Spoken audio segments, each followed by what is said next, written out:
Ụmụ Chukwu okike abịa ma ekene mụ na ekene nwoke kene nwaanyị kene ikwu kene ibe kene nze na ụzọ kene ụmụ ikolo Igbo ji ide ebube kene ndị chie ndị mbụ na ndị egede na Igbo niile kene ahịa na anụ ụbọchị naanị Igbo ji ide ebube kene mmụọ onwe ya wa ahịa wee na-ekene mmụọ eke kene mmụọ oye kene mmụọ afọ kene mmụọ nkwọ wee kene mmiri niile nọ n'ala Igbo kene mmụọ onwe ya wụ mmiri ana m ekene mmụọ onwe mmiri niile nọ n'ala Igbo ada mmụọ na-ekene kene enu kene anị kene ezinụzọ kene mmụọ na-emere Igbo ihe na mmụọ Igbo na-emere ihe kene ezinụzọ kene nna mụrụ Igbo na nne mụrụ Igbo afọ mụrụ ọmụmụ adọnụ na-ekene wee kene aja ana Igbo na kene mmụọ eji wee fiwe ana Igbo wee kene eze Chukwu okike abịa ma eze Chimekene dịrị gị ana m ekene gị n'isi awalida Maazị Nnamdi Kanu na-ekene gị n'isi ọbata obi ya na-ekene gị n'isi ụmụ aja anyị niile na m ana m asị otito mbụ onye nụbụrụ nke gị ise.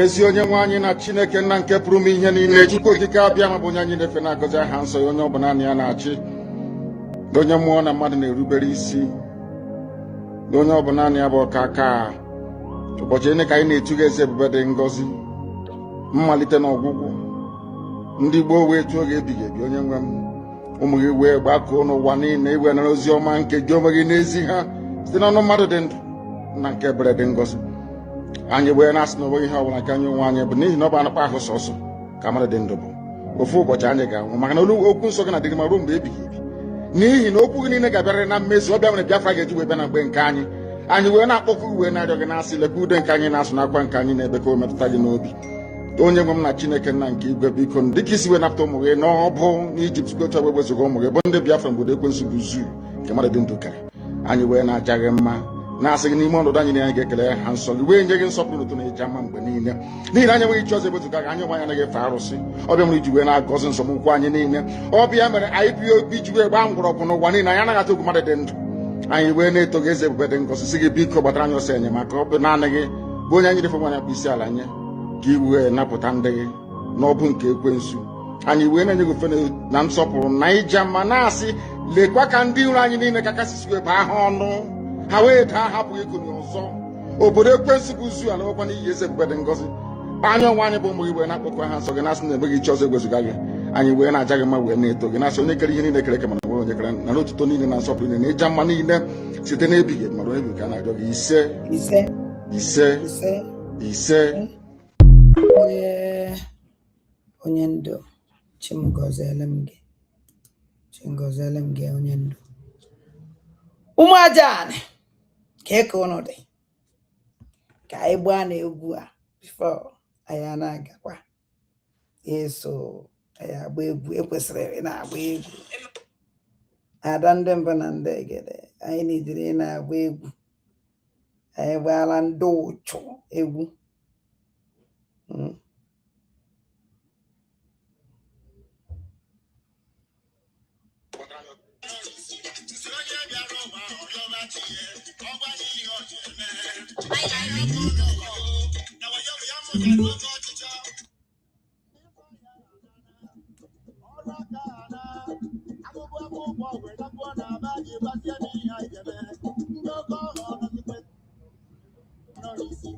Onye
Gini ka anyị gbanụ breki ka anyị gbadebenu yezo ka anyị gbadewe ụmụ Igbo mụrụ nze mụọ ọzọ ụmụ ike nji abụ ekene m unu nnọọ unu na-abata unu a na-eshia unu bata nnọọ share na this program shiani ụmụ aja bọnụ ndị ama na ya mee ka ha ma na ya batago ịma na asị m ụnụ na ada ndị mbụ na ndị egede eya ha agbazi saga ọkwa ihe ọwụ eyi ọkwa ihe m kwuru na ada mmụọ anyị agbazi saga mana ọ na-akwa mụ mfu eziokwu mmekwu enye mmekwuye mmekwupụlanị eyi mana mgbe mmekwupụziri ya na ahụ eye m ekwuzie ị na-ewu emesibuhu ekwuye bifo ịma na bifo na-esi ekwuye wụ na eji m akpọkọrọ iyi kọrọ m ọnụ kọrọ ntara nke na imoloko chikọ ịcha afa ncha niile ọ na-ahịọ anọzi na that system mana dati eziokwu ahụ eyi ekwuye mmadụ anụ ya eyi ọ na-akọ nsi m this is new life nọ na ya na ana m eje na Twitter wee ebe Ngozi Alabaeze posturuo na postu ahụ were sio ajụjụ ka m chọrọ ịjụ ya. I want to ask Ngozi Alabaeze a question. And achọrọ m njụọ Ngozi Alabaeze question ka ọ zaa m ajụjụ ahụ. Eyi Ngozi Alabaeze si PM Simon Ekpa appeal court.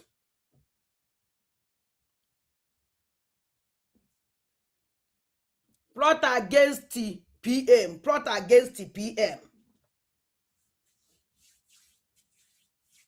O wee tinye Zoom unu eji were bata ka unu were discourse maka PM Simon Ekpa appeal court plot against him.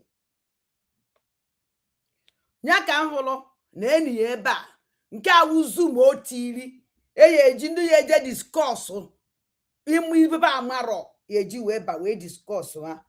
The only thing m enweghị ike ịgba nkịtị we deceive Biafra or lie against it. Be like for Biafrans again. Time na no kita war time propaganda. Aya agafego that stage. Time na no kita war time ekọ asịrị. Aya agafego that stage. Time na no kita war time eziokwu bụ ndụ. Na ọwụrụ mapụ so na ya wee eziokwu bụ ndụ. So ya ka iji wee bịa. Achọrọ m ịjụ Ngozi Alabaeze ajụjụ. Ngozi, ịma na ibi ji ejego Finland.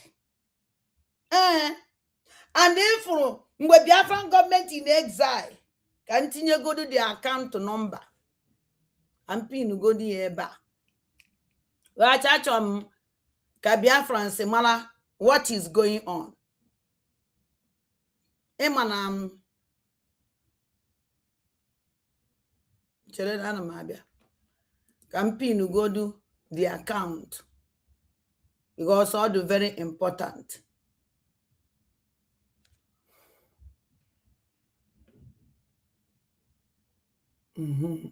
Okay, diva. Mafukwa. Ana m abịa na ụmụ aja.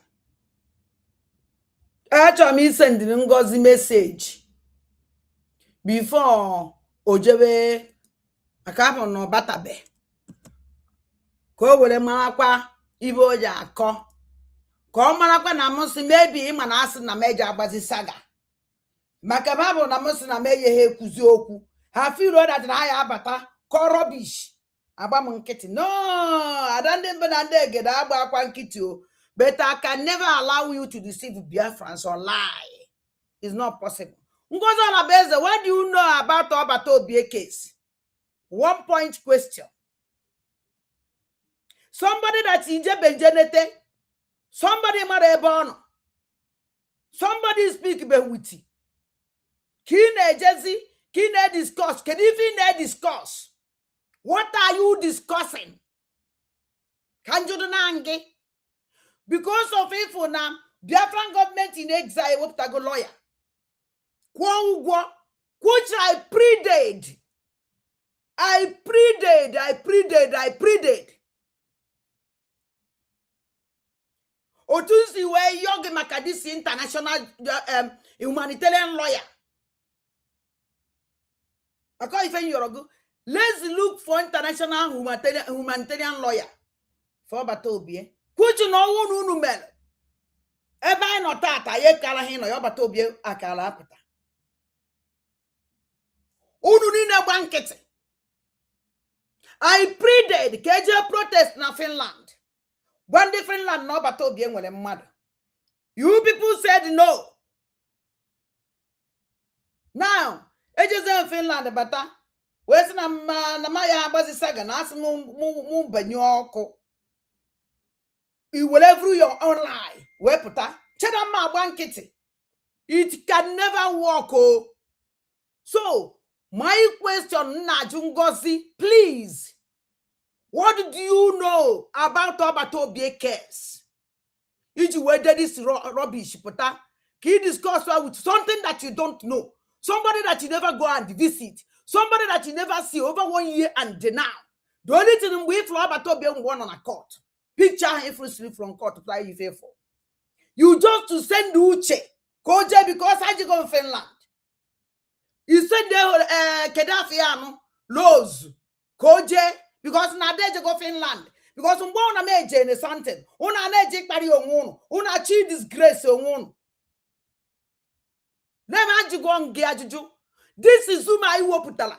Is in a discourse. What are you going to discuss? Have you discussed with Obatobie? Have you gone and see him and ask him? Kedika case yes yaga. Kedibi mwina ako. Kedibi mwina eku. Why are you lying? Why are you using now? Can do the nonsense in the fact? Is it not? Is it? Na can do this? Nanya can waggy. I seen na mwa dandem banandeg. That was going saga. Mana ye mano. Mada puti deceive Biafra with that say. Abamonya hankete. You may have was we. Mana the truth was to be spoken. No. Or walk and speak and like war. Man, all not does it when I came for all Baba Tank no in walk. The anyone when he lose our life, our people's life, and we come up. I talk about me monyo. I told me monyo was up when I talk. I don't give a damn. I bet me by me friend. I don't have friend rather. Because I won't name a friend, man, can I. I bet me by me paddy. No, my question to Ngozi Olabeze. Because I told me and nonsense Zoom. Because I told me on do Benny Bamari Ife. When they have this Zoom. Come on the nonsense with you. Call what with you? Something that you don't know. Something that you don't know. Your leader. Somebody melegu solo gate number.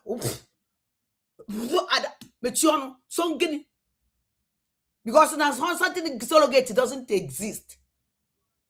Never one day may exist. Never one day happen. My question on Jungozi update. Chansu ngokwa mi bi delu. Ele? Angokwa mi bi delu.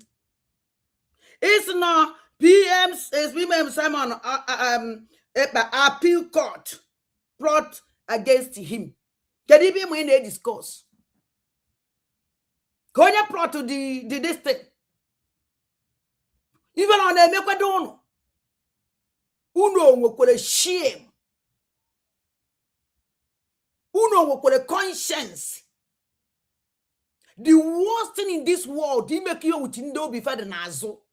They want conscience, and they want human sympathy. Now the worst. If you I will listen to you, but I will follow you. Mani kuchama fuya, and I will debunk it. Nanya can wagi. I don't even get it before I was good. I don't get it now because I know much. Uneme kwa duzu puta kunu use the opportunity. Pute tuase, pute common sense una amaro. Before ina ko anything about your PM. Je go do give it go di. Go na na about sit one on one and discuss. or happened before. And in a Finland. Are you not ashamed of yourself? Lying. Continue to lie up to now.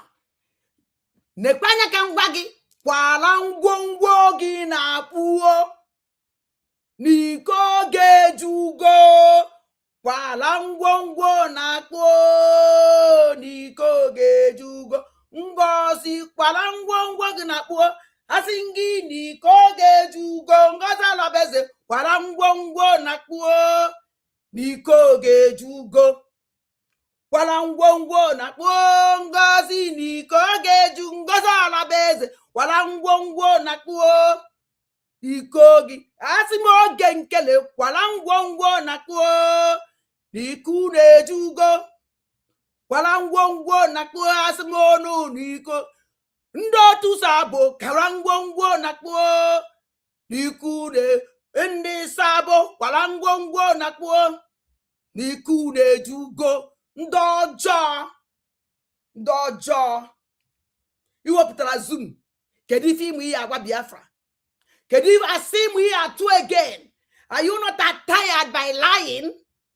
Ike ọnwụ bengini ikwu ife ịmara somebody that you don't even look for into the lawyer. Ibere megbu unu niile megbuo ndị na-eso this woman, this evil woman, this betrayer woman. Ifele megbuo unu iwe dum n'obi ke awụrụ saga afro nka mmadụ yesi wepụta na akọ ife ọmara because ọnwụ na mgba nkịtị mekwu okwu asị hey n'ọkwa eziokwu o nwekwara ike ọnwụ dati na o nwere na aka ya dị ọcha n'ibe niile ekwuru na nsogbu adọrọ iwe ezigbote onye ụchụ ọ nọ na how many years now eji you never one day go for him, you never one day speak with him, never one day. Now even na Joseph but a rubbish now something that you don't know. If you know go and meet that person, ask that person question. You gonna one-on-one. Stop lying. You want to go because of Nifon and not support to bring government because of lawyer how do you know the reason why you support that lawyer? He was an idiot. Adam sorry to do you know the reason why? I go Finland. The reason. And know the genuine, 100% genuine. Even actually add another lawyer again. Call 3 lawyers. Actually add 2 more lawyers. Put your name about the whole Biafrans. This is the time we're supposed to get up. Make sure that now you will go for this lawyer. At least Kaijija wants to Bolomechienya. Kaijija otu Bolomechie. Kune get this woman and I say that destroy you know. 2 as that something now my again. Because I forgot that now. Because this lawyer swooping out from social media.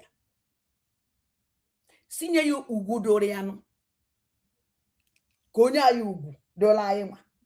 Because if you give this woman Ugu, Onya Ugu, and I won't yenye Ugu, or not if I can damn here.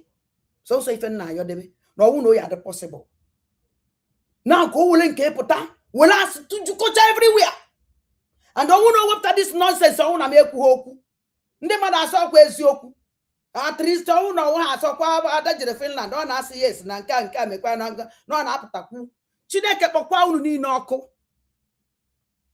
I call upon Biafrans. Please. Let everybody get up. If you run for Biafra, choke I will why.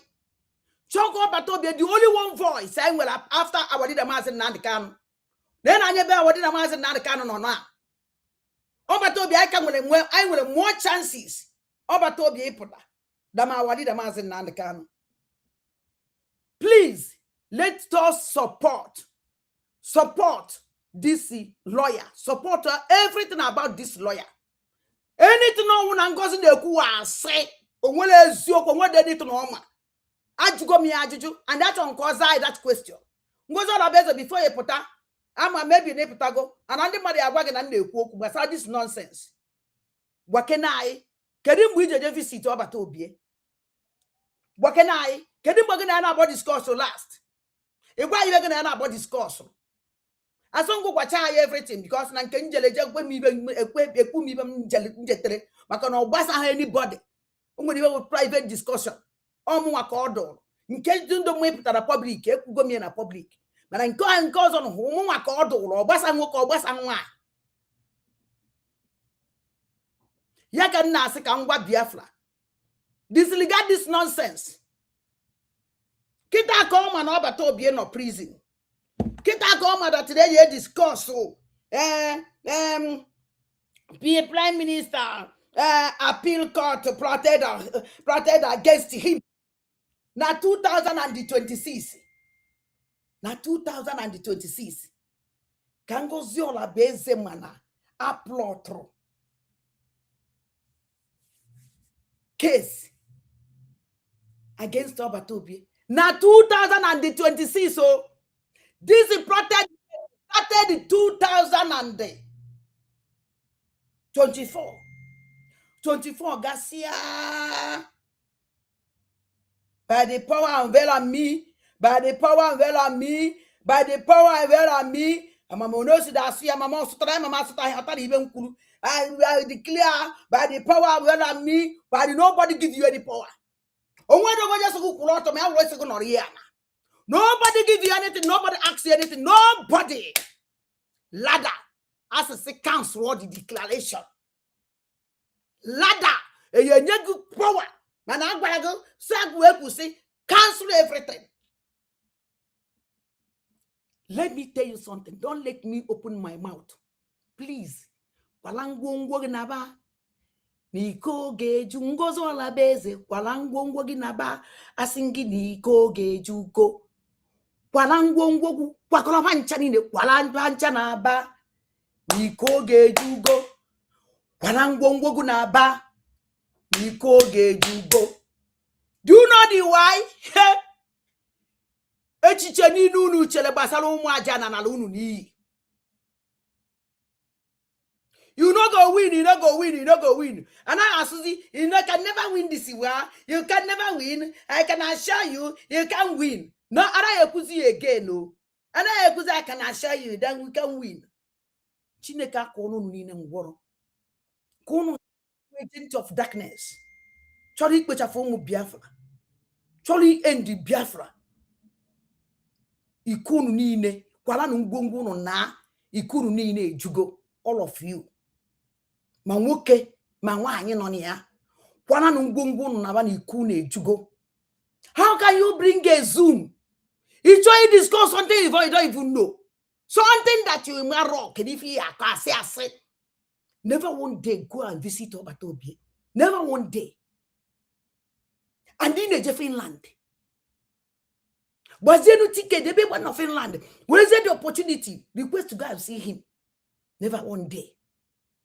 If there's a kita ide, he will try in a Zoom. I'm very sorry for those zombies. Rubbish. He was such a poor wiggy. Because him and he failed go awfully. He was such a poor wiggy and putting it on wiggy. Ya patani yao. You can't come out in here. What are you here? Magumo gen no nabo. Una ya putan jeba. Una ya putan unu telonguno. Una ya kocha pungu azuru balonguno. Una ya kocha pungu kauno balonguno. Una ya kocha pungu aluni nunu mere puni nunu mere. Kona how to destroy Biafra. Na woke ba wa ende ya mo nyuku mo nyenta. Acho me mwa. Asinya aya kan fo se kan bido godu na ya. Anything no una ngozo la bese na eku na zuma. We ku ase. Onwere otu mkpụrụ eziokwu dị anụ. Onwere anything this woman ma. Nothing. This woman is a bunch of liar. Otu bụ onwe na asị. Many of them. Many of them. I can see can be addressed here. Maka ndị ya for this thing. Ịma ada ndị mbe na ndị ejere m Finland. Mgbenje for Finland. Goes all about in Finland. Goes all about send any delegate to go to Finland. Ejam Finland will send the lows. The following day, you'll send the uche. You'll send the uche. Manona Majero. Oh, you send the rose. You send the uche. Can we like say? Now you come canjere now. Oh, my pata.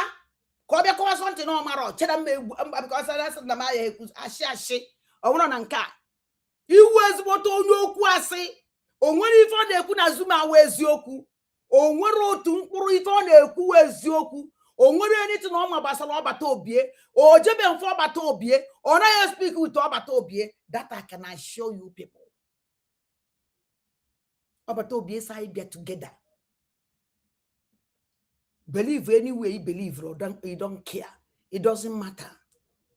Hence he believe in you wajana Biafra. Make it sure. In of Finland. On 5th of August. 5th of August. Or walk by force. Manande ba is non rube one naba also. If I na chije ka you go see Finland. Obatobie is our leader. Our PM. And dear Niano. And we love him so much. No one they save our life. How very different land. Also, what no you. And also no one for Biafra Nanya. Now I like that day. Careful munye in mass. Careful munye on a go ya go. I will no. Ni who the court. Nazegu. Make a Finland my yes. And the time if I die or die of August. Holidays time. Channel on holidays in Finland. We look at our ticket. I want to on holidays 2 weeks. We ticket 2 weeks. Because before 2 weeks, everything they end. Or one each in 1 week, buy 1 week ticket. Schedule right for 1 week holidays. And at that time, whether the or summer, kano, yes, no, you know, on caneme, the weather is very, very good and calm. Let us go to Finland. And then that will be there, live and direct. Here would the happiest holidays in whatever. Here would the happiest holidays in whatever. If I need that place, with your piano and joy, or they take it throughout the day. No. When you go from 2 hours to something, I am not called 2 hours. After 2 hours, you just visit I what you call Finland, I what you call my bacha mo 1 million. You visit now Finland, can call. Let us go and enjoy ourselves. Is enjoyment enjoy. Let us go to Finland and enjoy with Obatobie. Go through, go no fear. And the king of yes. Like this. Singing yes. Now we go. And then all right and direct or now march out. Because no one's if I expect. Onwezi if I do. Na Chineke agbagoro ya osiari. Nwa anụrụ na ya ọgụ, mmadụ anụrụ na ya ọgụ. Ikwu anụgoro ya ọgụ, ibe anụgoro ya ọgụ. Biko na eji m ohere a wee na-ayọ unu niile. 5th of August. Can I make any sure that everybody know that place? Live and direct. Ask one and I regret. This is a historic moment. Let us go and complete that historic moment. Let your picture show now this is historic moment. Because only a Jacob will be Biafra ka Jacob, not Obatobie. Biafra no prison na Finland. Biafra no prison na Sokoto. Nda Jacob Biafra ka Nigeria Biafra Jacob. And I need a question on that place. iji wee gwa Nigeria that unu niile wutu eruru woefully sonso I can see can make unu mmalụ ụmụ Igbo mụrụ nze m ọzọ asị nka wepụta this Zoom anything ọ bụla o ya ekwu na Zoom awasị o jebe mfọ bata obie ya na ya akpabe one on one ma ya wuruzie ya na lawyer ọbata obie ikpa onwedu nke ọma onwedu nke oji nọmba ya onwedu anything ọma kedu ife o ya akọ jukede na ya kedu ife dis woman ya akọ kedu ife dis woman ya akọ do anything ọma ya akọ nke persecutor gwara ya ọsọ ya ka ọma nke pekesi unu watching mgbe anyị jere Finland. Did you see Uche senye picture video nye? Did you see Uche with the lawyer Batobie? If you fly with the persecutor, kind of persecutor kunata, o kwesịrị ịtụfuru persecutor ọnụ, somebody na-persecute to gị ka ị relax na-akpa nkata hapụzie your own na-azọ gị azọ ana nsogbu adọrọ ada pipe low pipe one no low pipe one low na anyị ma ihe niile ahụ makwara ihe gara ebe ahụ tụwa adọrọ so no ife nsị ka m bịa kwuo anything ọ na oyi ekwu na Zoom a asị pancha niile from A to Z ịma echi niile Saturday na ba abịa echi Friday Saturday ibe ya eji wee na-akọsi ego ka a na-achọ eji wee scam puku awa people unu eche na o nwere ibe ọma hey na ọma igo ma ọkwa na-ekwu hey o mere nke a ka unu ja onye ọnwụna na-enye ya ego onye ọnwụna na-enye ya ego imani na-enye ya ego to destroy destroy us ekwukwa mi ọzọ if you're giving this woman money you're giving her money for her to use to destroy us. Then account mwepụta IPOB in US.org /donate jeti ego ga-ebe ahụ fiji wee support this lawyer tinye your money that place kunu were support the lawyer ọwụ na ihe ekpe iwe ego enui ewe nweta this 3 lawyer ezuo this 3 lawyer amazikwa m ibe ọzọ anyị na-achọ na anyị niile ya awụzi ike anyị ji aba onye ka nsị ka m bịa ka m were m ebibi a were kwuo before akọlọkwazie m ife ọzọ jewalụ n'ụkwa nke a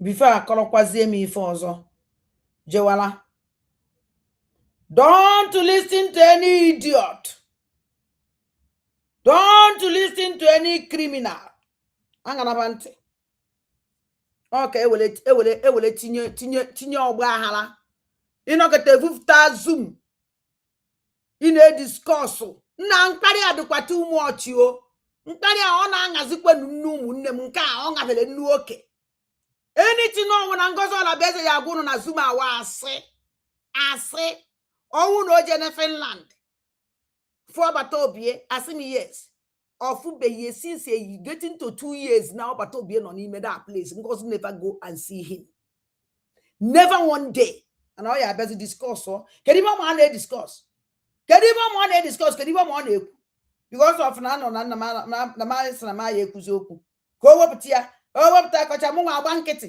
Chineke jikwa mụ nwa ya gbakwa nkịtị na ụta o mba awọkwasaga ka m bịa maka ụnụ maka nsi eme because na onye ahụ kwuchara ya kịta any program ọwụ na o mere gbasara this thing anya m na-egedi ya ma atụfu ọnụ enye m na-emedi ya analyze atọ because he did go that message na ndị mmadụ esendikwere na emie m adịghị interested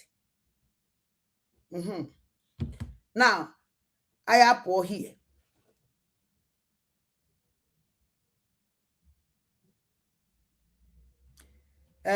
I apụọ here I anọta aka na program this night mba I anọta aka cha I just want to say ka mbia ka I go 110 na o nwere program mfo awopụta gosi ọnọdụ ya dị nka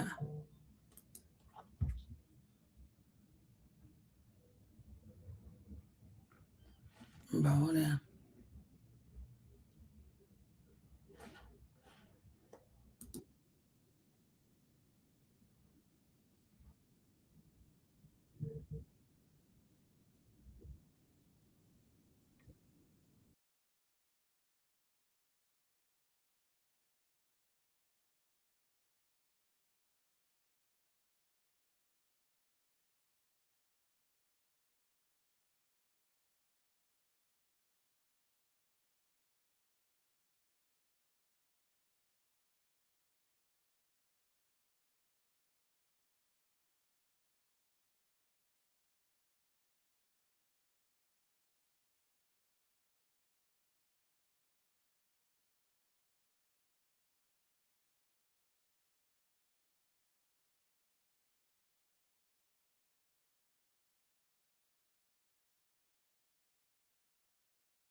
amadi na ana m akọ ọnụ m ara afụta akwa ibiri achichi na ewe n'iwe onye kwere okeke ka nna agwa nwanne nwoke onye kwere okeke isi na ime ha anyị understand onye kwere biko enwere m ike isendịrị gị link ka ịbata ka ị gwa anyị ebe isi ime anyị understand because na ndị be anyị si na akọwaluo egeluo na sistem taị na ya nọzi kịta ụlọ taị saga taị na ya nọ kịta taị mmadụ egwu onwe ya eziokwu ọ taị na ya nọ na ya na so mụ nwa na-ajụ gị sị gị ị nwere ike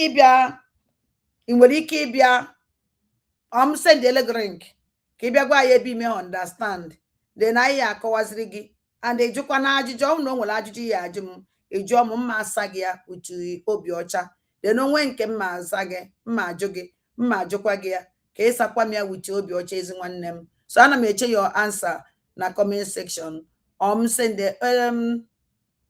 ike otu onye voice m chekie m imeti ya eziokwu na motive myself mana ọ dịgo mma na adị sorry ịma ibiri achichi agwara m ọnụ nwantịntị kịta ọkwụnụ ya edokọnọkwa ego na ya eji mere m birthday na ibiri ya na m achị class 3 pro ibiri achichi na so onye kwala ana m eche gị o exam ya now ụmụnne m o nwere ife m chọrọ ịkọwa ime because ana m eje na destin wee fụ one man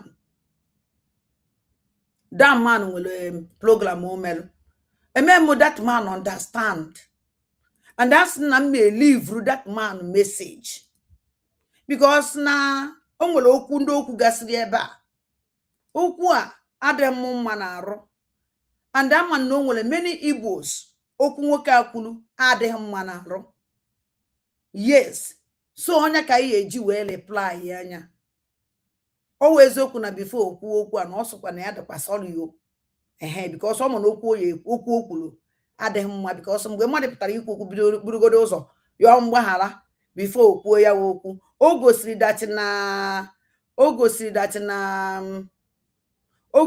na ọma ife ọ na-eme yes o gosiri na ọma ife ọ na-eme adị ọma na okwu a okwu na the real Igbos ha like ya okwu the real Igbo say ya like ya okwu so achọrọ m ka unu gee ntị na mma ekwu ya enwe ihe ya bụ nkwuo wute ndị Igbo biko gbaghalụ nụ mana mma ekwu ya inwere onwe anyị etigo anyị na nnukwute nsogbu anyị na-eme ọfụma anyị bụ ndị nke izizi na Nigeria in the 60s anyị bụ number 1 a na-ewu anyị anya ọkụ ebido ha na mmele onwe a ihe niile anyị nwelu namina now this our father papa sai that na enwa ndị izizi na Nigeria a na-enwe anyị anya ụhụ a na-enwekwa anyị anya ụhụ ọnwa onye izizi a na-enwe ya anya ụfụ o were bido njem nnwere onwe a na-ege ntị anyị mma ahụ ọkwasaga ka nna agba na ụmụnne m nwekwara ife dị iche na ịkọwala mmadụ ife ụnụ ma onye nwụ eziokwu anyị ekwulili ya. Many people nwere ike ime understand, many people enweghị ike ime understand eziokwu no matter, because enweghị ike ịgba nkịtị ife emebie esi na ọwụ na ikwu eketa asị na ị na-agbasaga no ọwụrụ ya, mana ị kwesịrị ime ka ndị be anyị mara nke wee eziokwu the reality. Ọ ihe mebiri ihe na DOS eziokwu ha kara ikwu mbọsị ụtụtụ ha zobe data eziokwu kịta ka ha na-ekwuzi data eziokwu a and ọdụgo too late. Enwe m ike ịgba nkịtị mechie ọnụ n'eziokwu nke m nwa ada mmụọ ma abịa mee ya agba m nkịtị emechazi asị m ngakwala mara ọwụkwa na mma na ma na-ekwuye amakwa m ime mkpata m eji nkwuye by then ọdụgo late o destroy go many things. Achọrọ m ibi that life, achọrọ m ịnọ ngakwala mara achọrọ m ili ya atọ ma awụrụzie na this dangerous moment anyị nọ. Anyị achọzi anybody nwere ike ịbịa deceive anyị na social media again. We don't need it again. O mmadụ ịbịa deceive anyị tụọla anyị asị na social media again. Onye ọsọkwa anya wụrụ ọsọkwa ụlọ nne m masị ya na ị na-atụ ajọ asị kwụsị ịtụ ya mama ịtụkarị ya and the mad happy with her because ama na asị ka ọ na-atụrụ m. So achọ nke unu gee ntị ụmụnne m because ihe ndị a niile kịta ife nji wee wepụta this man ụka ụnụ fụ ihe anyị na-aya ebido ha na mmele onwe a ihe niile anyị nwelu namina anyị bidokwa n'isi gbagido mbọ onye ọzọ malitekwa sị ka anyị nwere onwe anyị chụba. Okay, ana m ajụ disi awa papa ịgbagide mbọ onye ọzọ binyetekwa. Kedu ibe kpatara da person ji wee gbagete ebe ị nọ ọfụma ka njụọ because a na-achọ nwere onwe na nkịtị. Achọrọ m ịgwa nwoke okwu ọjọọ, ana m ayọ Chineke biko asịkwa na m ya ekwuzi biko nyere m aka Chukwu because onye ọ na-ekwu na-ewe m iwe. Ọ gbagidere mbọ onye ọzọ waziri ike bilite ebe ị na-agba mbọ biri ọfụma nta na nke na imoroko zuoro gị. Kedu ibe onye waziri ike ji wee bini because ọnwụ n'obodo dị mma inwe ọkụ nwee main road nwee hospital nwee mmiri nwee school nwee everything na-enyere ndụ aka. Otu esi wee nwee seaport na Lagos, seaport Lagos ahụta ka o bido. Otu esi nwee international airport na Lagos, international airport Lagos awụrọta ka o bido. Otu esi nwee ihe niile everywhere. One ka ndị Igbo nwee, one ka ndị Igbo nwere bụ anyị na-agba mbọ, ị na-agba mbọ as individual mana forget about you na government. Nobody onwere mgbe recognize ndị Igbo ma ya wụrụzie dat na enyere ndị Igbo ife anyị chọrọ ọdụ anyị mma achọwa nwere onwe na-ege disi papa ntị enya na ndị otu ya eje ka agụọ sensus n'ala Igbo ha sị n'ala Igbo ahụ ana Nigeria na ahịa agụ sensus nya ka ịjọji ka ndị Igbo kịta na national database ndị ngwadezie n'anya olu mgbe ya agụ sensus asị na ya agụ sensus na ndị Igbo awụrụ maka anọ m ama mgbe a na-agụ sensus a onwere mgbe agụrụ sensus n'ala Igbo ka ana m abịa ka ya n'aja bai ana m eji chalk white ka ya unu ọwụ na bịara gụọ ka ya chalk white mgbe ndụ na ụmụazị ana m afụ ya na-abịa n'aka ya kemgbe agụ sensus n'ala Igbo olesizi na ozi kịta don amazi m mana mgbe ndụ na ụmụazị ọkwa na ibiri achịchị ka nwụ onwere mgbe agụrụ sensus n'ala Igbo. Oke ọnwụ na ị na-ekwu na mgbe agha biri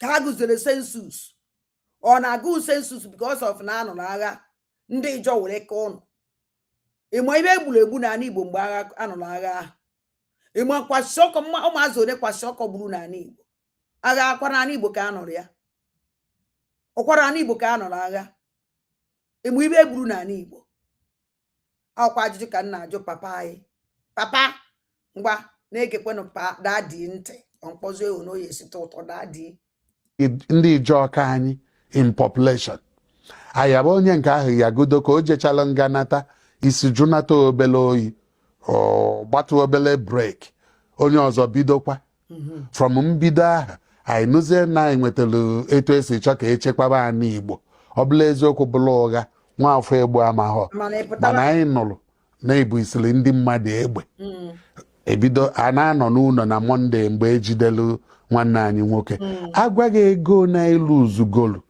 ị na-emechi ahịa mbọsị Mọnde apụ ha apụ ịghọta so nke Ojukwu melu mebe Ojukwu mechalụ jewalụ 13 years ọ nọghị ana Igbo ọ ya ewute ndị nọ n'agbụrụ ya mana mma ekwu ya ka ọ natalụ nyanwa join kwalụ ndị MPN bụ nke ndị ugwu now achọrọ m ịgwa dadi okwu because ibe all this dadi na-ekwu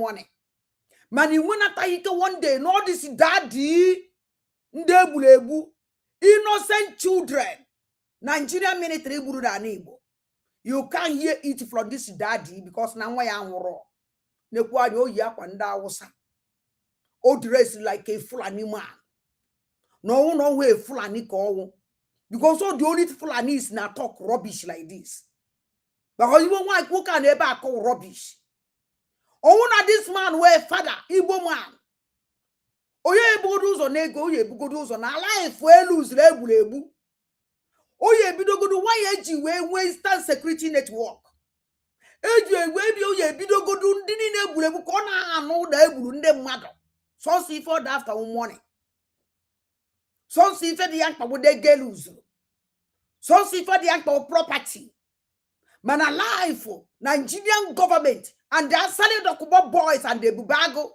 West in Igbo land this man esi ebe ahụ ga-ezi mgbe ị nekọtara all this ndị a na-apụta agwa okwu azie ị nekọta their age ana m adị shame of them shame ifelefa na-eme m egedi nwoke dị like this eze na adasịsị n'ọnụ ya bụ ịgwago ikwu okwu onye ya echetagodu pen ife ndị Igbo na-ejebiga afụfụ ndị Igbo na-ata jụọnụ this man a na-eme sit at home na Lagos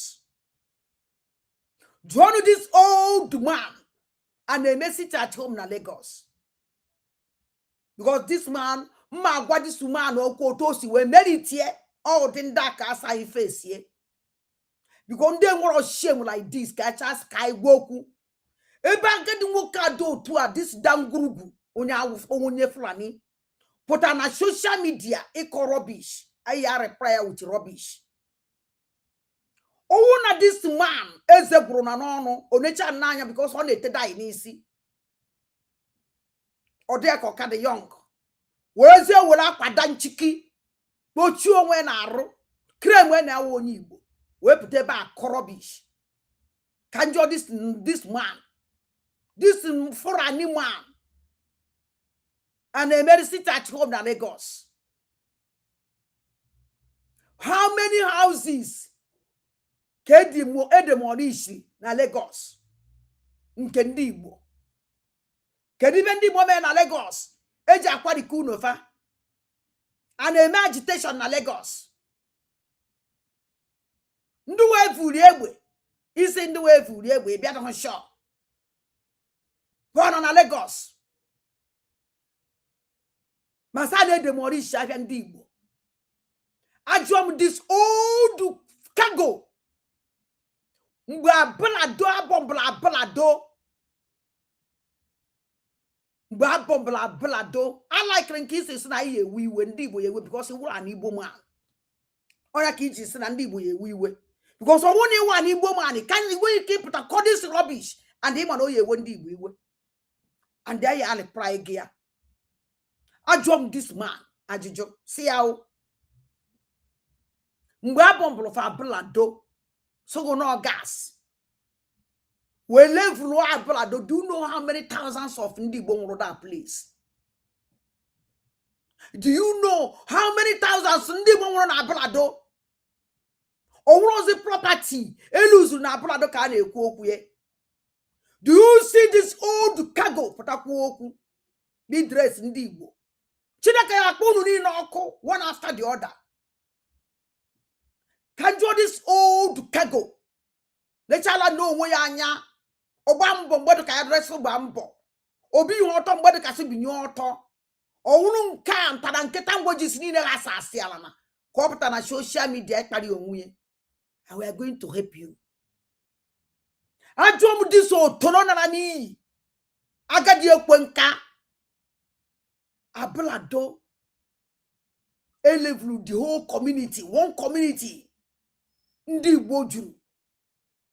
Wodi Igbo ebu na ablado. Do you go investing when you know saying no pipeline? Bala. Ijele investigation. Kema na ndi Yoruba na agwa ka eziokwu manife gburu ndi Igbo.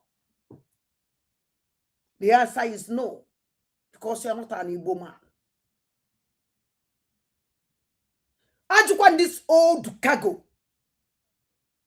Kandi Yoruba gwara gị that no bomb we bet sala blado. Do you otolona nani?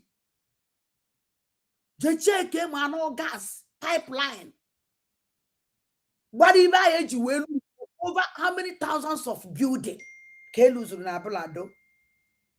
Ajuju kan naju this old cargo. Ajum this man Ajuju again. All the fine houses and they demo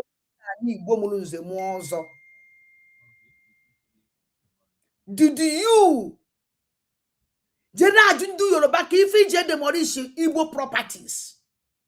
Because in a kuku even they made an Igbo. What of even they made a Yoruba land? What of half of the one at Tanuguasa? And they made agitation that place. And they made sit at home that place. I ask you a question. Come and answer me. Then I jump this man Ajuju again.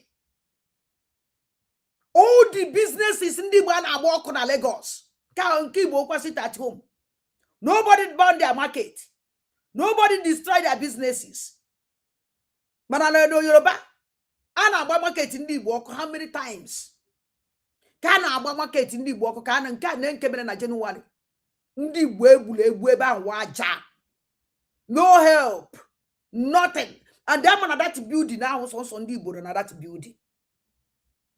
I'm on that tall building so on the board and so on the board business there. I don't see this man come out and open her his got mouth. You say, why do you obey you with the ambulance, with the fire service, with the because you dear men over and then they send the Kale on them, and they let the clause. Cause them want to let the clause na Nigeria. They want to let the clause na Yoruba land. You just save the life of those people. I will let the cross member. No, but no. If you see Kekitai, what can they send in that place? The snow down come I nurse make it a move.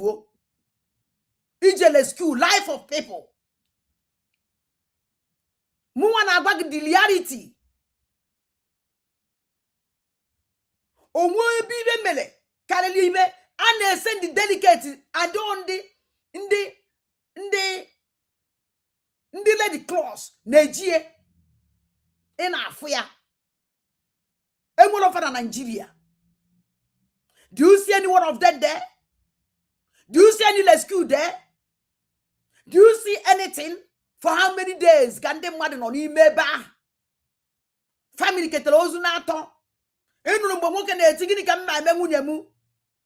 Enu kama ine ebe oye mene nyi ko munne nato. Did you come and ask Yoruba, can you family Igbo?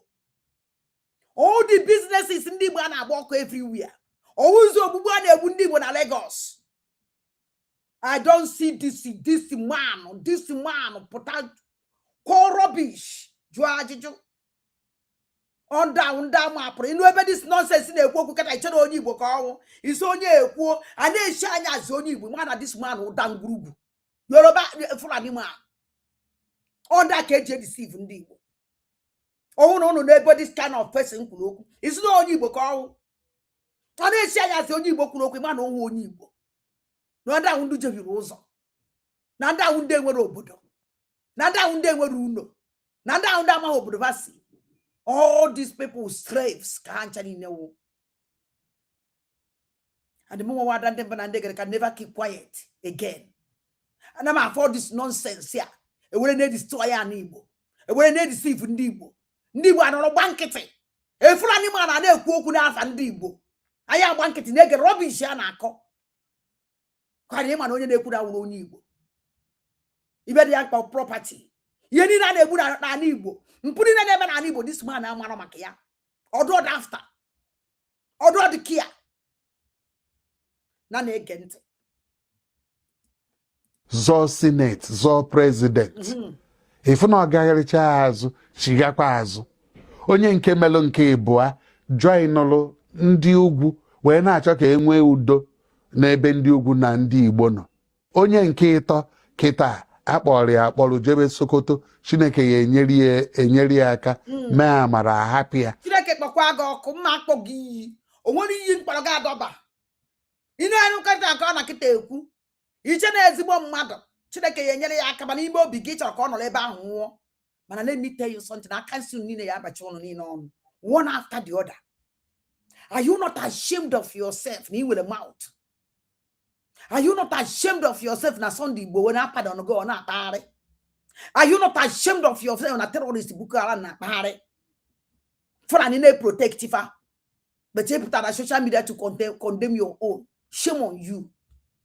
If you let me one day, you were disgraced to Munake. Only a coron says, I'm back man. I see you. Higher and this kind of nonsense. Back man. I see you. Mubaya asunke yada kema na Oyibo deku. Oyibo. Ka uru kwa Oyibo deku. Omule keba na eku na asusu Igbo wen ka na asu na mgrishi. Mgbe ahụ Oyibo Igbo ahụ na ya ahụ okpopụtazi Oyibo asụrụ anyị ndị gụrụ akwụkwọ kịta ọnụ na BBC criminal ndị Igbo ebe a nke ọ na-akọ this rubbish. What is waiting here putana from the BBC? BBC Fulani, or BBC Igbo, because I am on a BBC. I already the master Nnamdi Kanu, that's nothing like BBC in Igbo land again. Now they get this man on tea. Even a woman, no man. Amaghị onye nke ịnọ ya eku niile kama anyị nọ na-agba okirikiri everyday anyị ana-akọ ofu akụkọ ka anyị mee ihe ndị Singapore mere. Enwere 23 provinces na Malaysia. A na-ewu Singapore province anya ọkụ na ha na-eme business na ha na-agba mbọ ha pụọ ha nwasị na ihe achọdobele bụ ka ha je dozie ebe ha. Singapore je dozibe ebe ha kwuo na education bụ free be ha. Mgbe the 22 provinces chọrọ ime meeting ọbụna Singapore abịa ha sị ha chụpụ ndị Singapore. Jee Singapore today. Ị nwere ike chenjie afọ anọ Igbo anyị enwere onwe anyị ichenjigo omume ndị Igbo. Ichenjigo ndị nwere obi ọjọọ. Ichenjigo ndị nọ n'oche jide ego agwago trillions anatagolu since 1999. Gịnị ka eji eme? So ni onere ka ị na-ajụ na owu na chenjie enweta anyị Igbo ka ibe ụmụrụ iwe ọkọrọ ebe ahụ na ichenjigo kanata cheregodo achọrọ m ịnụ ibe nwoke a kwuru. Ha pụọ ha nwasị na ihe achọdobele bụ ka ha je dozie ebe ha. Singapore je dozibe ebe ha kwuo na education bụ free be ha. Pomel enwere 23 provinces na Malaysia. A na-ewu Singapore province anya ọkụ na ha na-eme business na ha na-agba mbọ hapụọ ha nwasị na ihe achọdobele bụ ka ha jee dozie ebe ha Singapore jee dozibe ebe ha kwuo na education bụ free be ha mana now mgbe dị 22 mana now that is Singapore ụmụnne na comment section o achọrọ nke unu nyere m aka na Singapore is a country now biko nu Singapore or a country ka ha nọ under Malaysia biko nyere m aka because na ejepụ m ama ha m eje m ekwu m ama because anyị chọrọ ka anyị nyere nwoke aka biko nu because ana m afụ na abịa enwe ife a na-eme international destiny na-eme ana m afụ mgbe ndị Malaysia batara ana m afụkwa Singapore asụ Singapore akpọfa na fa batara gosi n'uche nke m na Singapore wo country na ọrụ onwe ya because this one na-eme ka anyị mara that na Singapore no under Malaysia before ha nọ na Malaysia how Malaysia before ha sị ka fa je dozizi ebe fa ọkwụ na anọ n'oyibo Igbo asụrụ Singapore sị ka fa je dozizi ebe fa ọwụlọ na fa na-achọ nwere onwe ewerekwanụ ntụ unu mere ochi ibe nwoke a na-ekwu na Singapore sị na fa chọrọ ka fa je dozie ebe fa were mee education free of charge mee ibe niile free of charge arịọrọ m ụnụ na biko na comment section o Singapore is a country on his own ndo nna m biko onwe onye ya asị nọ asị biko oyibo nke ada ndị mbụ na ndị egede ọ dịkwa nkọ iwe ka ị na-agụta oyibo maka na iwe ha ma agụọ m oyibo iwe ha meje mma agụta ọ ya ka o ji adụ mma ka iwe uwe ada ka m wee gụfe oyibo a ka ọ dapụ now this man gwekwerenụ ntị unu mere oche this man siyo ka m weghachikwa ya azụ achọkwara m ka m na-eweghachi ka o ji ntị ya na-ege onwe ya ntị na ọkwa ya na-ekwu Singapore province anya ọkụ na ha na-eme business na ha na-enwe Singapore Malaysia na-enwe Singapore Kano under Malaysia that time anya ụfụ na fa na-eme business like otu ndị esi enwe ndị Igbo anya ụfụ because of na ndị Igbo na-eme business achọrọ nke unu na-ege ntị na-ege ntị na ha na-agba mbọ hapụọ ha nwasị na ihe achọdobele bụ ka ha jee dozie ebe ha a na-enwe Singapore anya ụfụ biko na-ese enwe anyị nwanwu ndị Igbo anya ụfụ na-asa anyị anyị pụọ ndị Igbo jiwere na onwe ụnụ because ibe na-eme na ibe a na-akọ na social media kịta people can go onwere ife eji unu eme goenu gabanụ werenụ biznes unu nabanụ werenụ nke a nabanụ ibe nwoke a na-akọwara anyị na hapụọ Singapore wee gwafa that na ife fa chọdewele ka anyị chi ha azụ ụnụ ma na-ada ndị mbụ na ndị egede obere na ada ọkwa nwee 23 provinces na Malaysia 23 ha na-ewu Singapore province anya ọkụ na ha na-eme business na ha na-agba mbọ hapụọ ha nwasị na ihe achọdobele bụ ka ha jee dozie ebe ha Singapore jee dozibe ebe ha nyaw ife chọrọ Singapore gwara Malaysia gwara na-enye Singapore anya ụfụ nyegidebe sị hapụọ Singapore a na-asụ pụọ wee sị na ife chọdobele ka ha jee dozie ebe fa Singapore wee pụọ jee dozie ebe fa na-ege ntị kwuo na education bụ free kwuo na education wu free ibe agbadida Maazị Nnamdi Kanu na ọbata obie na-azọ be ha mgbe dị 22 provinces chọrọ ime meeting ọbụna Singapore abịa ha oruzie mgbe 22 provinces ka ọsọ province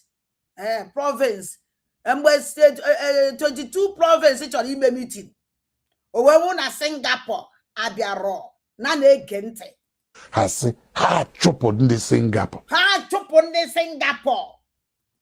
jee Singapore today jezie Singapore today ị nwere ike chenjie afọ anọ Igbo anyị enwere onwe ngwa n'ezie n'anya now ha were meje Singapore wee nwezie ebe a fụọ nwerezie onwe gujezie Singapore today na ajụọ m this our grandfather mana atọkwara nwoke a mụ na ya awụrụ ụgbọ atọkakwala m ya arụ now Okwande Marisha gwara Singapore ha jebe because of anyofe ha nwere ebe Singapore no.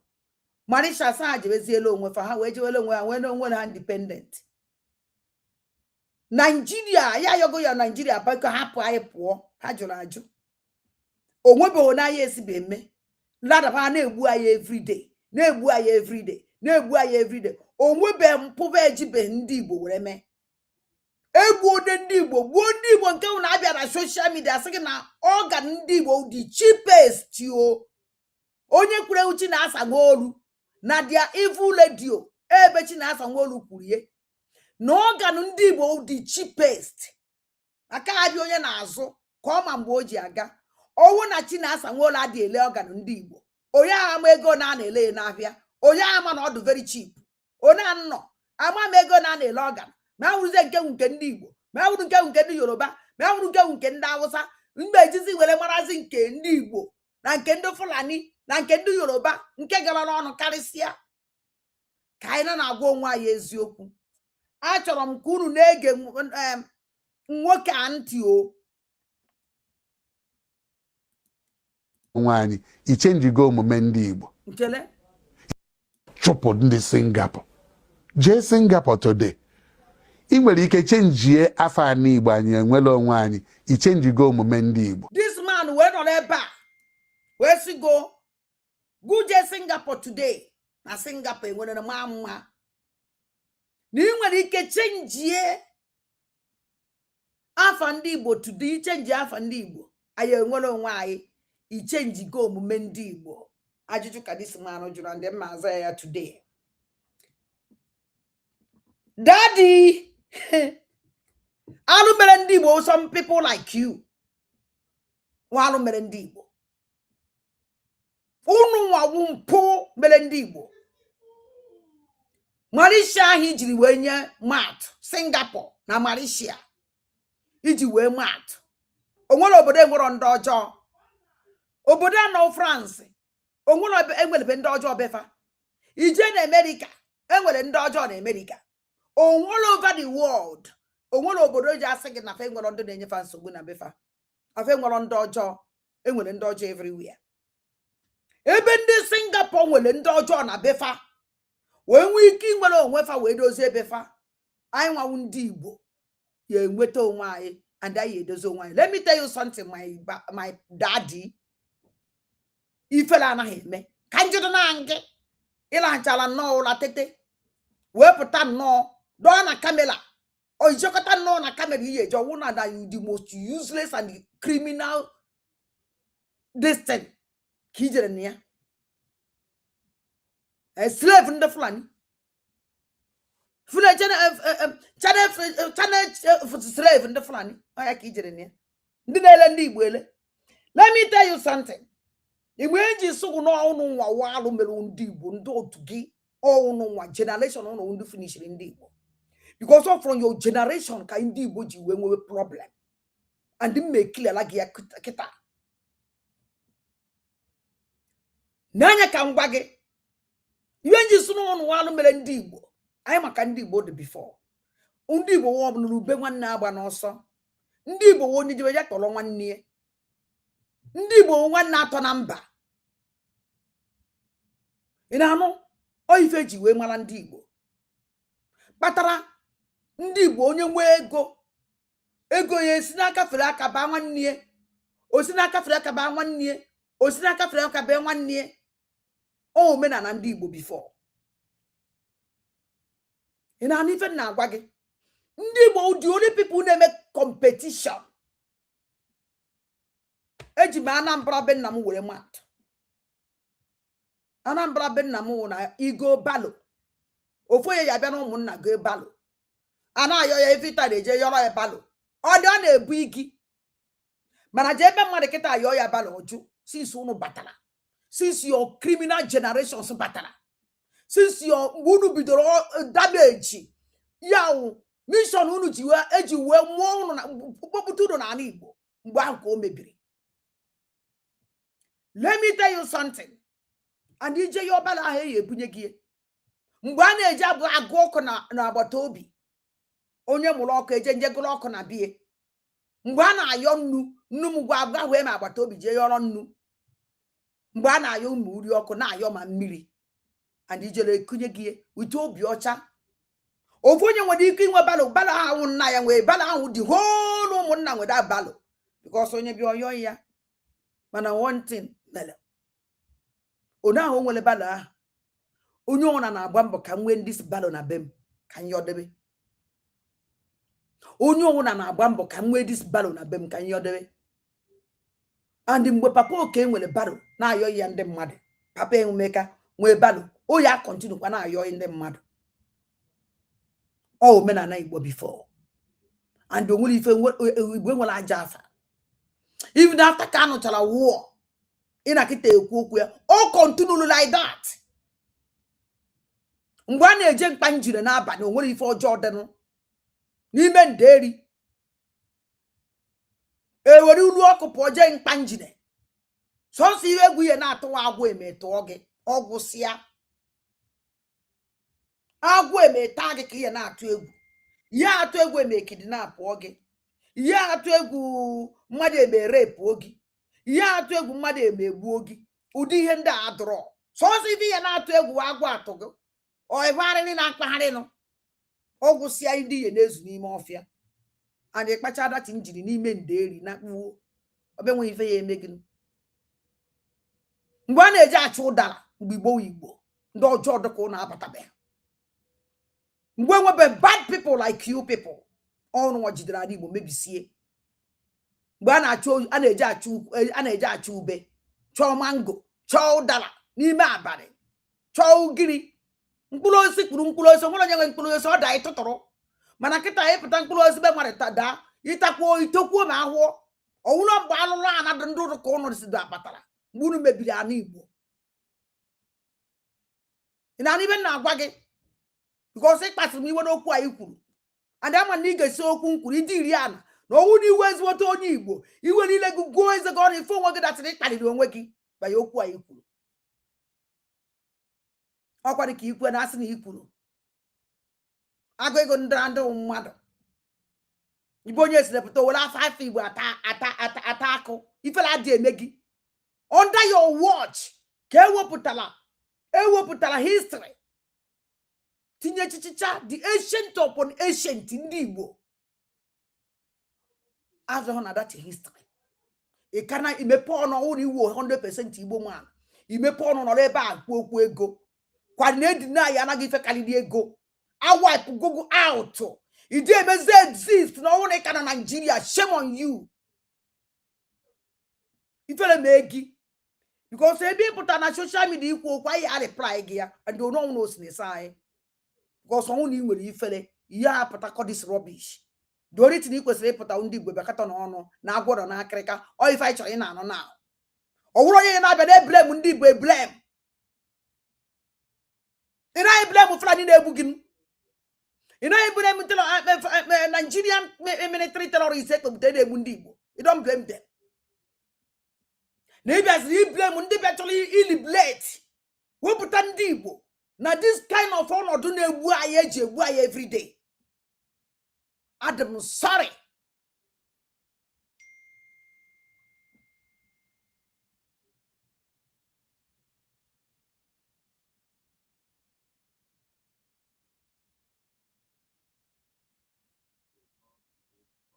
na na-ege ntị achọrọ nke unu na-ege ntị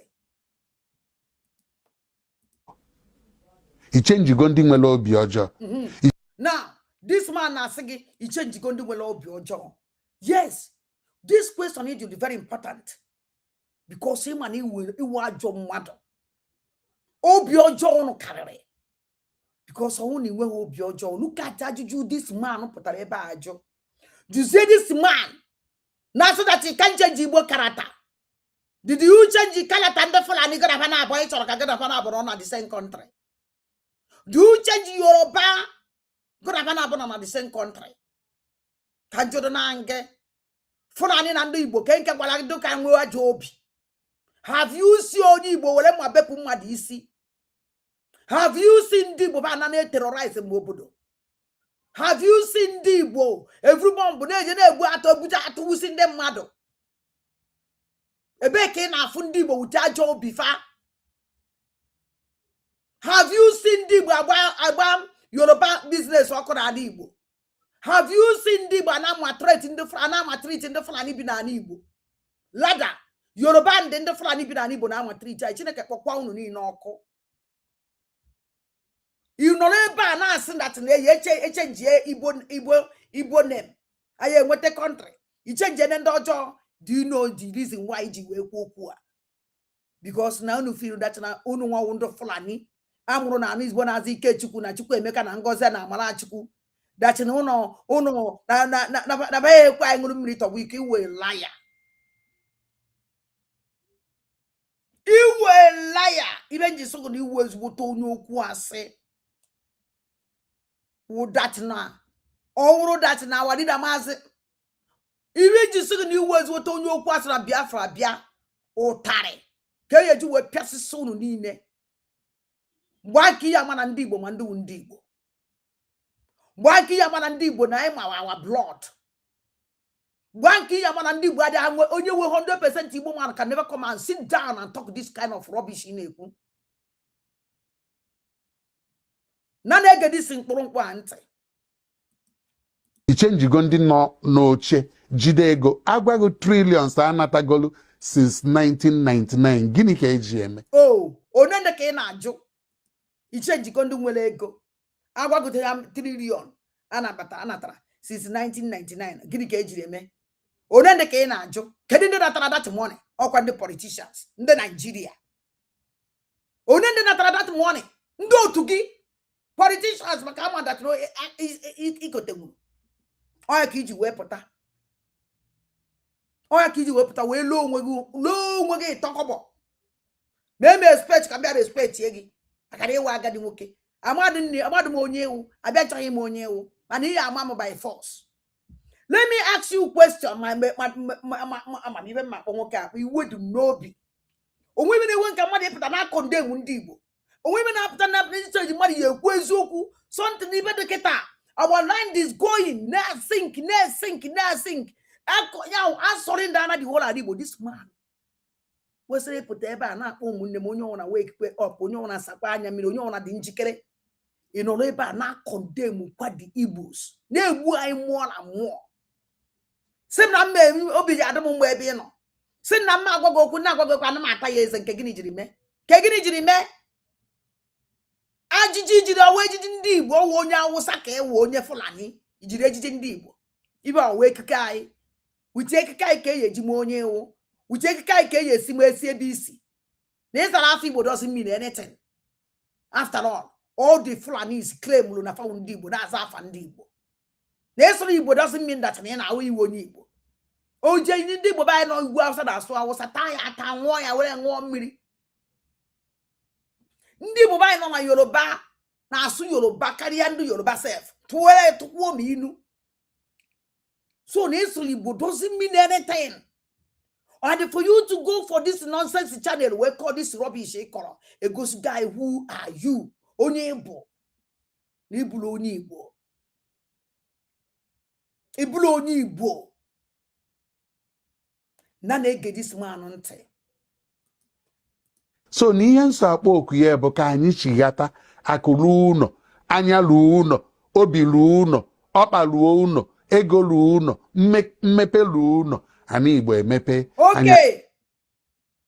Akụrụ ụnọ. Ewu chimegbuo m. Ana m ajụ chere godu ka okwu si adio. Doka Dubai, doka Singapore, ụwa ndị ọzọ abịa kọba aka n'ọnụ ụzọ anyị. You know, see how if I Fiji we do you can you do nangi? Go to do your own development na Igbo. Cause I'm from Gaza na iri juru ahụ. Ndị otu ụwa zurike. Ndị otu ụwa anyanwụ. Oifo nwoke awụ. Ndị otu ụwa anyanwụ. Go to Dubai. On individual mere Dubai ji do na. On individual mere Dubai ji welu like that. Ajongo obi Kubana chief free city da Kubana no nwe me ata eze n'ụkpọ ndị so na fa the richest people enwere na Igbo kiri be mepụta with ego fa na Igbo ha gosigodo anyị falọ na Igbo ha gosigodo anyị investment ha na Igbo ajụjụ ka njokwara go All your rich people. Ma money ma ndo tie niile bia no go see achievement unu na ala Igbo ebe individuals na develop obodo. Dubai individuals fa develop ye. Singapore individuals. Kedu the government na-eme? Now the criminal government dey akpafa ndo otu gi na akulu uno ebe unu no ị na-ekwu okwu money ife dogo mkpa money life of ndị Igbo say it doesn't concern you under your watch. So no do map over 10,000 market eye demolish economic jihad always so do na achievement Anambra State economic jihad o ife so do na achi na eme na Igbo now economic jihad. Or if you ile ndị Igbo ni na because the people na-eme ndị Igbo since economic jihad. Or if na-eme ndị Igbo. Can you this man ajụjụ? So do them private 10,000 market shops eye demolition Onitsha.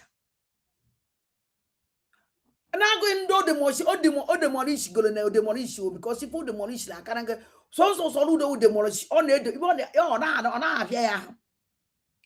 Na-ele ndị mmadụ ị na-ekwu sit at home.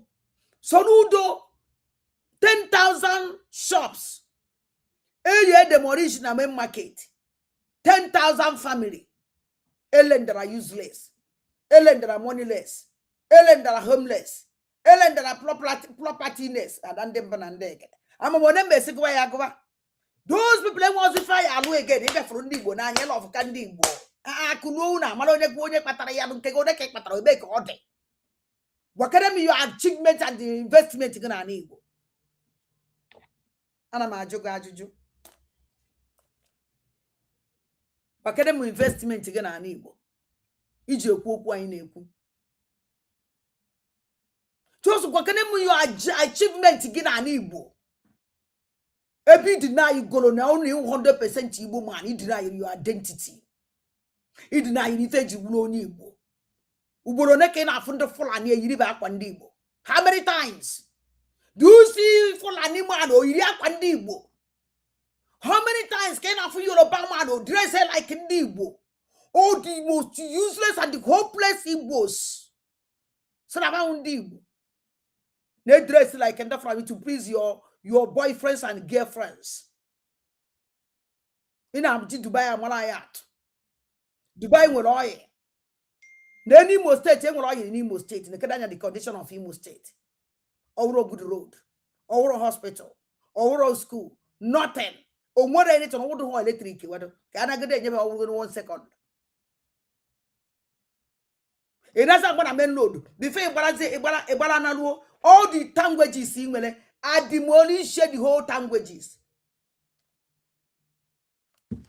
It demolished the whole languages. Languages in the person and a main load before now, and wasn't years ago now. If you were just on my motor in a beg. By just only 1 minute. Languages in other Sasia.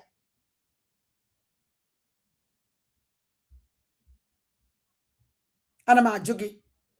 Dubai. Or individual Dubai Jamat. Or Kwasoludos and I will take Dubai Anambra State. Or China 4 years. No in a second terror now. Whatever let's say economic jihad. Where better than Igbo. Economic jihad is a terrorist. You have a terrorist act. Economic jihad. Or if I do when at Anambra State. And all the so-called criminal governors with an Igbo. When they Bundibo. Who know what property business on Abuja Lagos. Kuna na tabana na Igbo Murunze Mwozo. We will not get them at the wasma with dust. With your criminal security unu jiwo wonaro.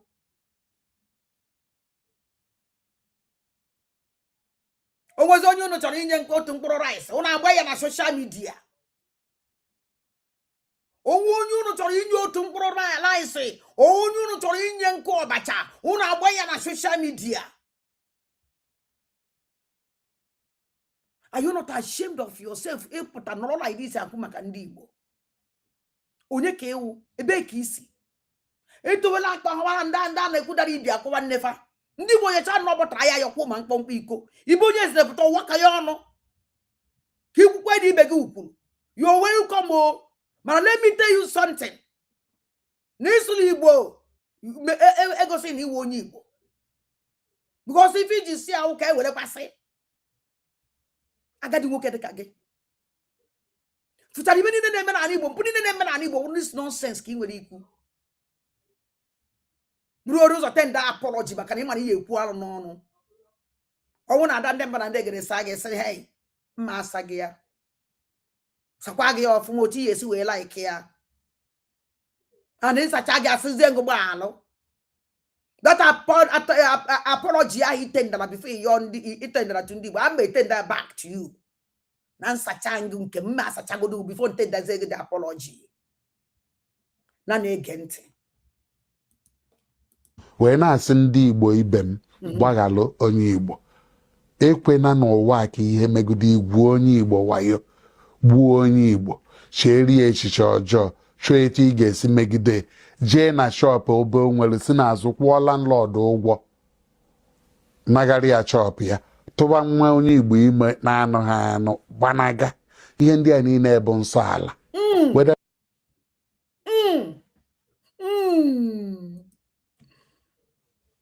ọ na-agụrụ unu nsọ ala onye mere ibe a na-asọ onye mere ibe a na-asọ nwoke mere ibe a na-asọ na ọ bụ nwaanyị mere ibe a na-asọ nsọ o mekwe nnọọ chere ka anyị gụdarịa ichigharịa azụ ka anyị gụsị ya n'ụnụ nsọ ala na-ege ntị nsọ ala megide jee na shọpụ mmepe lu ụlọ ana Igbo emepe anyị adịka Dubai dịka Singapore ụwa ndị ọzọ abịa kọba aka n'ọnụzọ anyị wee na-asị ndị Igbo ibe m gbaghalụ onye Igbo ekwena n'ụwa ka ihe megide igwu onye Igbo wayo o wepụtakwala gị ndị nze na ọzọ ebe ha na-ana anaba anya n'aka ịtọ ụdị mpunama gọọmenti stafụ amanọ ya nwa wive ọ dịkwa nke nwoke a onye ahụ ọ dịkwa nke igwe ka ụmụnne nnenu na anya nwoke akpa okpuru edo onye nwa na-ekwu okwu a enwe mma idi ya mana achọrọ m ka nsa ya ọzọ ndị Igbo gbaghara na ndị Igbo unu ejezi na-esi n'azụ anara ndị Igbo shọpụ onye kwụọ ụgwọ shọpụ isi n'azụ je kwụọ nara ya shọpụ jụọ this man eze ndị Igbo na Ghana gịnị ka ọ na-eme ndị Igbo dị onye otu eze ndị Igbo mpụtara mmatara stand ya ọpụ jekwuola ya ma ngawu nke Lagos si na ogbugbu a na-egbu ndị Igbo akarịa na ọ na-akọntinu igbo ndị Igbo na ya sọpọtụ sita ya eme sita at home ejewekpụrụ ya tụọ ya how many years and nobody fight for that man. Oh, the eze ndị Igbo niile ma nsị na ngwongwo na yoyo enwere nke fighting for that man na ajụọ m ajụjụ ọsụ ndị Igbo gbaghara ndị Igbo one ndị na-esi n'azụ eje achụpụ ndị Igbo na shop kwụọ ụgwọ shop maka na o ji ego ọkwa eze ndị Igbo niile enwegasị n'obodo ọnwụ na wụ problem dụrụ ndị Igbo ha gwakene m obodo eze ndị Igbo nọ ndị Igbo na happy with that eze ndị Igbo ha na-emibe ji wee wule eze ndị Igbo anwụghị tọmenti ndị Igbo were ndị Igbo akpa ego were ndị Igbo eme alụ n'obodo ọnwụ na-enwere eze ndị Igbo ya bịa gwakene m apart from that nke eze ndị Igbo ahụ jere nga na Lagos kedu eze ndị Igbo nke ọzọ eze ndị Igbo nke Ghana sịrị ya ala Igbo nation na Ghana asa na-egbuchasị ụmụ Igbo asa na-egwu oji ndị Igbo eme biznes asị na afụfụ ndị Igbo na-aka na ata n'aka na ama dị too much asị nwere ndị Igbo na-agbara ya ashawo onye ka a na-ekwu okwu ya ka o nwere ọzọ Ajụjụ ka m na-ajụ. Ka anyị na-egekwe o.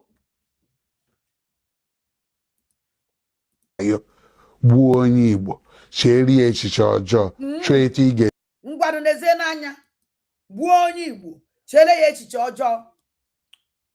Nna be anyị ibe niile a na-egbu ndị Igbo n'ala Igbo ọkwa ịnụnụ na-ewetara 100 and something thousand ozu n'Enugu n'Imo steeti mbọsị ya. Kedu ibe kwuru maka ya? Ọ bụrụ nwa ndị Igbo bụ ife ahụ. Ọ bụrụ mmadụ gburu fa. Kedu ndị gburu ndị ahụ? Kedu ndị ahụ one ndị gburu fa? Ibe niile anyị bara a na-ekpokọta ozu ndị Igbo one ndị ugburu. All these kidnappers a na-ekidnap ndị Igbo na-asị gị organ traffic ndị Igbo ndị na-eme that organ traffic. Kedu ndị na-sponsor that organ traffic? Kedu ndị na-supply those organs? Kedu ndị na-transport that organ? Maka ọma na-transport ya. How many? Ajụjụ ka m jụrụ gị. And unu soro kote sayentist n'ala Igbo. Asọ ndị Igbo pụta. Ị pụta. Kware na identity gị. We Fulani identity. You look like a Fulani man. You're dressing Fulani. Kedu ibe mere go onye Igbo na-arụ? Owo na ya wu na ịnọrọ kịta otu a na-asị gị kwụrụ ọtọ see foto. Iwu onye Igbo na-ewepụta your picture. Kedu ibe mere go onye Igbo na-ewepụta your picture kịta? Kedu ibe mere go onye Igbo na-ewepụta your foto na ọnwụ na ịkwụrụ ọtọ ka ya sị ka ese foto azụ onye Igbo? Mpụta mmasị na onye Fulani ka ya because you dress like them. Ndị Fulani adịghị dress like ndị Igbo. Had the proud of their dressing. Had the proud of had the proud. Yoruba the proud. Nejin kefa 1,200. If you mara Yoruba, look at you. Iwe awejiji mara ndị Igbo. Number one, Igbo in ekwu okwu ye. Owu ni Igbo onye Igbo iwe disgrace. Because he dey proud to be a Igbo. He was proud to be a Fulani man. So if you just go but you have to again, it one day will dress like a moody go say your identity and the way your body is. Now they get this man on. esi megide jee na shop obe nwere si n'azụ kwụọ landlord ụgwọ nagharị ya shop ya tụba nwa onye Igbo ime na-anụ ha anụ gbanaga. Nwa onye Igbo ahụ na-atụ ime na-anụ ha anụ gbanaga. What of nke ndị Yoruba na Fulani na-atụba ndị Igbo gbanaga? Okwa ụmụazị ofu nwata nwanyị ka ndị Fulani jidere lepuo ya 6 months inside the bush kechakpuo ya ma ahụ ime. Onye Fulani mmadụ na-abụ jidere ofu nwa Igbo nwadị Igbo kpọrọ ya ba ime ọhịa. Hold onye 6 good months inside the bush na tụwacha ime kecha ya ma ahụ ime. Ka ejidere gịnị ka a na-agwa onye Fulani? Onwere onye tiri gị ibe? Onwere onye metụrụ gị aka? Onwere onye gwara gị okwu? Nwata ndị jidere nwata nwaanyị Igbo rape onye for good 6 months inside the bush kecha ya ma ahụ ime. Na ibeziri a condemn onye tụwara nwaanyị onye Igbo ime bụ gbanaga. Side ahụ mkpa gị. All my problem. All no underage. Katwali ime gbanaga. Oye wutem. Ba una grown up agadi wanyi nwa ada Igbo. For on ibeji nwa be gabe na 18 years. Ejetwa yi ime gbanaga. Ebenebe gbo. Ibe ahụ my problem. O ife ọ chọrọ ka o mee. Ngwa nezie n'anya obodo na-agba ọkụ. Ibe dego mkpa onye na-atọwa nwaanyị ime gbanaga. So say about your problem. Man, I'm pulling men and we don't touch it. Kidnapping and men and we don't touch it. Organ harvest and men and we don't touch it. Uno Nibo, all these villages in Madebios in Anibo. Biafran child. Say that in change the channel the community names. Ebahariana the community afa. Ibia no leba na akpari onwe gi na disgross onwe gi na ele onwe gi tokobo. That community that ye ekwu okwu kedu ndị chụpụrụ ha n'ụlọ kedu ndị gburu ha kedu ndị gbara ụlọ ọkụ jide community demolish man terrorist act iman ya terrorism nobody unu ndu governor unu ndu na achichi unu ndu wandu nwere ego na ani bụ na-esi ebe aha gezi. Are you not ashamed of yourself that no ụmụnne gị bi na IGP camp? Are you not ashamed of yourself that no zu ụmụnne gị nọ na mortuary kpacha nkụ kpọnkụ dry ya dịka osisi because of na befa abe nwe ike ibu na nwa ozu ahụ unu jenye. And unu niile pụta na social media dọgacha afọ ka ụmụ otolo na-aka inyo onwere onye n'ime unu nwere human sympathy unu wa ajọ ndụ fia ọnwụrụ ọgwụ ole na ọnwụ na iwe onye Igbo. Shame on you. Any one of you go pụta na social media corruption eziokwu niile mụ nwa ya emere the person ebele jee na ana Igbo mụrụ nze mụ ọzọ jee n'Imo State how many community ka mmadụ ebi ozi jee na Anambra State how many community ka mmadụ ebi ozi ị na-ekwu okwu ndị Igbo jee na Ebonyi State how many community ka mmadụ ebi ozi jee na Enugu State how many community ka mmadụ ebi ozi ama maka Abia State emekwu nke m amarọ mana asị m kwuo nwekwa side na Abia mmadụ ebi ozi na Abia State and ndị ahụ obodo ana Igbo onwedu ka o si emetụ unu n'obi ịmụ ife unu ya eme ka ụmụ mmadụ nata befa ka ikwu na ibe na gbara ọsọ na befa nata ka abago n'ime ebe ahụ mmadụ ife kpata na ndị adị anata chụsịsịa those criminals in other place called Ebube Agụ na asawana mmadụ bịa gwa gị sị gị datina ọdụ nkọ ijele or I don't know Chukwu of egwu slave na Nnewi onye si datina side asarị dọkụbọ na-eche nche na onwe ife na-eme side ya na Ebube Agụ asarị dọkụbọ terrorist na-echere gị nche na ana Igbo mụrụ nze mụọ ọzọ side ahụ nwe onye na-abada place nwe onye na-across that place nne kachi meze kwuru ya ekwu na only people side ndị mmadụ anọtabeghị ebe Ebube Agụ nọ unu eje chụsịsịa those criminals and those Ebube Agụ ndị Fulanis ha chani na ya ka unu eje ekwu okwu je side ya under your watch irere ebe ekwu okwu ndị Igbo ị chọrọ ịdụ ka Dubai ihe adụ ka Dubai na-asị ndị Igbo natawa kwa na a na-egbufe na ana Igbo how many community and nobody or can go one on here na ekwu okwu ifele megbuo unu ifele megbuo unu ifele nwe nwanne megbuo unu niile ifele megbuo nwanne ya jide unu saa unu afọ fia unu owu ni nwoke onye Igbo atụrụ mụrụ ebide mgbe aka nwe merit to be an Igbo man for this rubbish that call here happy people kwesịrị ikwu hapụ ụmụazụ ụmụ Igbo na-ata na ma ezi.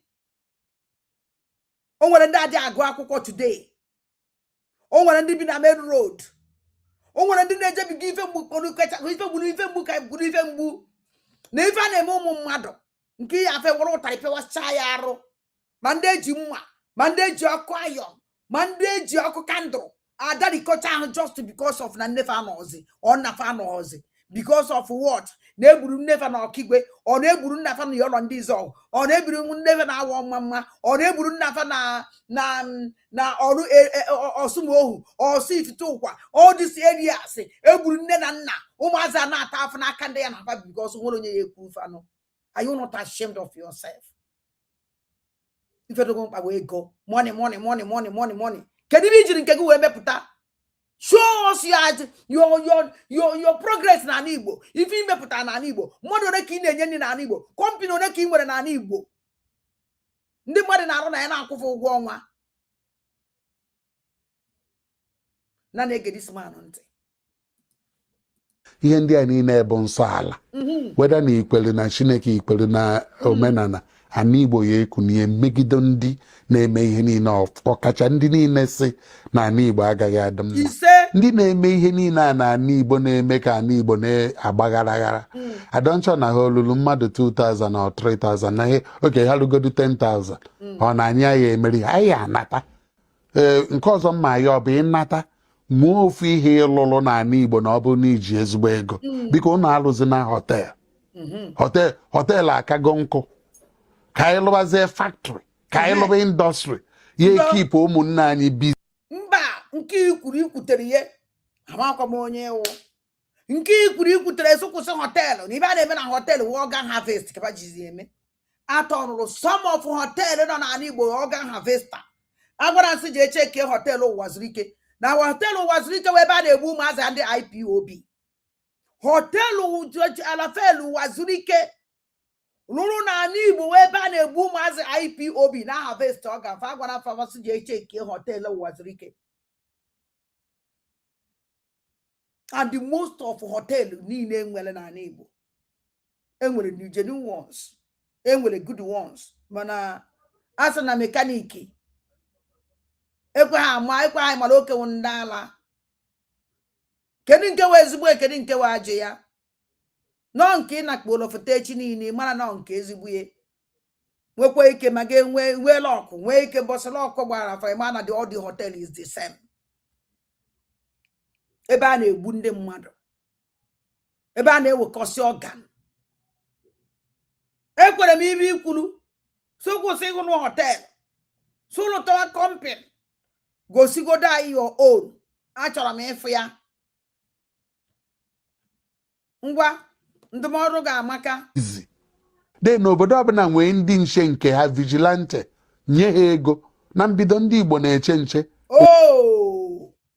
ikwu ha na nke dị mmasị ngụ na ikwutere ya akwa m na-ebe everyday here ụtụtụ na ebibe n'abalị ka m na-ebe se ha opuzire na sekuriti ndị Fulani se ha opuzire na ha sekuriti ebe ka odike terrorist man ọrụ unu ejenubere na sekuriti Chukwuka ọfọ egbu ọrụ unu ebere na sekuriti Chinasa nwa ekperima ọrụ unu ebere na sekuriti kedu makwado one hala one Ngozi Olabaeze nwekwa one sekuriti nke ya onye ọna asọ ọkpọrọ ndị ibe na ọkpọrọ squad elite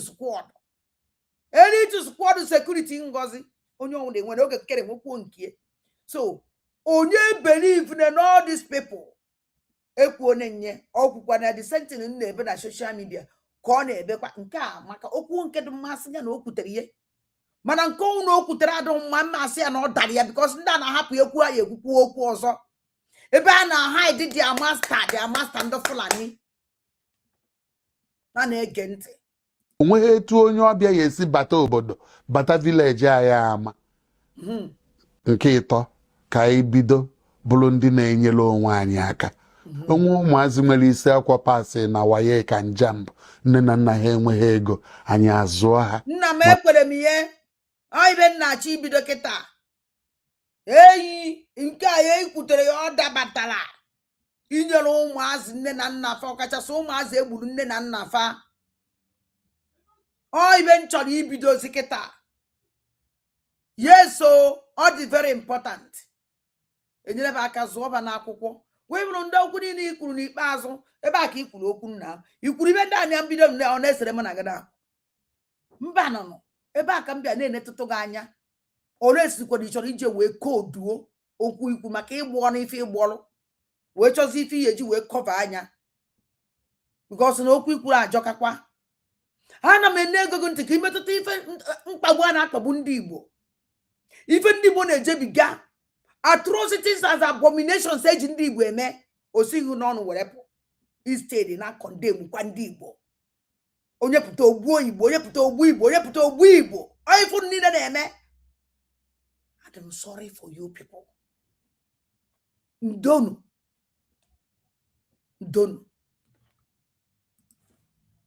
okwuchakwana aka ọnwa bụ nwa ọha ezigbo mmadụ afta ka igburu ụmụnne gị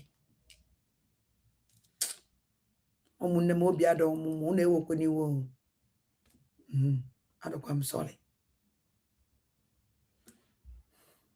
eziokwu dị mma okwukwu and m ekwukwe ya otu o si dị na-eti ihe eti na-ewepụ ha ewepụ n'aka ya mmiri this is me ụnụ makwa onye nwụ enide m ije kọwara ụnụ unu mara na ada ndị gboo achịkata di ya na na-akpara yo ndị ya na na-akpa ya ụmụ aja ọdụm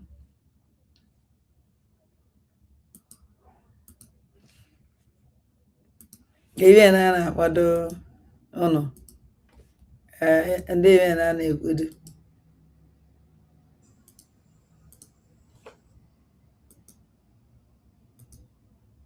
Day of February 2026. Good evening, everyone. Thanks for joining me in this video. Yesterday, Nnamdi Kanu appeals against terrorism conviction seeks acquittal from all charges. And just within 24 hours, the defense headquarters is now confirming for the very first time, let me say in a decade, this insecurity that has been going on, they don't accept that it is Islamization.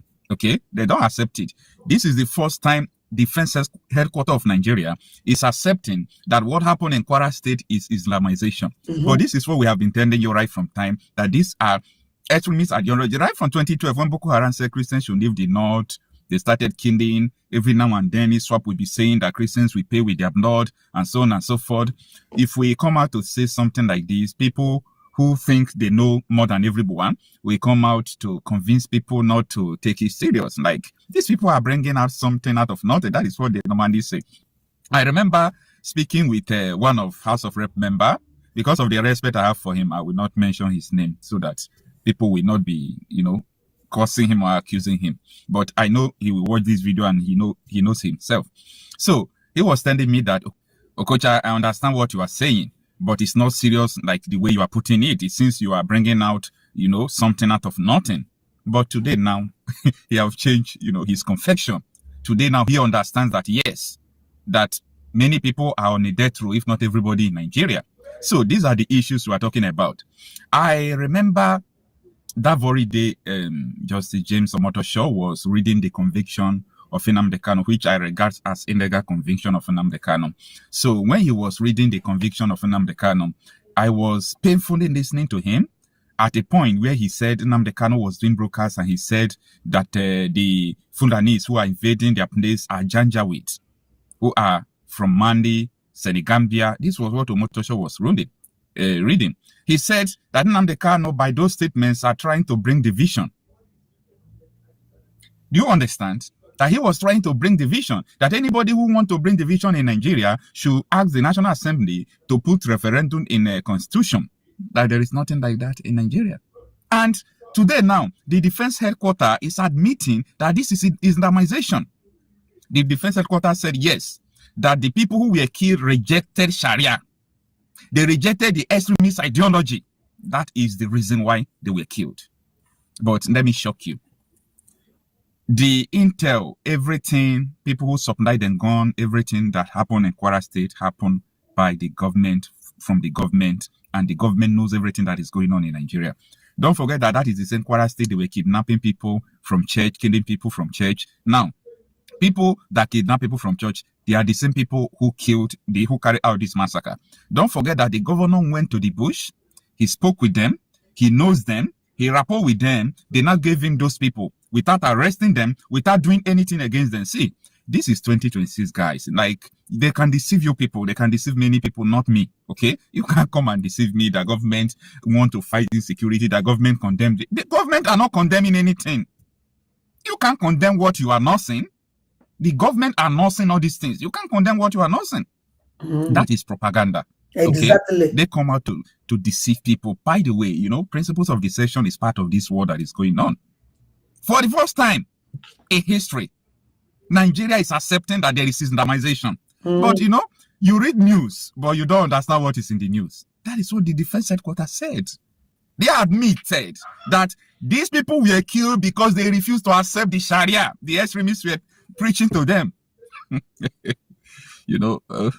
This is funny, but a lot of people came, they preach this same message to you. Nigeria cannot work. They kill the people they were able to kill. They jail the people they were able to jail. And let me let you know one thing. According to Ndoki Dube, right, he said you can kill the prophets, but you cannot stop the message. Yeah. You can kill the prophets, but you cannot stop the message. So whoever that comes out to tell you the simple truth and one and only solution to all these things, which is partitioning, divide Nigeria into 6. Or into how many you want to do it. Divide Nigeria, let everybody go and solve their problem. Nobody is better than anyone, no problem. Let us go and solve our problem. If we all have problems, let us go and solve it. But using your own religion to kill people is unacceptable. They use Sharia to knock people shop in Abuja. Someone was preaching in the morning in Abuja, in Lady. She was beheaded for preaching in the morning in Abuja. Deborah was killed, burned to death, because they said she's trying to tell them not to post religious thing in WhatsApp group, just like that. A lady was also killed and burned to death because they accused her of throwing a bag outside that there is Quran inside. And at the end, they were unable to, bring out the Quran from the bag. Definitely there is no Quran, but they burned her to death. These are Christians dying for nothing. My friend entered a hotel with his girlfriend. Now they are married. That time in Kano, they detained him for 5 days. These are his police. How do we come to this extent? And someone is trying to let you know that maybe one way or the other. And secondly, we were discussing yesterday about the issue of private security. Someone called me. He said, Okocha, I have been seeing people who are pushing for this private security something. And what do you think? I think it is going to help. I said in a normal country, private security is a very big game changer. I started making the person to understand that we have private securities working in Nigeria. Foreign private security from Turkey, from this, from that. I said, what difference does it make? Asari Dokubo, government used to contract him to do some jobs, whether dirty jobs and everything. It's a private security. I told him, won't change. I said, these people may be pushing this because they believe that when they do this, I think they feel that this is necessary. If they do it, they can make money or something else. That is what I think of, because anybody who is talking about private security should first of all ask the question. The problem you want to use private security to solve, what is the problem? Define the problem first. Define the problem, because someone who is sponsoring the terrorists are above you. They are above you. First of all, define the problem. Private security can work in Ghana. It can work in South Africa. These are places where Christians are 80%, 90%, okay? Private security can work in Niger Republic. In Niger Republic, they have majority Muslims. It can work. But in a country like Nigeria, where the politicians are pushing for Islamization agenda, you want private security to go and kill the bandits that always storm military bases, behead soldiers. Like, you are kidding me. You don't even know the problem before you talk about solution. So, what am I trying to say? Nnamdi Kanu has filed appeal. He wants to appeal against illegal conviction from Justice James Omotosho. And the issue here is this. The reason why they were so brutal with Nnamdi Kanu, they spent billions of naira on media. Billions of naira was spent on media just to let people know that Nnamdi Kanu is a terrorist. They paid media organizations. We have the proof that media houses were paid just to tarnish the image of Nnamdi Kanu. But that is not only the issue. The government, they were doing everything necessary just to make sure they remove this man. And they believe that once Nnamdi Kanu is not here, the issue of divide Nigeria will reduce. Because if you divide Nigeria, the Islamization agenda is no. Once you divide Nigeria, where are they going to conquer again? If what comes to wars, maybe Christians from those areas will just relocate. This was what they were telling in Lebanon. They told Turkey this. They told Egypt this that time. Make sure you divide. Divide so that you can secure your belief, your peace, your integrity, everything. And if people who want to practice Sharia to practice, according to the history, they were refusing and thinking the way many Nigerians are thinking today. Today, Egypt, Lebanon, Turkey, all of them are Islamic countries today. It's a pity because they refuse to listen. And today, the same thing we are telling Nigerians, but they refuse to listen. Many people refuse to listen, but, they will listen. I'm sorry to say this. They will listen with pain at the end if they did not listen now. Because what is going on now, these people already on rampage. If you see the strategies of these people, where they are going to attack tomorrow, next tomorrow, these people are not backing down, okay? I just, pray that within the period of 7 days that US want to strategize before they will start action, that US should swing into action to make sure they will be able to do one or two. And when they see that the thing is not ending, then they will move to the full option of dividing Nigeria. Who Nigeria help? Who is Nigeria helping anybody at this moment? What is your hope? People are every day. People are just dying. It's a pity, It's a pity. I just hope that this issue of Nnamdi Kanu's detention, I know something is going to happen that will make Nnamdi Kanu to come out there, because as it stands now, the reason why they are holding Nnamdi Kanu, if they see that Nnamdi Kanu is no longer the problem that is saying Nigeria should divide, then something will happen to release him. But the people who are not being announced, definitely they are going to release Nnamdi Kanu. But the reason why they are holding him there in Sokoto is because the people who want to Islamize Nigeria, who don't want Nigeria to remain secular state, they are against the ideology of Nnamdi Kanu, and that is why they just convict him and send him to Sokoto, which means that yes, you are now under us. You are now under us, and in your present, we are going to Islamize this country, and you will be here under us. Maybe you will become our slave. But little did they know that game is going to change. Exactly. Game is going to change. Exactly. Just waiting. Onye iji fuzi aketa pa na agbozi ka na atazi aja na ejegharị na acha ndofa ye deceive trust na agbado ebe niile aya na ba na ate aja omada na ya karịga ịta aja agwala mfa na nkata niile fakpara ya ekpudo all of them nkata niile fakpalụ ya ekpudo fa ncha niile ana m ekwu na-ekwusi ige unu n'ọnwụ ahụ fa ncha niile ya adakpu n'ime eji aka fa kpochie onwe fa onu niile fa na-egwu ha na-agba fa na-adakpu n'ime. I told them aka Chukwu Di Ya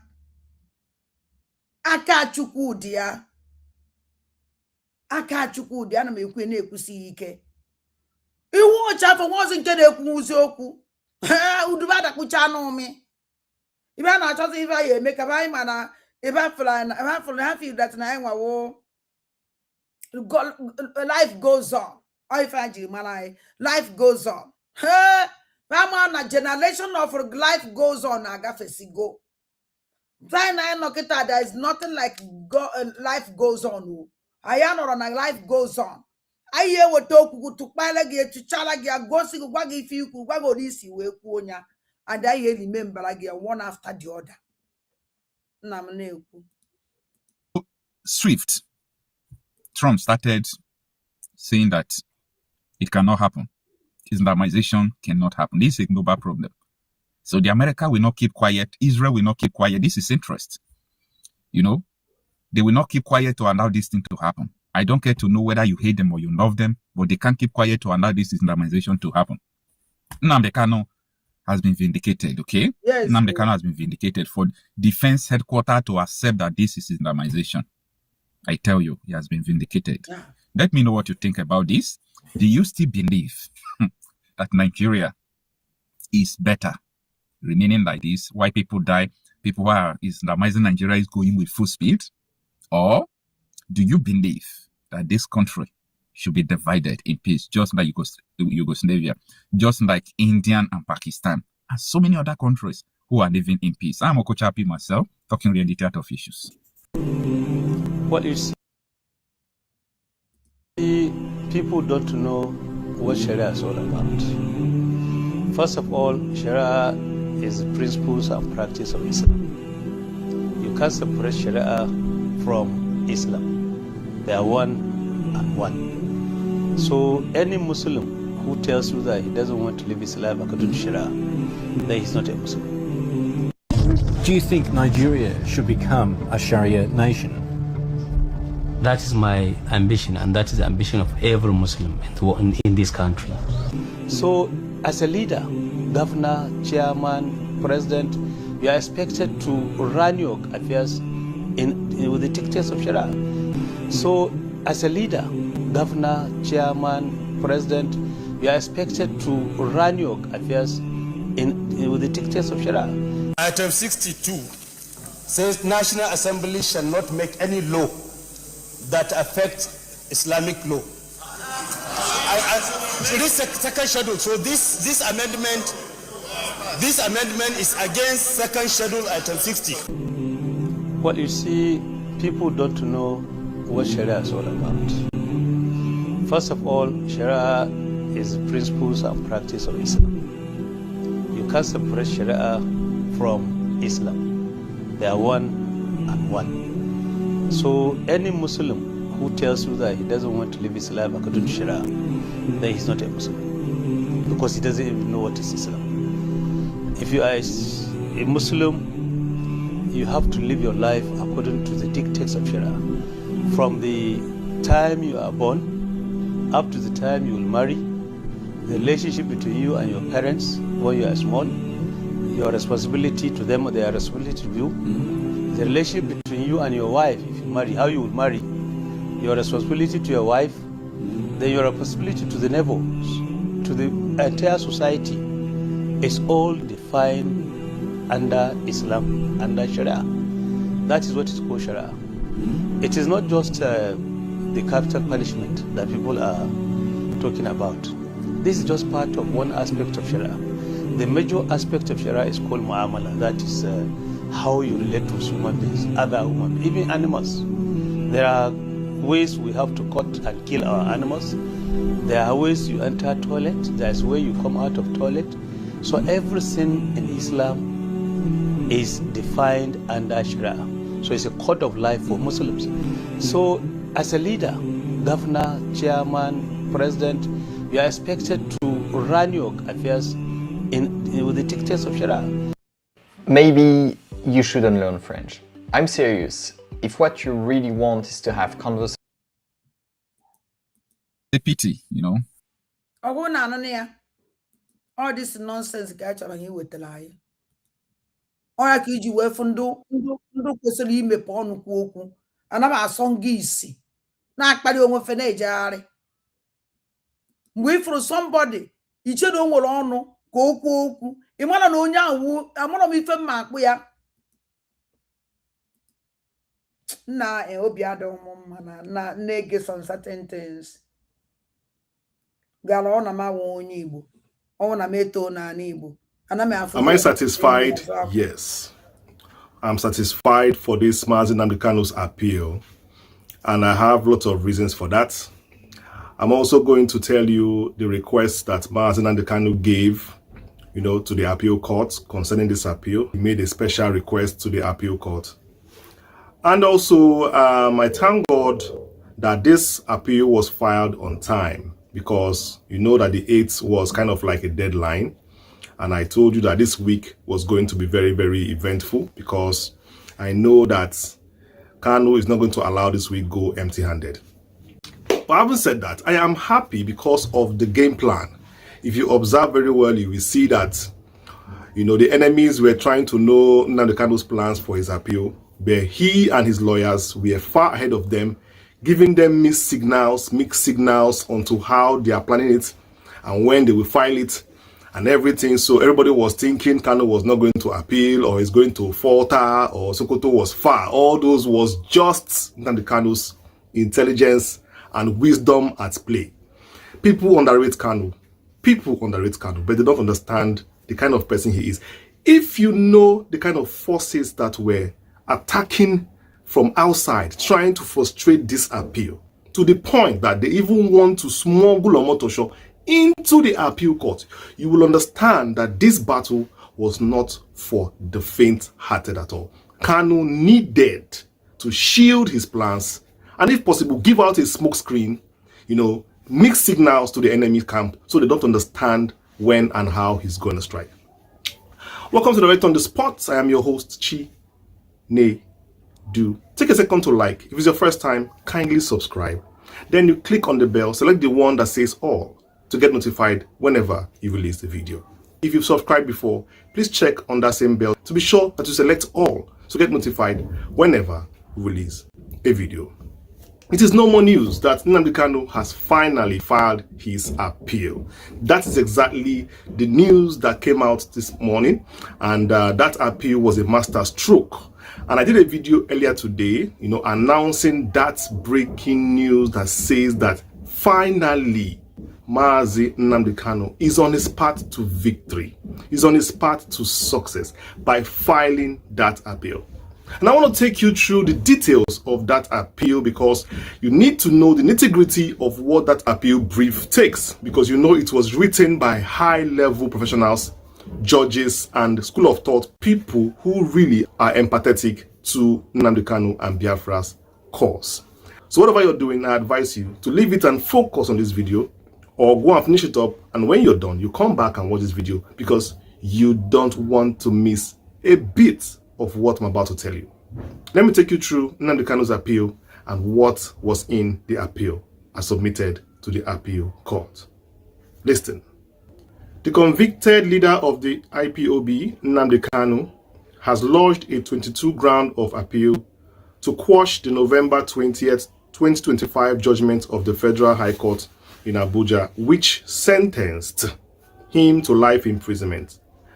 Kanu, who was convicted on a 7-count charge terrorism, that the federal government preferred against him, in the notice of appeal he personally signed, insisted that the trial judge, James Omotosho, erred in law and occasioned a grave miscarriage of justice against him.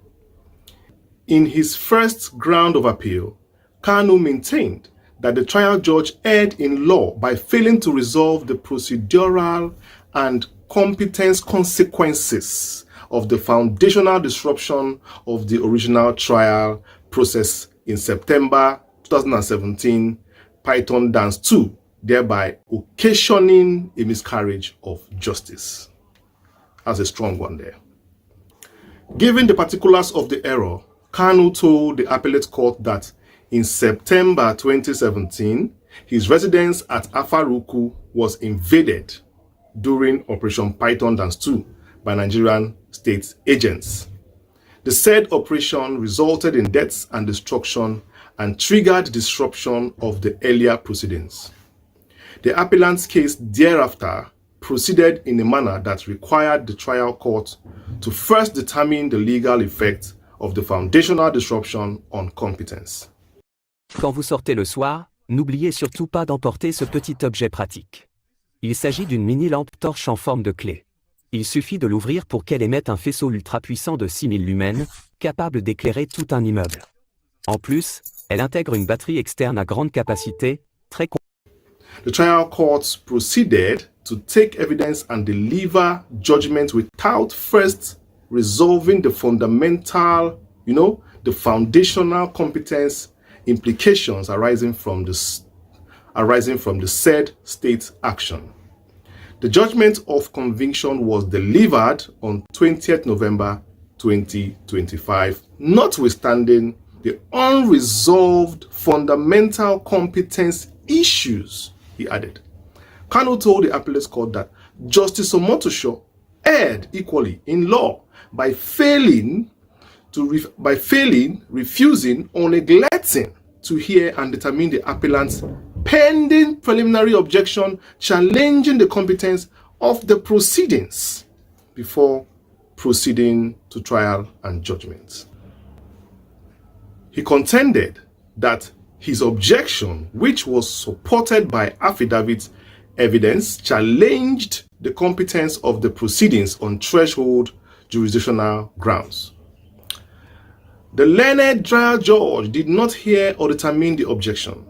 The court proceeded with evidence and delivered judgment on 20th November 2025 while the objection remained pending and undetermined. In one of the grounds, Kanu argued that the trial judge proceeded to judgment and convicted him when his pending bail application remained undetermined, thereby affecting the fairness of the process. Besides, the embattled IPOB leader contended that the trial judge erred in law by imposing sentence without taking the appellant's allocutus and by imposing excessive and/or unlawful sentences without considering relevant mitigation factors. According to him, upon conviction, the appellant was not afforded the opportunity to address the court in mitigation, which is allocutus. Sentence was imposed without allocutus. The court did not consider relevant mitigation or sentencing factors. Aside from praying the Court of Appeal to quash his conviction on all grounds, in the charge marked FHC/ABJ/CR/383/2015, Kanu applied for an order setting aside the sentences punishment imposed on him by the High Court. He equally prayed for an order of the Honorable Court of Appeal discharging and acquitting the appellant in respect of all the counts in charge number FHC ABJCR 383/2015. Meanwhile, Kanu told the appellant's court that he would want to be present on the hearing of the appeal, saying he may be conducting the appeal in person. He said, "I desire to put my case and argument into writing and also adopt my argument orally in the court on the hearing of the appeal," Kanu added. Thank you very much, Nnamdi Kanu. As always, you are a great leader, a man of intelligence.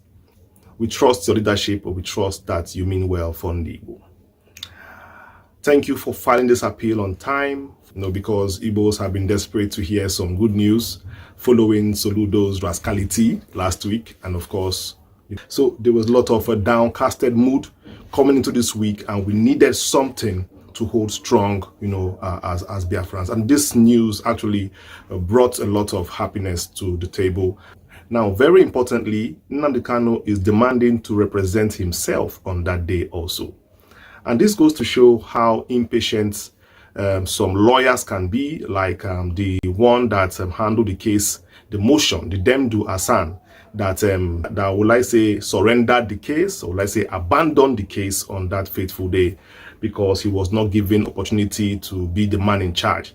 This would have been a good opportunity for that so-called legal aid lawyer to be in charge of Kanu's case now, because Kanu actually, it's possible that if that man had just followed Nnamdi Kanu properly well, by now he would have been the one handling the case. And that is why sometimes impatience is not good in life. This lawyer now, Demdu Asan, nobody knows him.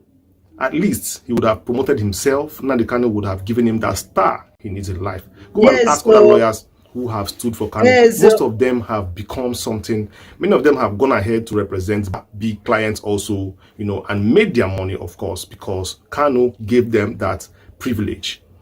So talking about Kanu representing himself on that day. Do you know? Oh, am I if I told you, Mama? Oh, if I were me, and I could go you go. I could go you go. On a leg go for long way. Because if I would the problem I went, the problem I went. I walk with the sons of the Fulani, and the other sons of the Yoruba.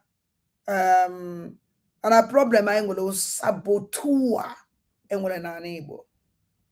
Saboteurs and when an unable. And the biggest saboteurs saying all this rubbish. I'm reposing an unable, powerful and born in Igbo land. Naza emeka na ngozi na Chinedu na Chukwu ebuka nna ma wokwa Chinedu nkege. Onda would the problem I nwe. Because mgbe ndị apụta na-ekwu okwu ire ya afọ yi na-achere ndị Igbo na-ekwu okwu. Ịmara na ọgbọ ntọgbọ.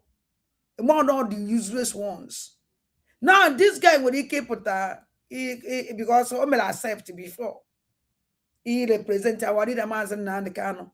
All the criminals, bontobos, and whether na Igbo, call them governors and the senators and the rubbish and the okeke na ukafa and the ohaneze and the goal of Fulani.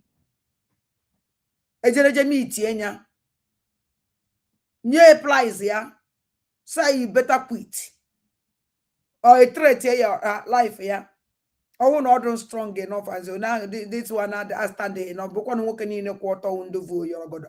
One day you fool your god eve jupanti. Uyoro god eve jupanti man me pay ye pia kaura to horo when you me. Man on na no chi si hey ovuntana nke ni Morocco. E man no nwere ife your to like this e man no horo ni me. Akabanko on down problem I nwe.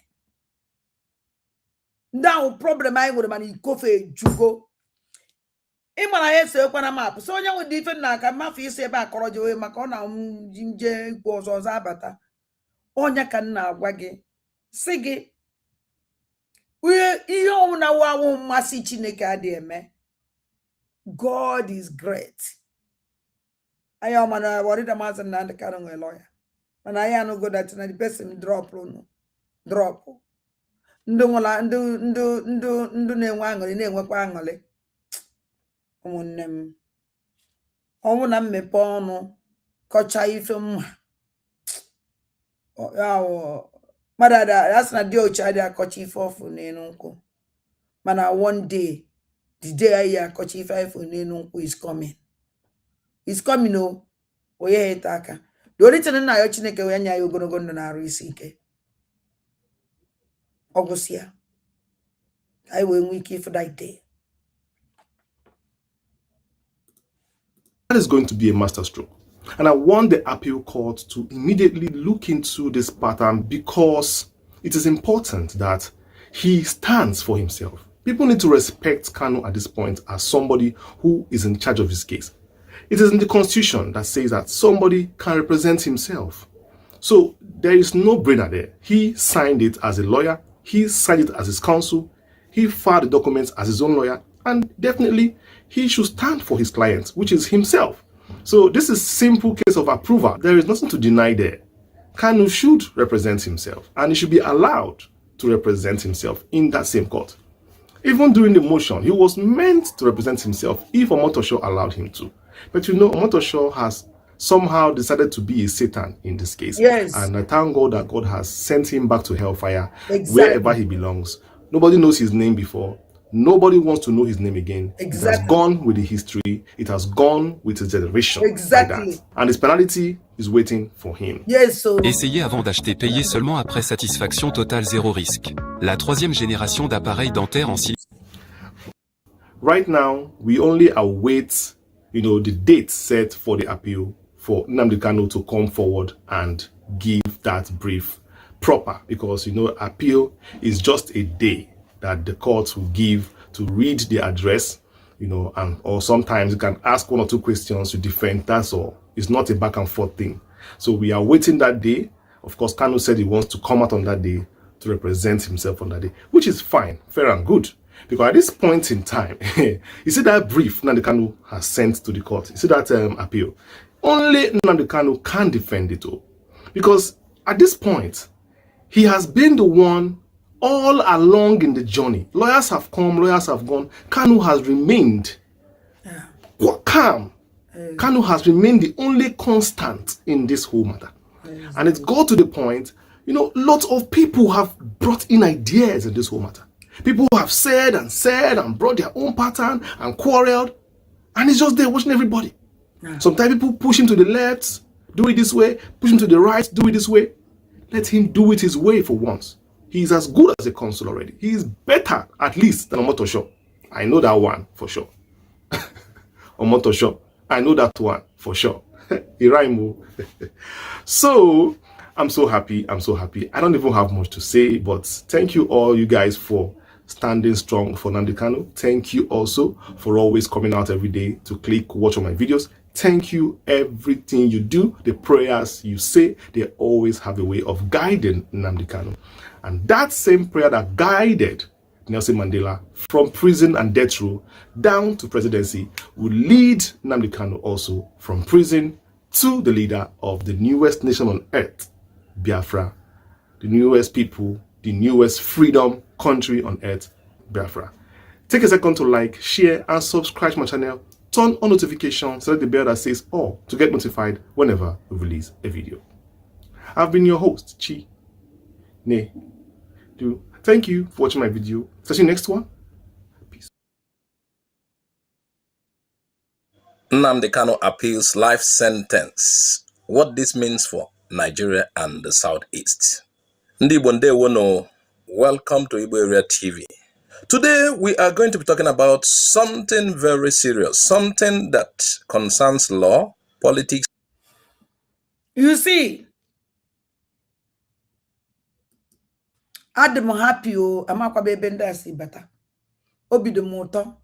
O nwere ife m egosi unu do amakwa m ife that mean no. I just mad also send the me eketa. Ama me ihe o mean no. In fact, I am no ono ewekwe niwe amakwa m ife m akọ. Ama m ife o mean I just fear. So kai malake ni menu.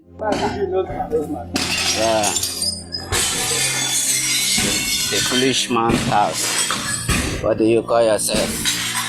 Raising Frank or whatever you call yourself.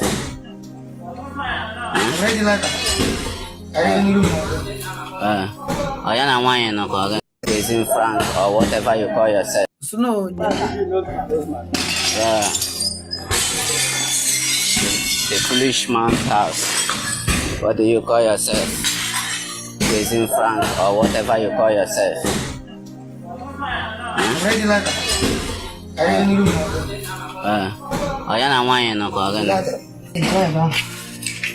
Burn this whole place. Burn this place down. Frank, he bought. Yeah, uno. Yeah, we know the video now. Yeah, we know the video. How come you send me? Yeah, we know the video, I think. Yeah, over the video. I try to make one of. Yeah, we know the video. Yeah, we have time. Yeah, old video, I think. Oh, here for Animal human being. Yeah? You can never do anything reasonable for your people. It is to bring Fulani herdsmen. Our threat. Thank you, my sister. Jennifer. That I'm Jenny. Who do you? How old video? Unless none that watch baby, but I'm me back call it I remember understand. Then case say kidnap our youth.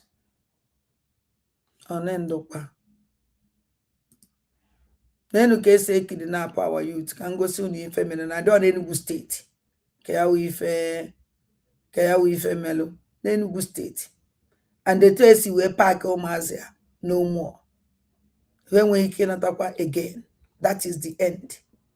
Nenanya.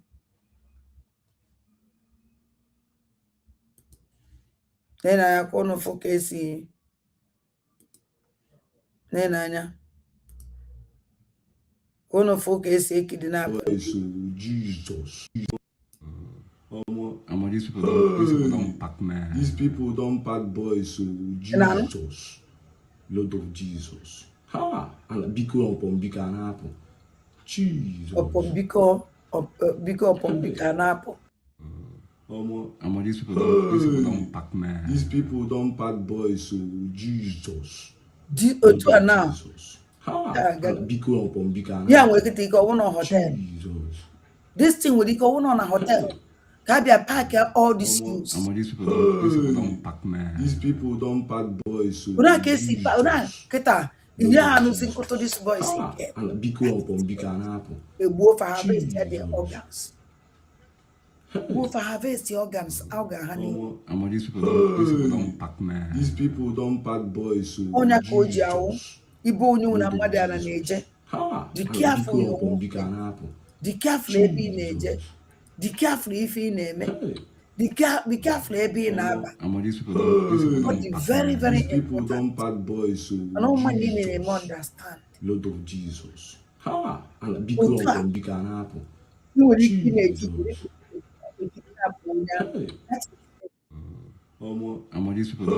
don't pack man. These people don't pack boys. So Jesus. Or will you feel Lord of Jesus. Ha! And biko upon bika and apple.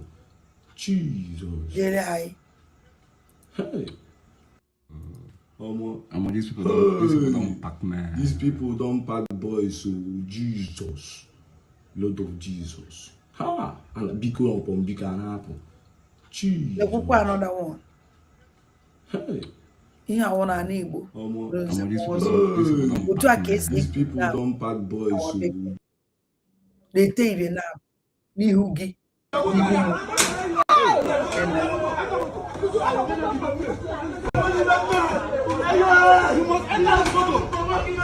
Buy motor now.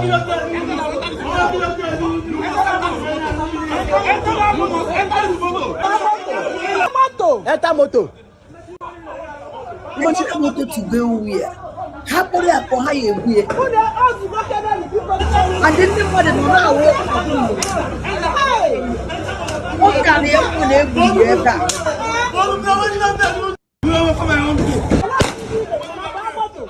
What did you know what is Babu? And I said, Babu. You want to put the motor where this was the cheap at that motor. Hey, I don't want them to be here. I don't get this. What can they say? Okay, only made this kind of thing. Only made this kind of thing. Even the mother bacono. Ne nanya. Ane buye mwa. Ozia puzie even the mother anoro. Ke ya happy ya. Onye egbulu mma. N'ihu ndị mmadụ na-akụ ya ụdịrị ife a. Ndị mmadụ na-enene. Ozi eburuzie ya pụọ ka ya hapụ ya. Ọ ife nna ajụ. Ya ihe ndị Igbo na-ejebiga every day by day.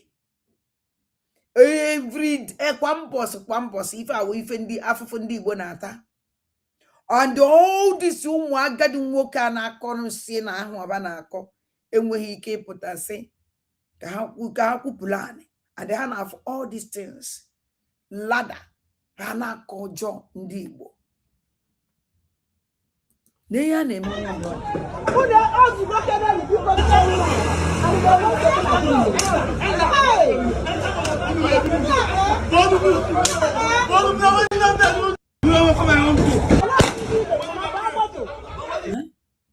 onwekwa ihe mmere ụnụ. Nwa mmadụ na-etikwe na-asị onwekwa ihe mmere ụnụ. Ama na-egbu ya mma ụnụ nụkwa ụda mma na-ada n'ahụ nwa mmadụ. A na-asị abaghị moto. Egburu ya mma n'iru gị. Eburuzie ya pụọ ebe nọ ya gbarazi ụdị ife ya emie. O decide ya kama ya anwụ. Kama ya ebu ya pụọ gbuo. Ọka mma na ya nọrọ hie. Na kaduzidele nke ndụ.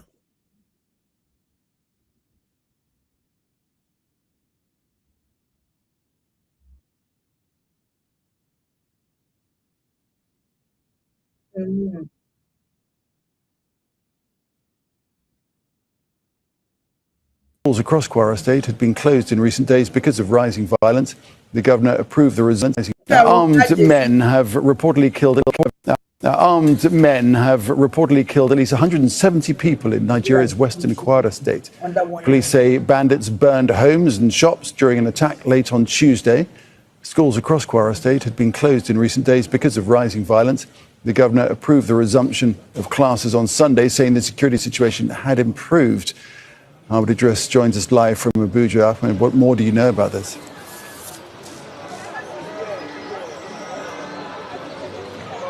Well, basically, Nick, it was around 6 p.m. local time that dozens of gunmen, known locally as bandits, but again, we continue to hear from locals that this is a signature attack by an extremist group that is linked to Boko Haram. There is a commander that operates in that area called Sadiko. That's the suspect at the time being, for the time being. We understand that these gunmen targeted this community around 6 p.m. local time, which is around 5:17 hours GMT, and then encircled communities, started firing at random, killing. Initially, the numbers we got yesterday was around 40. And then as the day wore on, until this morning, we realized that the number has increased from 40 to 70, and now we're hearing about 172 people who've been killed. It's not clear how many people have been abducted yet, but again, we continue to see a similar incidents whenever there is increased military activity in areas where these armed groups are. And the worst part, with them, Carisia. Una all this is so called on the war. So na pana chego and wait for Jindo Mane Polo. Now for distance. I will not have border for. What do you or not border for them near the hands of one another day that one day if I will keep it in an evil. This year they mean a Kwara State. Wala. Umunnem because you know Kwara State or Kwara Yoruba land the code. Na comment section. Kwala or Kwara Yoruba code. Because you're in Maka.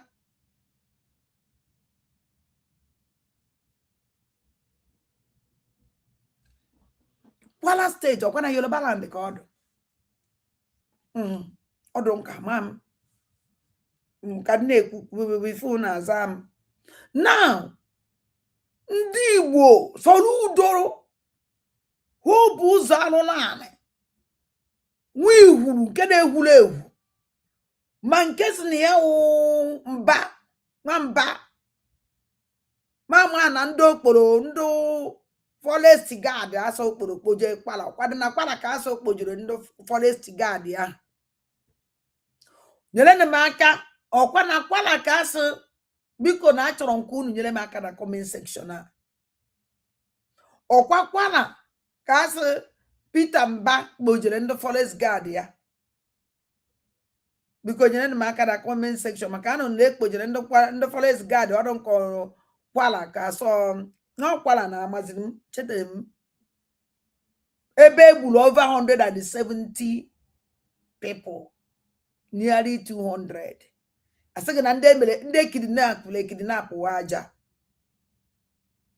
nde kidnap waja nyaka nna ajuzi Okwana Yoruba land, ono simi yes. Okwana this kwala, Kapita Mba send in the forest guard.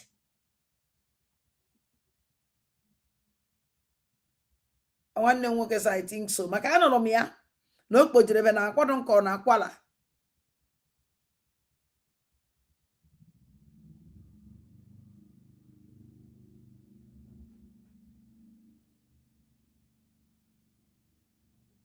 So, I'm a ndo forest guard. I'm not na kawaka no kwala Yoruba land. Kawaka no that place. Amarom because I'm going to net ndo forest guard kpoje that place. Asemo ni even awokwa maybe no ndo ndi Igbo ka ekpopulu. Maybe no ndi Igbo bala that place ka ekpopulu ibe akpoje that place ka je buchasia. Maybe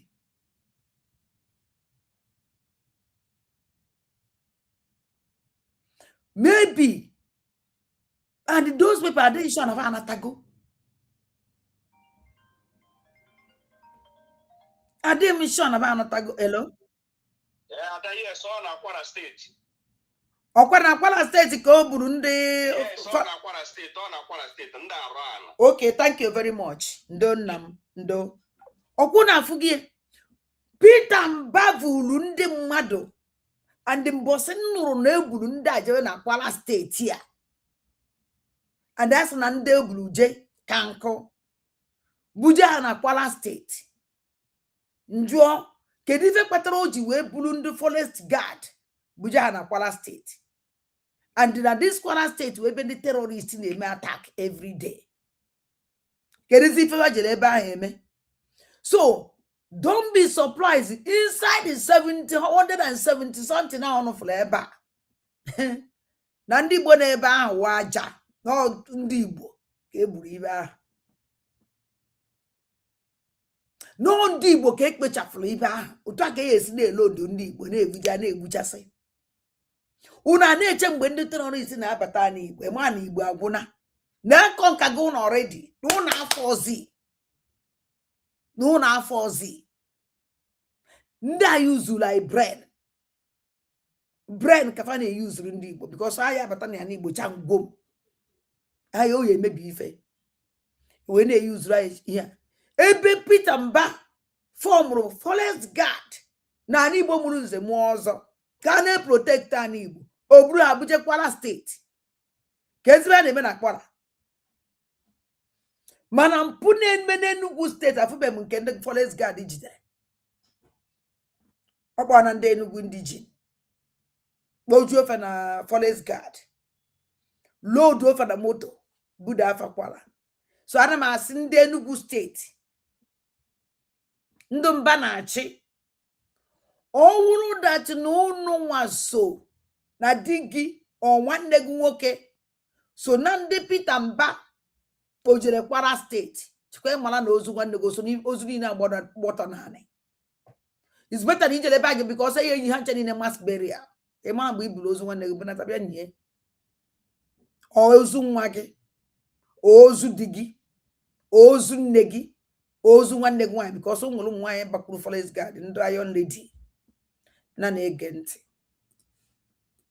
Either bandits or Boko Haram, ISWAP in the northeast of Nigeria or in the northwest of Nigeria.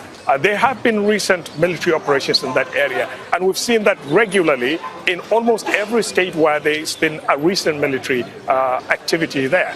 The military has announced that they have destroyed camps being operated by these armed groups in that particular region of Nigeria, and a few days later, we're seeing this. So basically, what we understand right now is the number of the dead has risen to more than 170, and there are more who have not been accounted for. What is not clear at the moment is how many people have been abducted. But communities or locals in that area, in Wara community, are saying that they are not aware of any person who've been abducted. The purpose of the attackers was to kill as many as possible, and they have done that. Ahmed Idris joining us live from Abuja on that attack in Nigeria's western Kwara State. Thanks, Ahmed. Don't miss out. Get the full picture. Subscribe to Al Jazeera for reliable news and expert in that attack.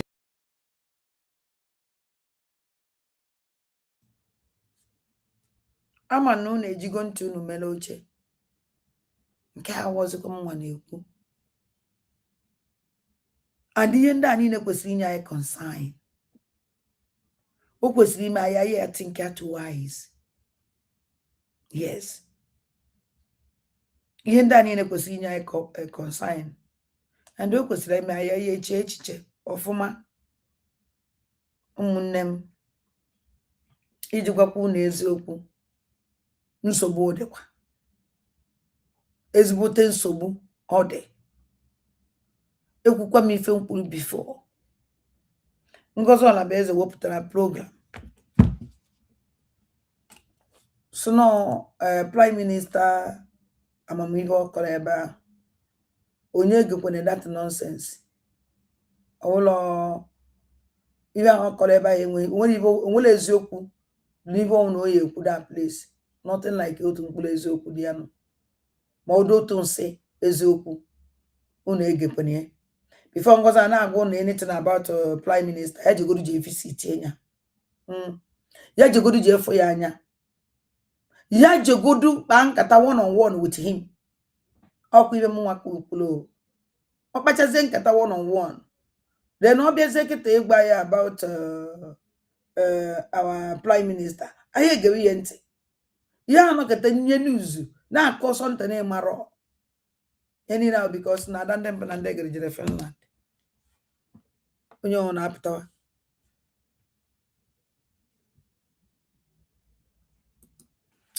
obi adịghị m mma mana obi dịkwa m mma obi adịghị m mma chaa mana obi dị m mma. Ana m ekele Chineke ndị be anyị si na ọ dị mma ọ dị njọ anyị ekene Chukwu otu ọnwụ na osinede anyị ekene nwe ife nchọrọ igosi unu ụmụ Igbo mụrụ nze m ọzọ ụna anyị niile ya ebinye anyị niile kwesịrị ibinye anyị na-edizikwe nke mmadụ meela anyị ya anyị na-edi nke mmadụ meela anyị bikos na onwere ife mmadụ ya emenwere anyị Nothing. Only if mmadụ ya emenwuru anyị. Onye ọ na-asị na mmadụ ya emenwuru anyị ife, onye ahụ ezigbote onye okwu asị. Ezigbote onye okwu asị ka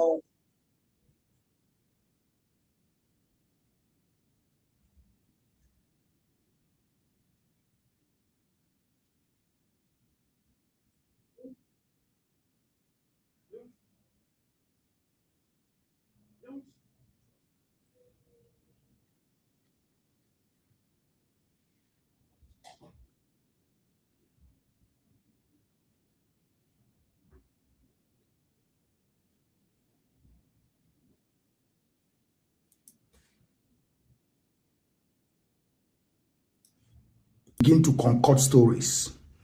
I finish with this nonsense. Man, I flavor. I finish with this idiot town for here. I may change this program with this man. Because after now, okay, when he fell. But I believe in a hammer. Because now I fail to go off label Mazama about our angels.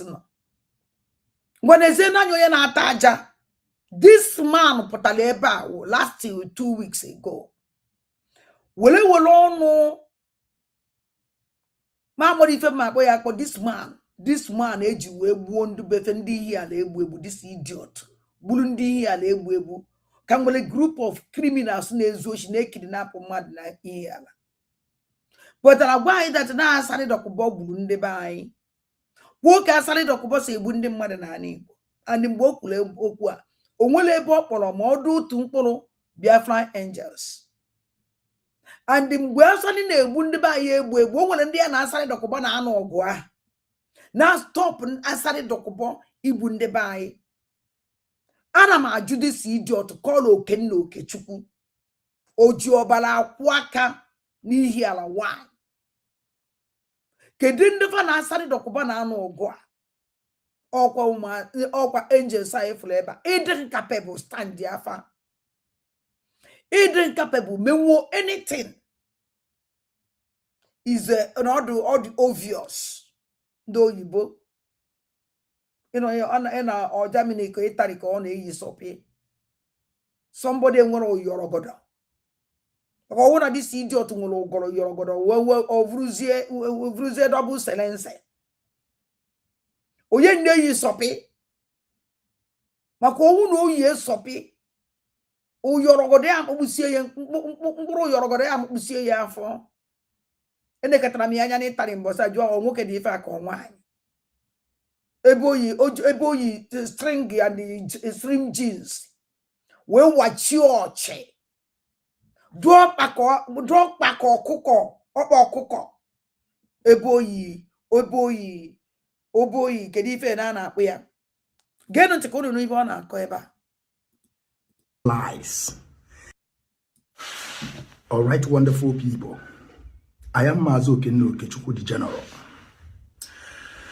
You see this picture you are seeing on my screen right now, which is Ifani, aka the Gentle the Yahoo, and Angel Makeup. It's obvious, it's clear to every one of them that nothing happens to these people.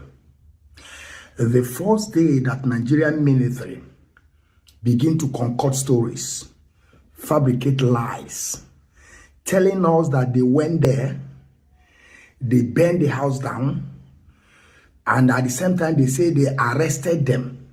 They are in their custody. We begin to ask questions. You know, like I said, I always think deeply. Let me tell you something. I'm not going to Jovika. I'm waiting for Jovika. I don't go on a program. I can get Jovika. The first person be about why. Before I knew Nigerian terrorist military, Jovika. Onye bera kwuo that na-egbu nefa gbafọ ọkụ Jovika. Then nke a na-akpọ nke for this nonsense slave na Nnewi. Pụta confirm onya. Ya na nke a na-akpọ udere Chukwu ka ọfọtigburu. Pụta confirm onya. before I know I say the Nigerian government did no na their custody. Number one, Nigerian government amado nyefa na acho. No one. Undu bulu febu.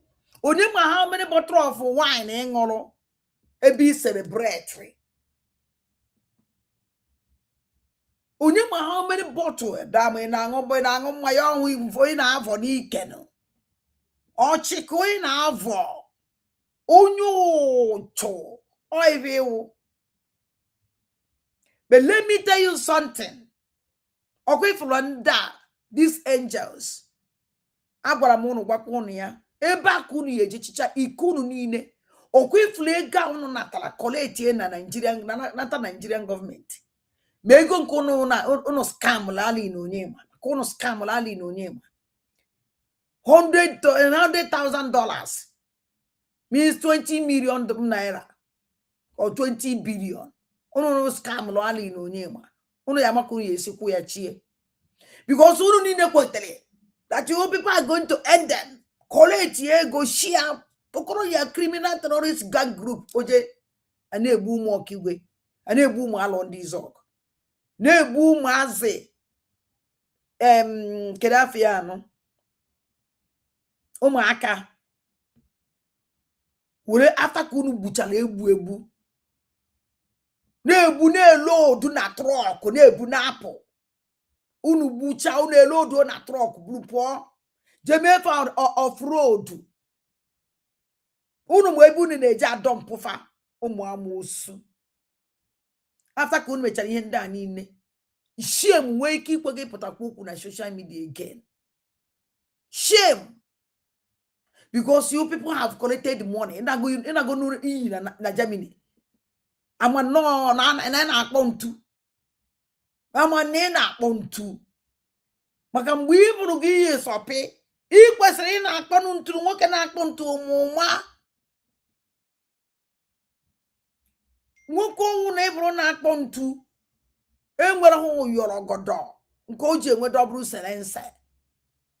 Uwa ya gwuru ike. Onete ho onwe ya mmadu. Owe choose ekpontu. Owuru ife ewu. Okenna Okechukwu. Uju abala kwaka wana na n'ihi ala. Ajukwa guys again. Kede be belong le belong. After ki ijiri nwa gị nwoke were gwuo ọgwụ. Wee chụọ atụọ mgbere. Na ọkọtị ike chamber ndị DOS dog of sell out. Kenye go coordinator. Wee mee nwa gị nwoke otu nwa Chineke nyere gị mbeside.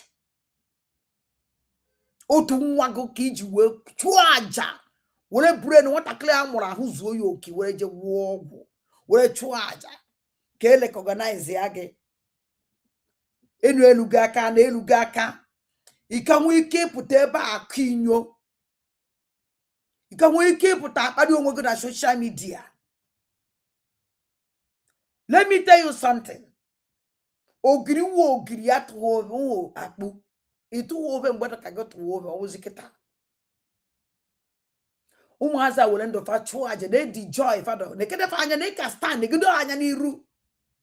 Ifu na ebube Chukwu no fa na arụ. Ifu na ngozi Chukwu no fa na arụ. Ifu na amara Chukwu no fa na arụ. Ifu na obiọma Chukwu no fa na arụ. But look at you. Wole nwe compare godo umuaza ya. Negodo nwe ka ede.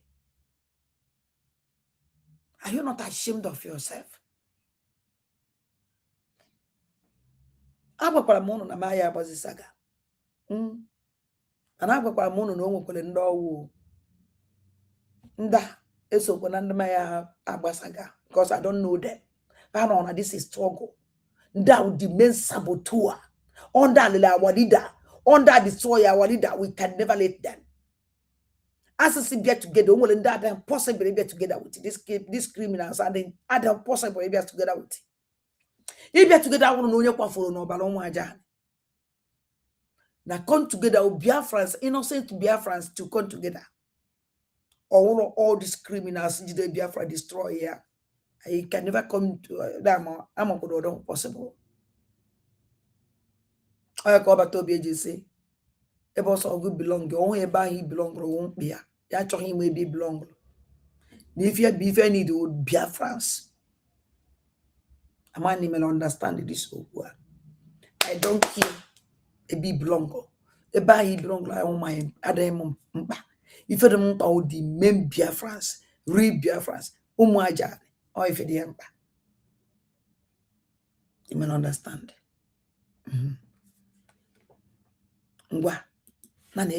Different species. I was calling for the evidence that they should show us.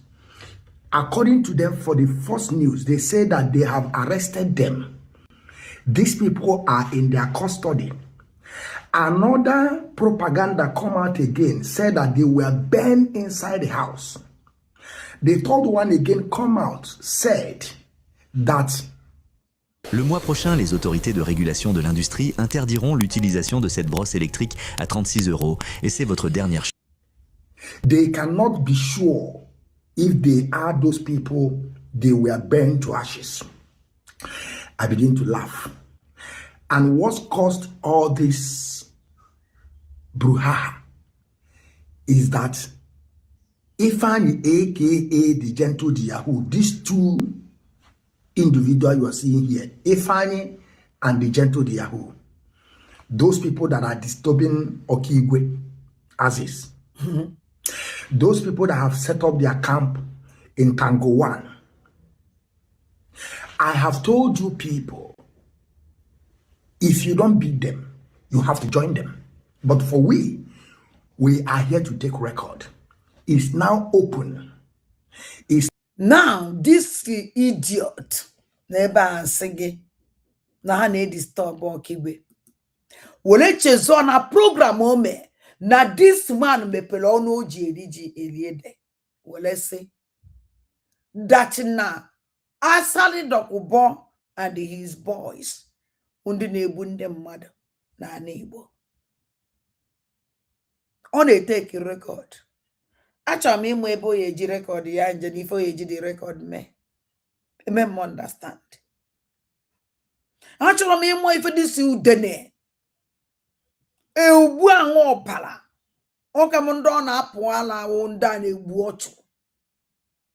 This man jidere ihe ala finish here.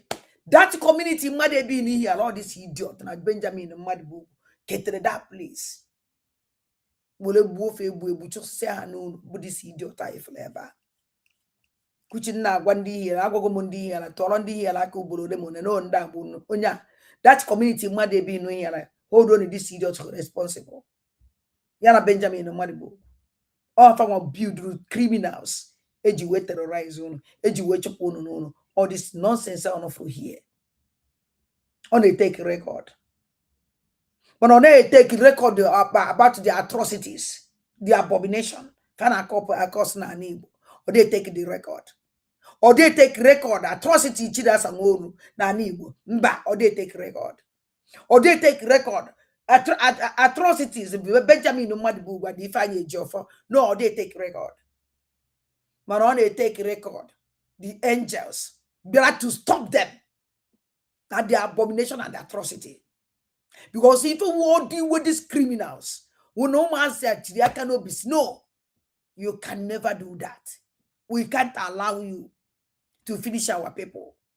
So these people they go against our angels.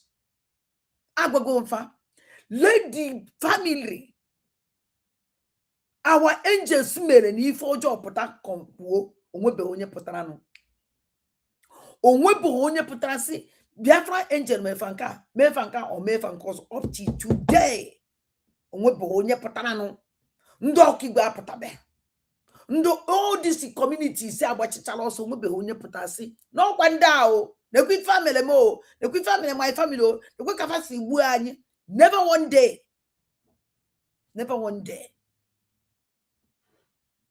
Mgbe egburu ụmụazị ito egburu ebe na ebe ka odike gburu.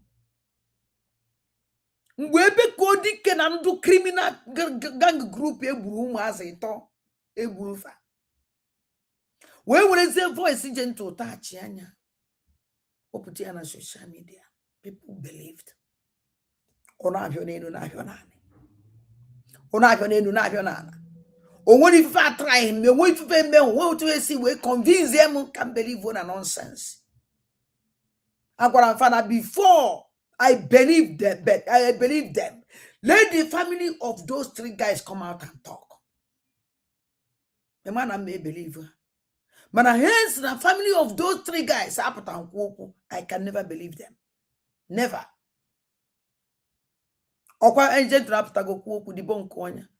Do you see all those criminals come and talk again? Do you see all those criminals come and debunk it? So now I say no na to aso wonye kunoku. On that ebuaye. If you be this idiot na ekwu nda ma ho nya aketa believe on nonsense. This criminals na criminal na ekwu. After ko bia gwa say all the ogbugbu ni na egburu na ana igbo muru nze mu ozo. No asare dokubo na ebubago. Now this idiot bia kwukwe ebe anọ lekwa ebe a na akokwara ga another thing. Because Nanda stop profa na jihad have cause our community na Igbo which asari dokubo. Because if you asari dokubo mere na Igbo terrorist act, what if you chen if I even na no na not if mere na Igbo ebe ya bata buo mo de bucha buo community buo no foko. I chase go the community out from the community because abu no go no ko emegene e account ka gi etie yo ze be bag terrorist tie na place you can't go there again.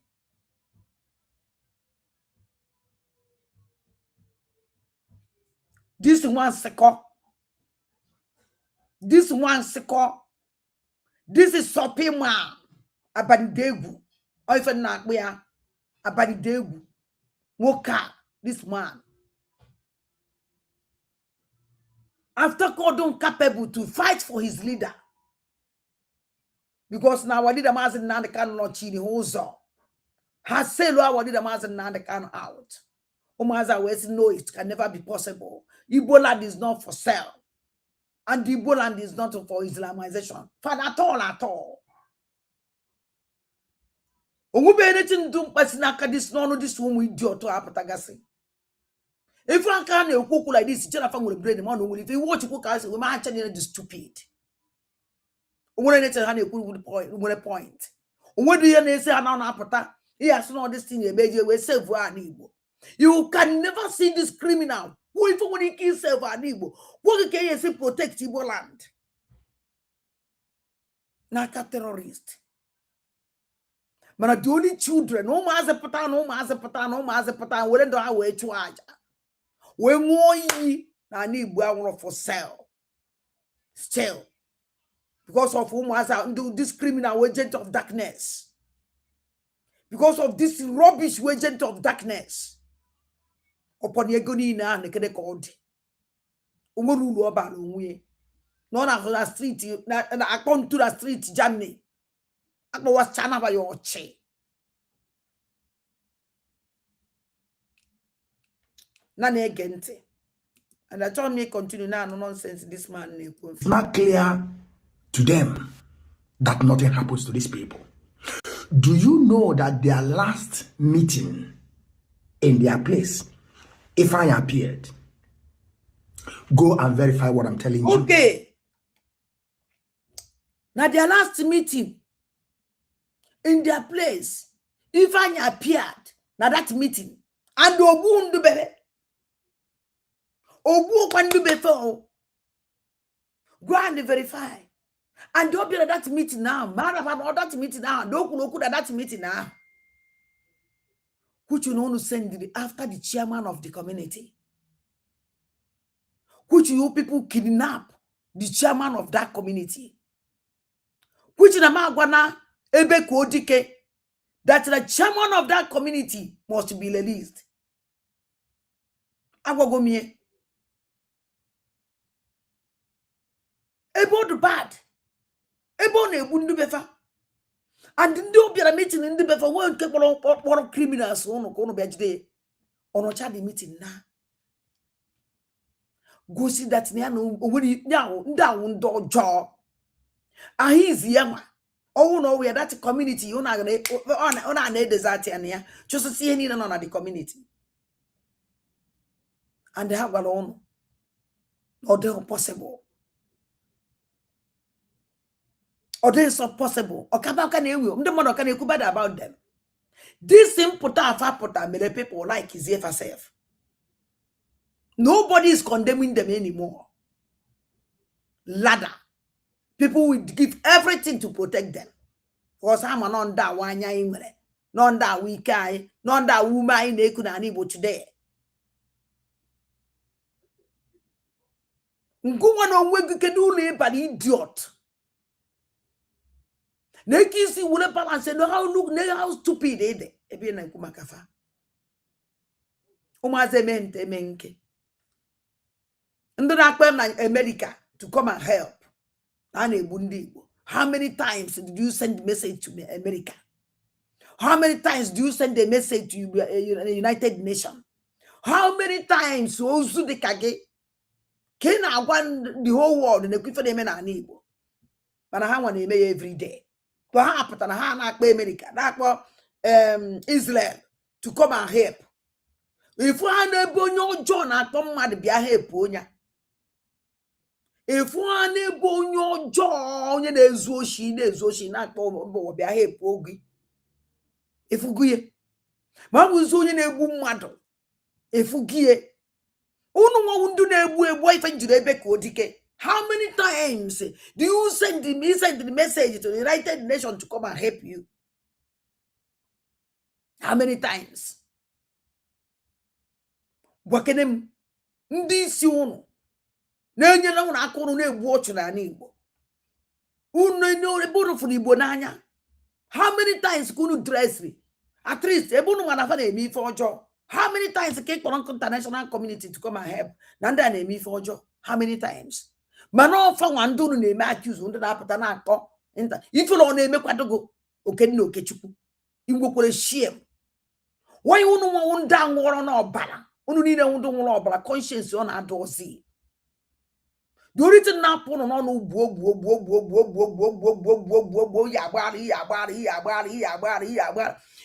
naked. So rubbish na put on. Because now unebu malana ocho onye mama de onunu nyeburu na nshi. Onye mama de onunu buru. Obala ji akwahari ono. Do it neba na afu no ebu na na destroy onunu yesi destroy life. Onunu yesi destroy life and ono na try Biafra. Ono na try Biafra. Then do what I wanted the master Nnamdi Kanu na chop Biafra. Look at them. Just imagine. It's the Nigerian government. You know chop Biafra.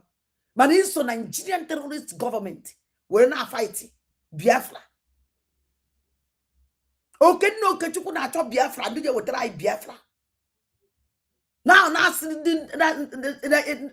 the Nigerian government, the party responsible.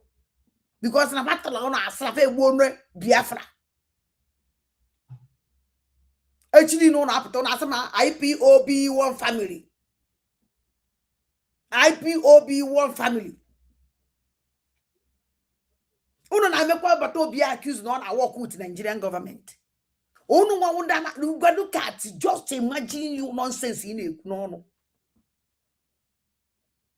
The Fulani terrorists they protect the Fulani terrorists. Nigerian government protest not Fulani terrorists. Nigerian terrorist government you pay you people to terrorize in the Igbo. Let me tell you something. Okay, no Chukwu. Ebaki ye change of go. Now that me kwene kusi ka deji mi anyi isi. Okwe flebo mo this our angels no. Ha Chineke nna. Olesi na Chukwu anozi. Ebe umuazi ano ebe our angels no ka mwa na mmụọ na Igbo. Onwebeghị ife mere ihe no. Igbo we from mmụọ na Igbo. Muruze mmụọ ọzọ. Chineke nna. Ebe umuazi ano these angels no ka nna ọmara na mmụọ na Igbo ndị ụka emebebe ihe na adọkadụ intact. The only thing wo aka gị dọcha kwụba aka gị ọtọ emebikwa na aka gị. Ọnwụ na aka ụmụazị adịghị ọcha.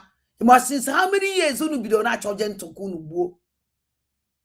How many years? Ego ne ka etinyere n'isi gentle. Ali no onye ma we pata we 20 billion. N'isi gentle. Kanjo now don't. Why gentle? And you make up. Why mad na bad you will problem on? Why name with other ones? Odun kuno feel nothing won't devour from more unable. No enwete ha na mmadụ na-aba unu ya enwete ndị ọzọ. Ọwụ na ịmala ebe ide mmụọ nọ. Ọwụ na ịmala ebe ide mmụọ na Igbo nọ. Ịmala ebe ide mmụọ nọ na onye ji ya ide mmụọ ihe ekwu okwu it too small. Ọwụ na ịmala ebe ide mmụọ Igbo nọ na onye ji ya obi ode mmụọ afọ ode mmụọ ide mmụọ ihe ekwu okwu it too small. Na ndị awụfa ma ji ọfọ. I nwere ike ibu nwa ọfọ. Ebe anụ onye na-egbu ọchụ na-emetụ ọfọ aka. Have you seen onye na-egbu mmadụ?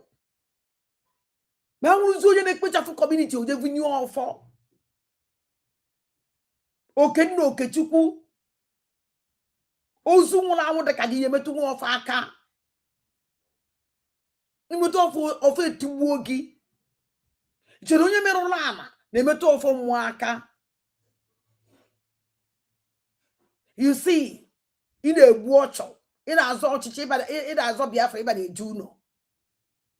Ebunu made a contract with the terrorist. Unu terrorist, unu terrorist on anybody terrorize in the Bundibo. A good capo magaton or Germany. Let me tell you something. Obalumi can never go near revenge. Away from Chichicho Mazza who brew have revenge. Udin to us on a profanity, don't worry, or question of the time, or question of time. Why arise? Why go on the wiggy jack go on give him a public assault to no procota everywhere. Manajamina, you know. And we heard you were like a more neighbor. Had you eje? Had you ọkụ eje? Had you tonde eje? Had you mmiri eje? Had you aja eje? O nwere ugwu different system feji hapụ ebe ọ sọkwara gị n'ọlọ fa ya eme iti gị. Ị mara ebe ija ịbara. Achọghịzị m ige nonsense ị na-akọ ma asị nka ndị ivologu message na iwu idiot. Every time pụta ebe a na-atụ aka dị ka isi arịrị. Na-atụ aka dị ka isi arịrị. Amụrụ m ife kpata na ndị DOS a enwere shame na ndụfa. Amụrụ m ife kpata na all these people kwafuru ọbara. Enwere nyawo onwe dị ife na nwefe adị emefa. Ụmụnne m, the line is open. Ana m ekwuzi. Aka iwe isi m agbagotego wit iwe. Ekwucha na m ụmụnne m biko line dị open biko. Nwa onye nwere eju ma ajụjụ biko kpọọ jụọ m ife ọnwụ na ị chọrọ eju njụọ m mma aza gị. Obi adọ m mma. Obi adọ m mma. Bụ ọnwụ na nna afụ ụdị ụmụ mkpụrụ mkpụ a, ụmụ zombies a, ụmụ ogbu anwụ ọbala, ụmụ udene. Ụmụ rọbish a na-eri anụ mmadụ na ndị otu chi na-asa nwa oru. Benjamin mmadụ bụ ugwu. Ifeanyi Ejiofor na anwụ ọbara ụmụ Igbo chara ọ chọrọ ọrụ chọrọ ntara nke na-ele aka na ọkpa mmadụ. Ụmụ amoosu. Hello Ada.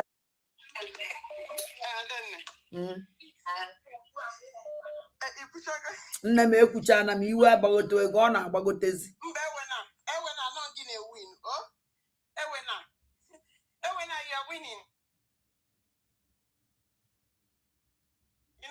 Nne m ana m anụ Ada nne. Amara Chukwu esuwere gị ọtọpụọ gị n'ikpe ahụma. Udo na ọṅụ nke ibe dị n'obi m. Amara ya ezuwere m n'elu. Nna egwu ahụ the best music. I like Kamia.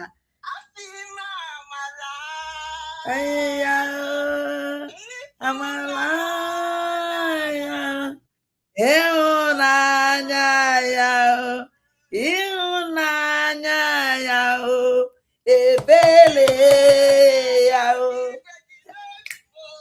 Amara yezugolo munen. Oh my God. Mmeje gwa ala hola. Kedu onye kụrụ egwu a? Kedu onye kụrụ egwu a? Kedu onye kụrụ egwu a? Chimegbu m. Amara Chukwu ezugolo m. Ọtọpụrụ n'ikpe ọmụma. Udo na ọṅụ nke igwe jiri obi m. Amara yezugolo munen. Hey, Chineke nna. Akpata m oyi ahụ. Akpata ahụ my best.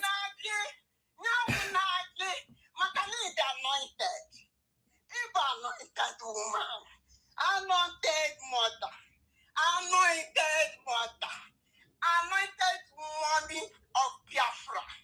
You are spiritually, physically anointed. Equal anointing. And nobody can tamper with your anointing. Nobody can stand your anointing. Nobody can tamper with your anointing. Anointed woman. Carry go. They carry go. If put together, help us forever. Help about Buruburu. Apore na moyadara. Ini kai geze. Eba murukyo. Ekele diri hineke.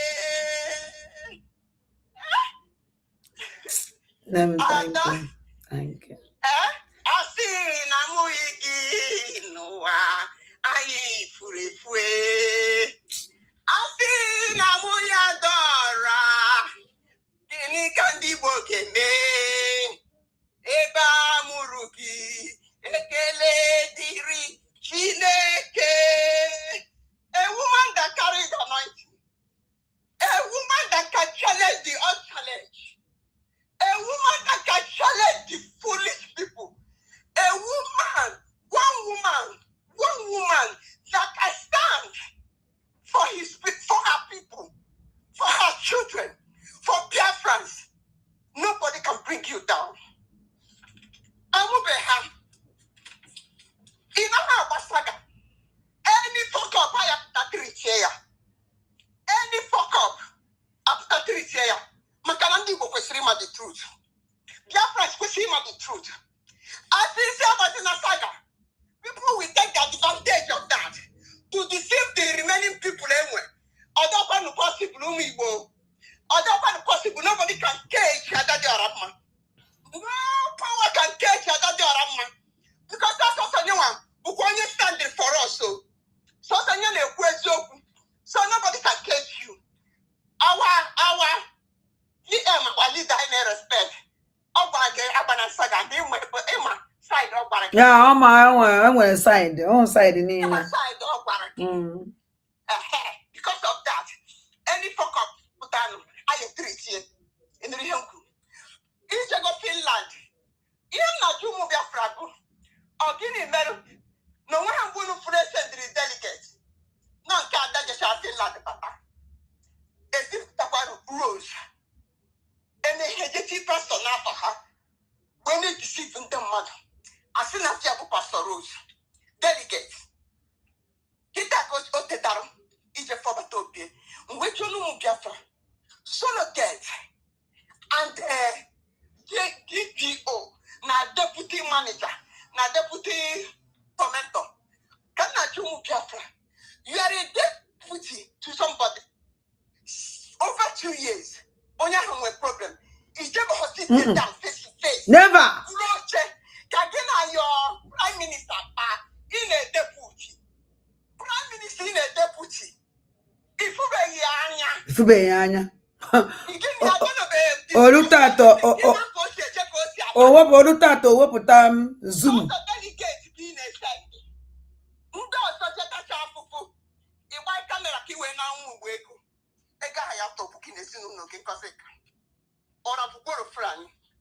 I go to comment section. And there's somebody that is see. Now go see Alaska. And that thing we could me house on email. No, you are secret agent of DSS. Now Biafra struggle. Secret agent of DSS. I have Alaska there and that's support to me. 100%. I'm not going to make a bunny together. For standing up. For standing up.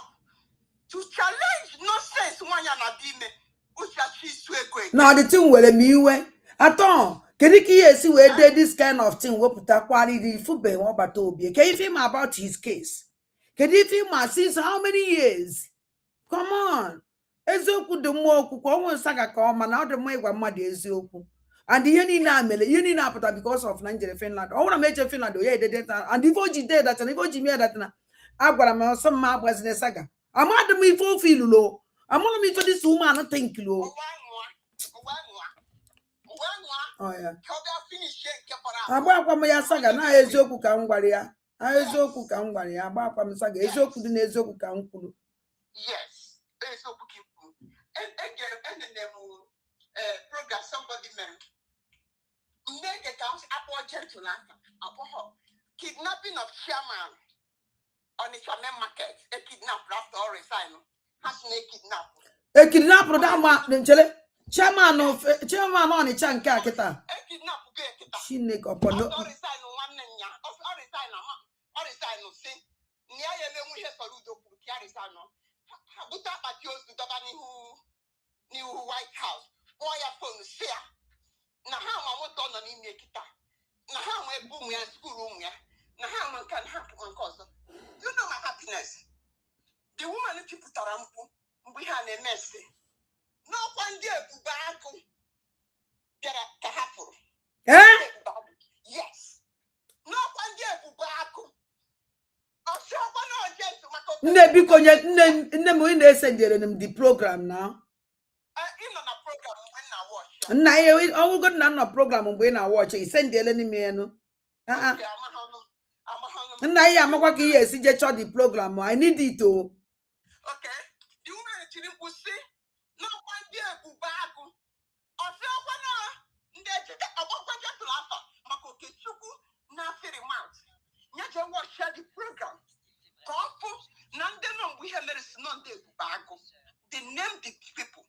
Ada because they cho that program, cho ya send the biko. Hey, don't name, don't. Oh, make way. Hey, na utem. Hey, ka utem. This guy balosa. Oh, balosa this day. When I want to send the golomadi this thing. Ọgbala ọsọ ndị ya ọpụna ọsọ ndị ya ọgbataghị ya ọ gbakwala ọsọ ndị ya and ọ na-kidnap this guy now egbu ya and o nwere ife nwa mmadụ mee o nwekwa ihe nwa mmadụ mee ọ resign. Hello? Nna m mgbede ọma. Good morning. I'm going to be here, but I cannot come 50. Okay, good evening. When can't make no my chat, which goes yes, I could be good.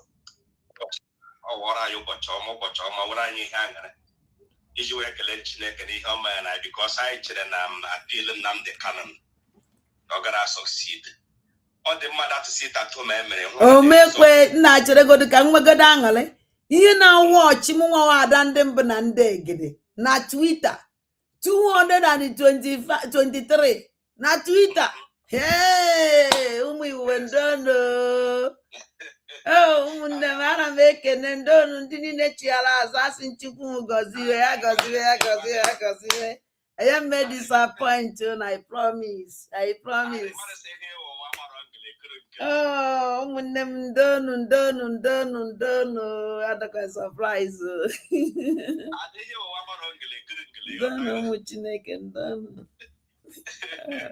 I didn't surprise. I don't surprise. I say my level. I don't surprise. So yeah, I made headache and money equal, but don't you push rishi? How that na lekwebe the light, na lekwebe the truth to know. They will come back. That's it. You know, so yeah, what I worry because AJ Kagara gave blog. that our brother Kuroku about Igbo acid. Gawan that man saw that no oka. Only he would have met in a rute and no be. All the attack against with a book, Makameho Bodo. Ndo John no, America or United Kingdom or I'm everywhere. Agbaramon and Danny no born through well because when you need a baby, we may be Afibo. Afibo Kafane maybe. Afibo, born a fan, Bondi, Bibo. Oh, now, Osorudo, see where America, some that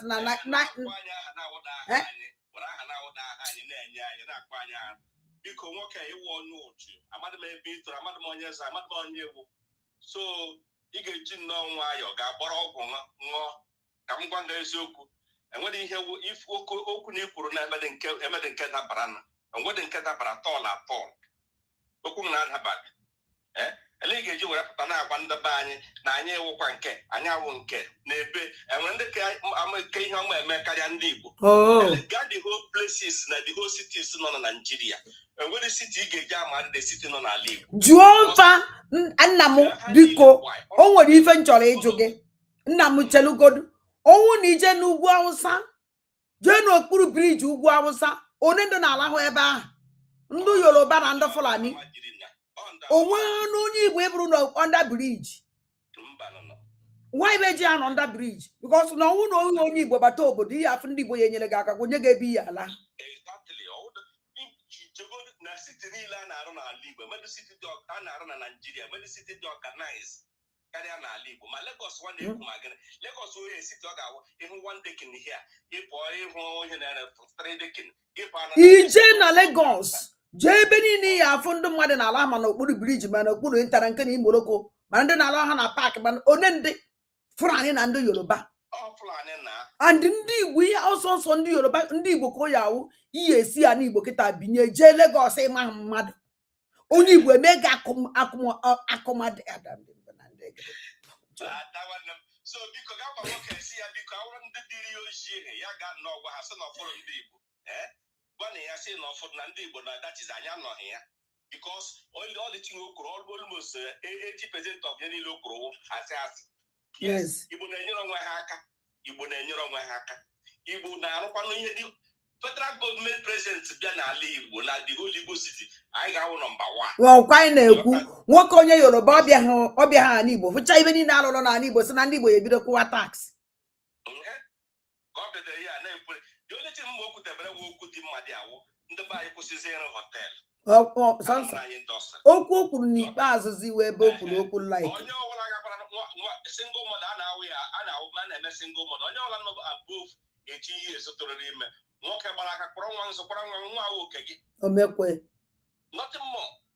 Yeah, how would them pour down on a middle doors, on a middle doors, and every all over the world. Say that I with that, he got it very, very careful. He got it very, very careful. You want to go? So let that the Pitamba, no way for Omobanye, Omo State, Ometra, Forest Guard, Kwara State. Of my had is in the Mahana, nobody knows about them. So get Aaron Manano, you want to go? Yeah, wage put out those governors. And no one got now. Young Najindi Bobanya, because also on the Igbo land. So on a Igbo, can they Jimma and a member arrest where my neighbor to it somebody live. Come be here, Garcos. The Tecos has nothing. If I there's a way, even you time, one kind of treat one all. That is not the electricity like that. On one catch on under run that motor up and when he go gaga, one have one young man they were trying on social media. Eh? And not is enough. Yeah, dig enough for Cariana. I didn't buy him that thing of them I like Europa. No, also illegal because the hair was and when they have and nobody because of no one in the got the work do to a Jew, but on a camera this nonsense. And before coming all you open the apology. I'm an old one. And the more attend the apology, because you're Ona o si nke ngwara ya o ya like kwa ya o. Mba asinya back to send apology ya wole kwa ya na ye need ye. Somebody but no mind like in the state capital, whatever woman. Oh. Become me by my tune, and let me over here. Don't feel like we're them today. Tomorrow, I want to do tomorrow. I will quack it. All times I want the game. It's in the offering cake. All the neighbors is naked. All the neighbors is a mature. Somebody put a name in a team, but they want to pay hammer. All I put out a potany, but Joe will get away with you, a little boy. All the one get the video. You can own them. It's time to wake up.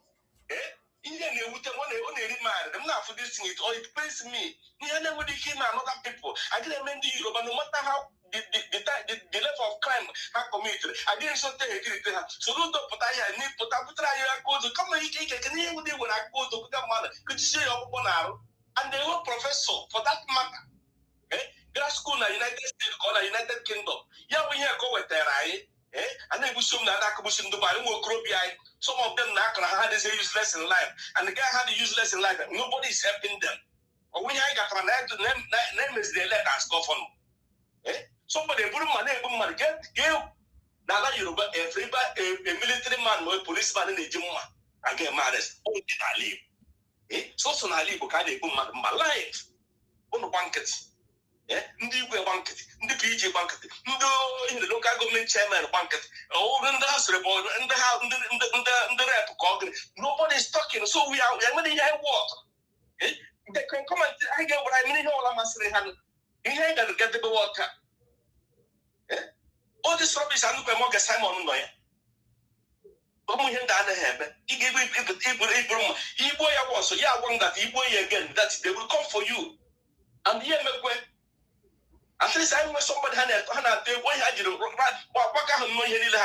sure that they get that guy. I did not have far. Because I got enough is enough. This type of let's inhuman arrest. I get away arrest on our own self. I got question here. All the other one no need to make it. So what we have on one video here. Asa owu na nda niile mgbe abakwu ebe a bịakwutere nda na-asa aka go na o nwere kibe da wo si emelo ndị mmadụ mana a na-asa aba moto onye nọ n'ihu ga na-egbu mma ka ị na-asa aba moto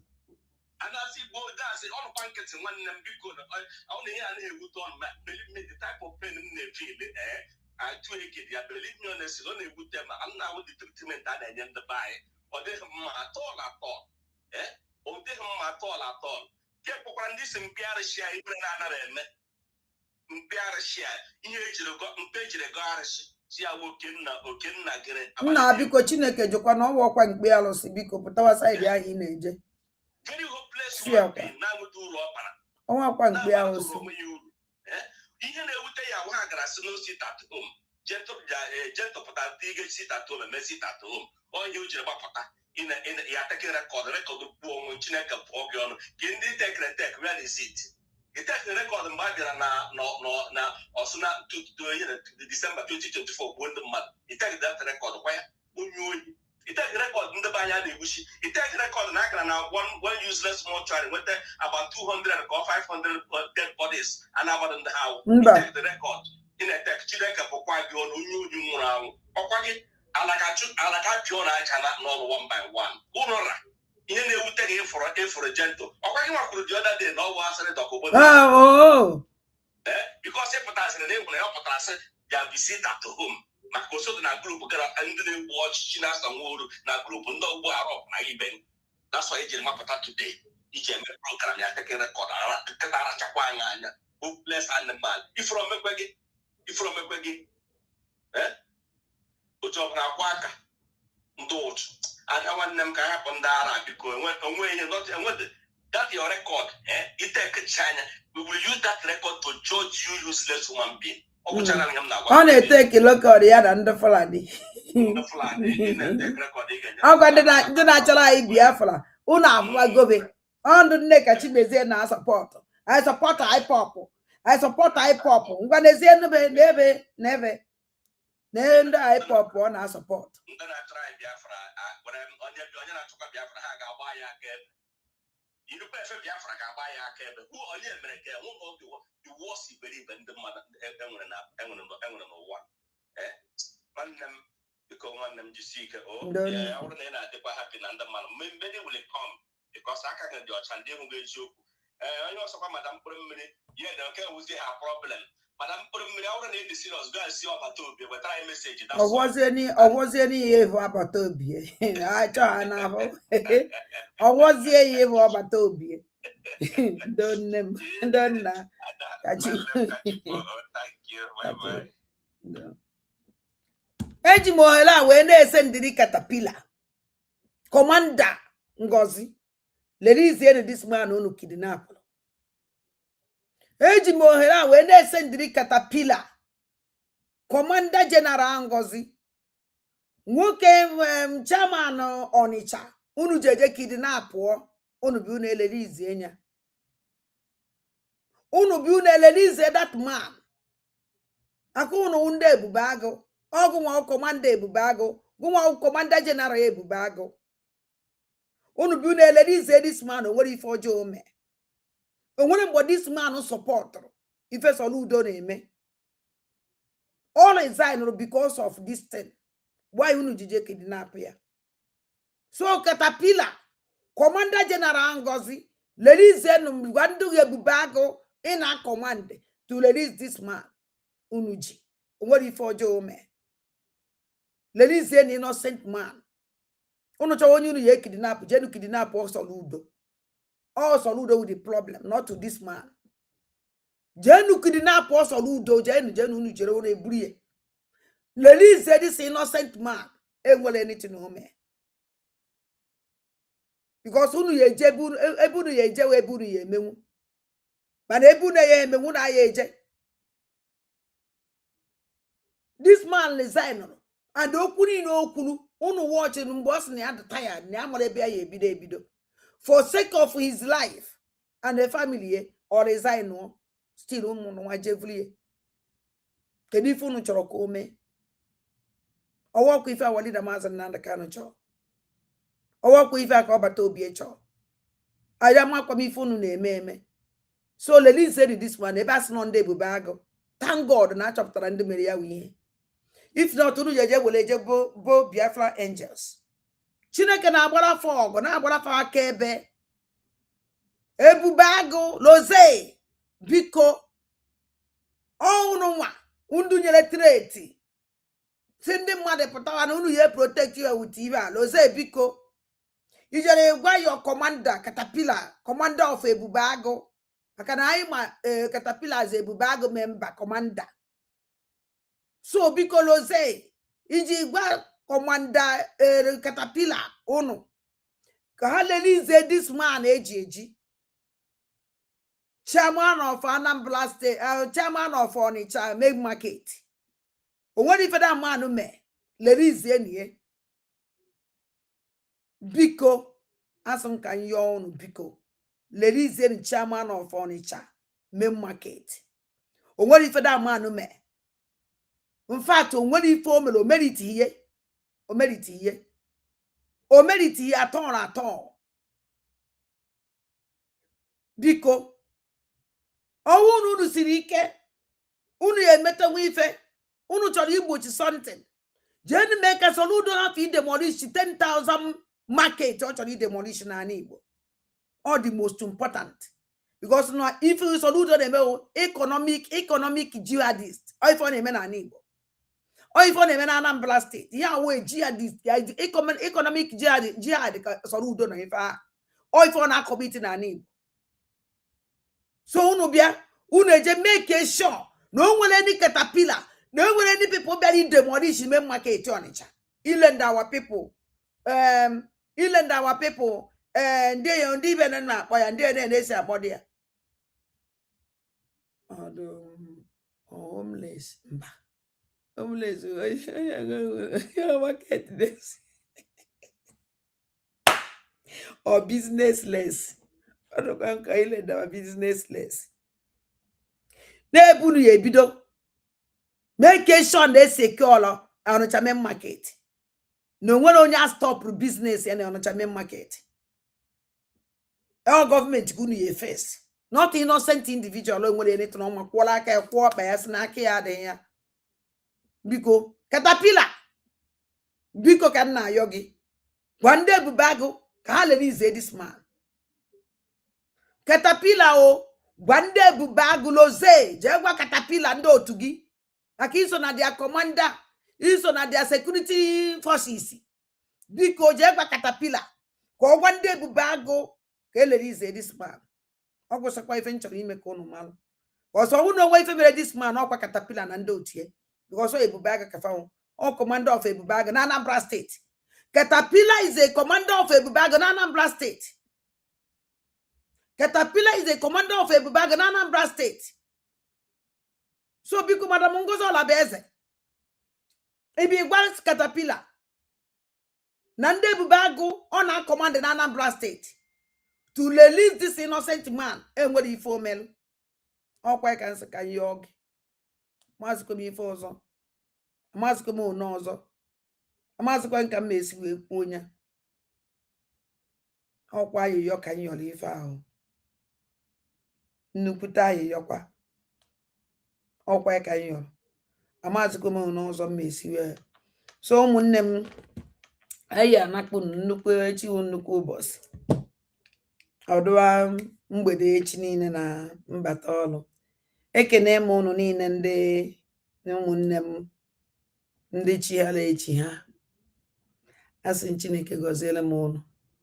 Ụmụnne m ayọkwakwa m unu ọzọ na ayọsụ unu ike. Nenu www.ipobinUSA.org/donate. Support on ife gbasara this our lawyer.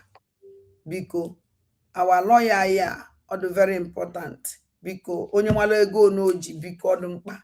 And onwe lawyer nke enwe no lawyer onwekwara another target 2 lawyer again or 3 powerful lawyer na ndara uno na apakwa ike. Biko support o ka man ya join ukwu that 2 lawyer I need the so ihe do otu a. Biko I need the all very important. Biko mana nke ndugodu sure 100% sure with this nke egosili the man awulo obele mmadụ. Ndị mmadụ ejekwa oni je see yes. Na ọwụlọ mmadụ nkịtị. No onye eje mba dị ife ahụ. Ka anyị support on. Ị naghị emere m ihe. Onwe onye ị na-emeli ị na-emere ya onwe gị. Ana m emere ya onwe m. Onu ọsọkwa anya ọsọkwa wụrụ $1. Go and put biko. Hello nna m ewe n'iwe.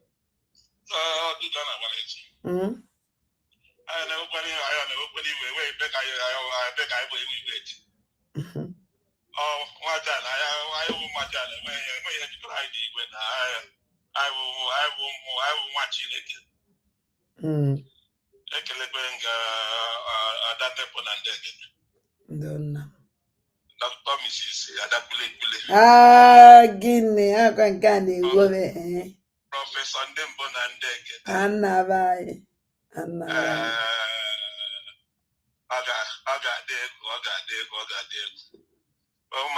Ọmaja na-ekelekwe m onye ọbụla ka onye chiri ya zere. Dịka nsi wee na-ayọkwa ndị be aka na-ayọkwa onye ọbụla na ya nọkịta abụzụ Sidan de Luke, anọtụmela Sidan de Luke. Ọkwa maka ndị nọ Lagos, ọkwa Kwara lekpe Ibadan lekpe Lagos. Ọkwa maka ndị nọ Lagos, ndị ala bụ otu na biri I be Lagos, Obi Kubana ha na Chief Priest. Gbaziri ọsọ na Lagos ebe ha buru ngwongwo ha gbagara Lagos, ọdị Lagos na-eme traditional marriage. Lekpe Kwara, lekpe Ibadan, lekpe Lagos. Ala agụchi dị n'ahịa esule. Asị na dọka mmeji mgbe Chika dị wee chụwa ewu ojii bifo chi a na-ejila ha ayọrọ. Chika akwụkwọ ụtụtụ fọ ndị Igbo a na-ekwu ya na-ekwusi ike. Nke ndị awa gbara ha egbe gbajọsụ gba ha egbe nkịtị nke ndị Igbo wee jegbu ndị Igbo. Kedu ihe mere na amasịrị na na ya na Enugu na Ebonyi State. And only that is it, because that is the heart of people who again have poor belegish, I have a men deep, but that is the plan and that for people. Plan and that for people. This is animal not about corruption, not nonsense. Somebody look at the public, nonsense, not corruption, because they will get it on your head. Can you know Chukwu declare Biafra independence? But you are not just not from nowhere. Just because not declare Biafra independence, I don't know why. But you were just even known as Town and 1967, Biafra independence. Here we go. I want something Italian, I want something Meren. I didn't hear Meren or Chukwu get on a message times 3, on top of 3 times. Somebody put on a corruption. We don't need to listen to all this type of people. We don't need to listen to them because when we have a the door knock it out, get a bassaria only gone up on that diaspora. Only go on a diaspora. So when you bassaria, are ready to go home anytime soon? So when you bassaria, after I just know my only review na YouTube, yeah, when they go in, they only keep on the way on now. Don't need to listen to them. Don't need to listen to them. Or was it kept that man government? Or was it just run your mouth that made it? All by the same problem. All by the same problem. Marginalization. Let go to buy it. Let our place. Everything that I buy. On a individual, yeah, make order to Dubai. Everything that I buy, individual. Lagos or individual, man, no Lagos. Oh. Abuja, individual, no Abuja. All the federal government money, Kapabangira, you no Abuja. We develop Abuja. Abuja, individuals, no Abuja. Kolotan is an Abuja, individuals in the day. Why would I person a legal? Individual, they take Kolotan a legal. Yabam na Yoruba, na la Yoruba, Odotola, Kesoya Globacom, Mike Adenoga. Yabam may also have to go to Hangoroso. So now 20 kilometers, 30 kilometers of road, free of charge for the people. Yeah, remember all the senator involved, all the House of Rep member involved, or state here, assembly member, or all the governors here, why come and build my road for me? Come and build my road for me. But no road can be by individual effort, everything individual effort. I have done America, Malabao, we can't continue like this. Almost like I said, develop Dubai, Hana, individual, not Dubai.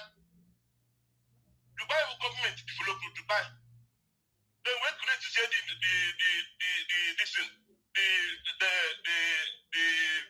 the awareness, measure private partnership with individuals. Then individual now sit industry, now they make people employ people then one. But all government to me now agency so good. I don't know the team military, that is the work of the government because I don't know people tax. I don't know, guy, I never been doing that. What's nothing, guy, but nothing got up. In the Fulani game, men be more when I have text the Henola. I buy it, the country bomb down, I'm not parakeet, I'm not 100 something now. Overall, people got by here. I get the cross hand channel one by one. We are not drop, we have we're not about to put more, let's celebrate. And then a chance to go ahead. So this is the time, let us wake up. Let us wake up. Our leaders in our time come together. I want to just one of that Kwala and they able and deep with that place, but on the bay be ever. The bay be ever or can so deep book at the Colenu.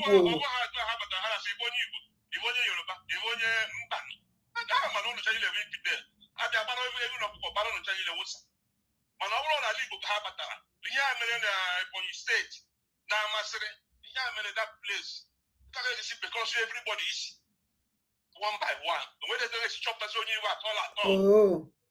So I try. You look at it. I'm finish Hana Yoruba. Yoruba Yoruba finish it. What will I have to say by God? Think I will say history. And I consider rehabilitation, those are rehabilitating her back. Man, I'm telling you, the worst. The worst. So, when the people, from the most important thing I consider or this is necessary. Come not to email. Behind now we day here. I should I cannot do it. All but I say not to share now but to be able to go this. Not that the round table had discourse, which means no. What should go? Yeah. Oh, what should go? Once you roll past the I got you at that room and pull out it. What should go? No, I have the DPM, now with the commander in chief of the armed forces.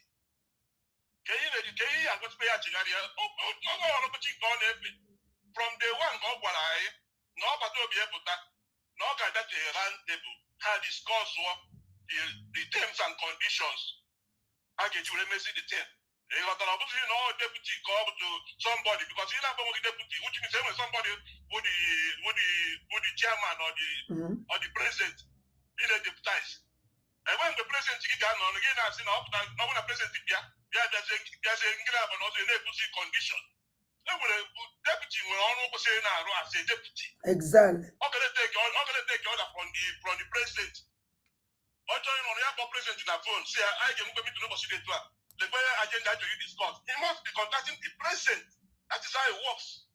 Most of us never on a union duty. They don't meet nobody duty. But when I want a president Abraham meet nobody, then the deputy does a minute what she said.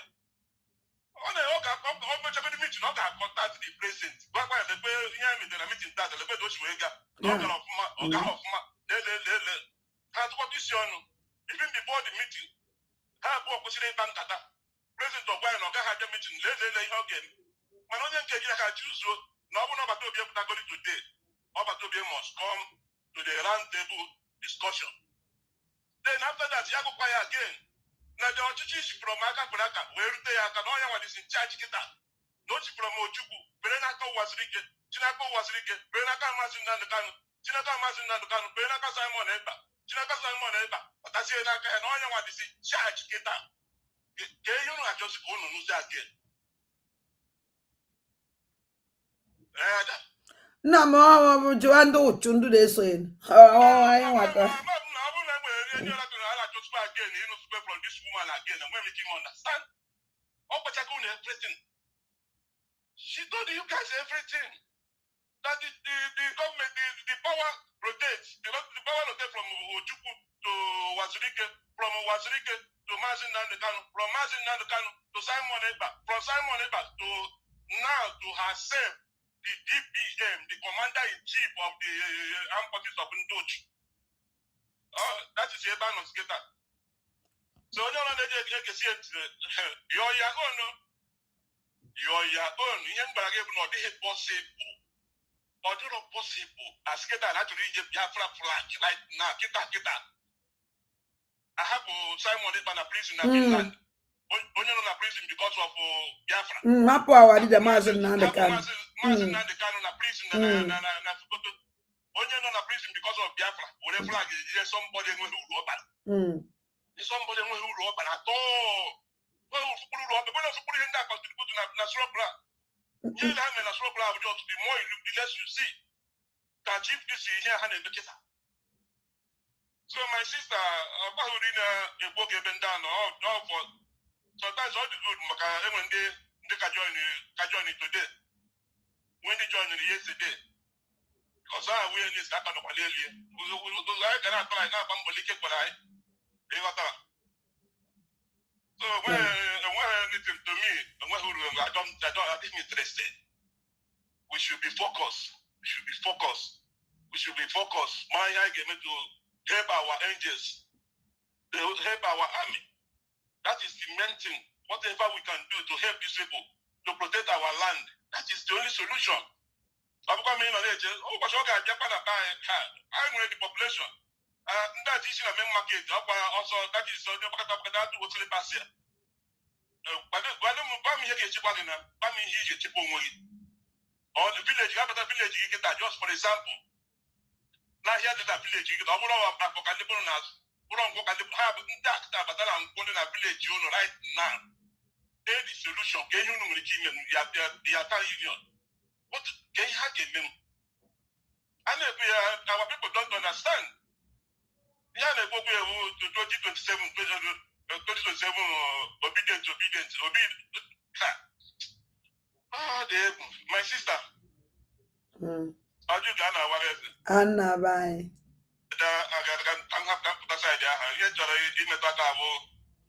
Sometimes our people now they go be other.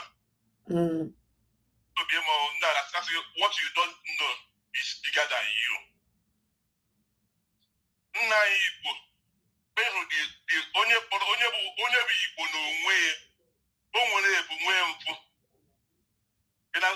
Yes.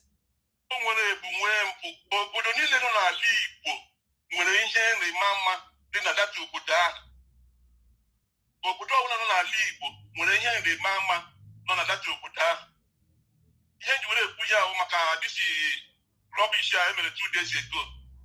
But this thing because I wanna any information, information, will something, manager will say gossip everywhere, like gossip left and right, or it doesn't help me struggle. And try in a copa. Ada. Or try after that copa. Now legal. Especially side EBMs na legal. Oh, do I got to local government? I want one of our spiritual father. Eke one of our spiritual father. According to the story, something our grandfathers, those olden days. I am here. Some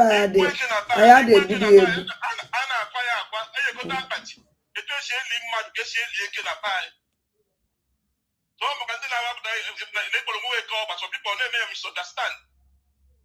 And when they make caricature, but they don't know. And when they say, I'm not from the code. No, he's a from the code. When we tell from the code, I'm not from a cover. I go down when I have and then we'll put that to Palabeha. And when did you make caricature? Yeah, then when did you make caricature on a program? And we're going to mail it. Nnukwu eke ọgba eke alụsị o. After ọkwa. So mana ihe dadi na-ewu obodo ọbụla nwere mmụọ na-echere ozi. Obodo ọbụla enwere ndị anaghị eri ejule. Ụnụ na-awọchị kwa na program. Another man watch program and that's it. And then I call the other man. All the things because of the way you know now, it doesn't help anything.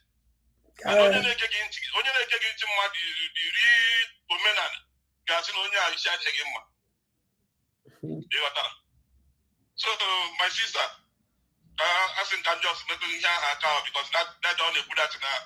I just know not sure because in that one I let go, but I'm on they don't know anything at all. What do you Amado Nakol? Amado Nakol good the Lewis idea and say, what do my idea? So what the wrong guy? What do you? Temptation and the Omwa Gafigo and the moment the woman made it.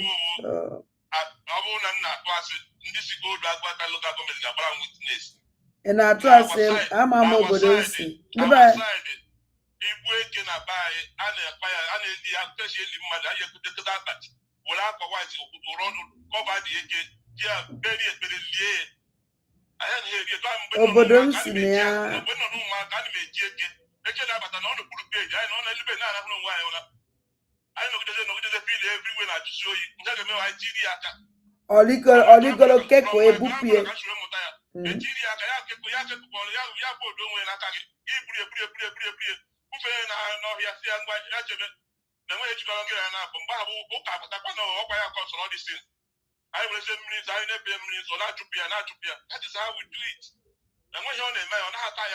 ihe gbasara eke na be anyị ndị be anyị na-akwa egbu eke anyị anaghị egbu ya anyị na-eresi ya mba pụtawa saịdị ya nna pụtawa ihe ọsọ nna m ihe ọsọ ndị akwụ mụ nwa kwefuru ekwuone m latina m nwee nwe ozi anything m na ha na-abụ ya akọ again ihe ahụ m kwuru ka m kwụ ya onye ọsọ ha si ekwu onye nke a agara akaja ekwukwa echi nsogbu adịrọ akwụchakwa ha ezughị ike m nwee nwere ideoliti nnekịta focused and maka ụmụ aja na ya esi wee turn up ga sọpọtụ disi lawyer ọgwụsi ahụ mkpa m kịta and I ka nna ya ụmụ aja no matter anything let everybody come together otu agbata obi esi wee kwa warida Maazị Nnamdi Kanu and our angels kwukwu ya gbuo ikpere ya biko onye a mejọrọ ya gbaalụ mana ka anyị bịa together o gosi that na o nwere ike dị na awụ na anyị bịa together o nwere ike dị ya and anybody ọ na nwere ike ime that together na-esi ahụ ya abịa ya onye a na-waste time anyị abịachakwana ya ọfọ nna anyị abịachara na that together na-esi anyị abịachichara emechie nya sef enide me nọ n'elu enide me nọ na wee nọrọ together na ebe a nọ kịta ebe ana m alụ ọrụ m onye ọ na-ekele ọrụ eke onye mara nke oyi eme ọ ife ọbata obi ekwuru ọbata obi esi ọwụla esin adịbụ m mbụ nụrụ ya mbụ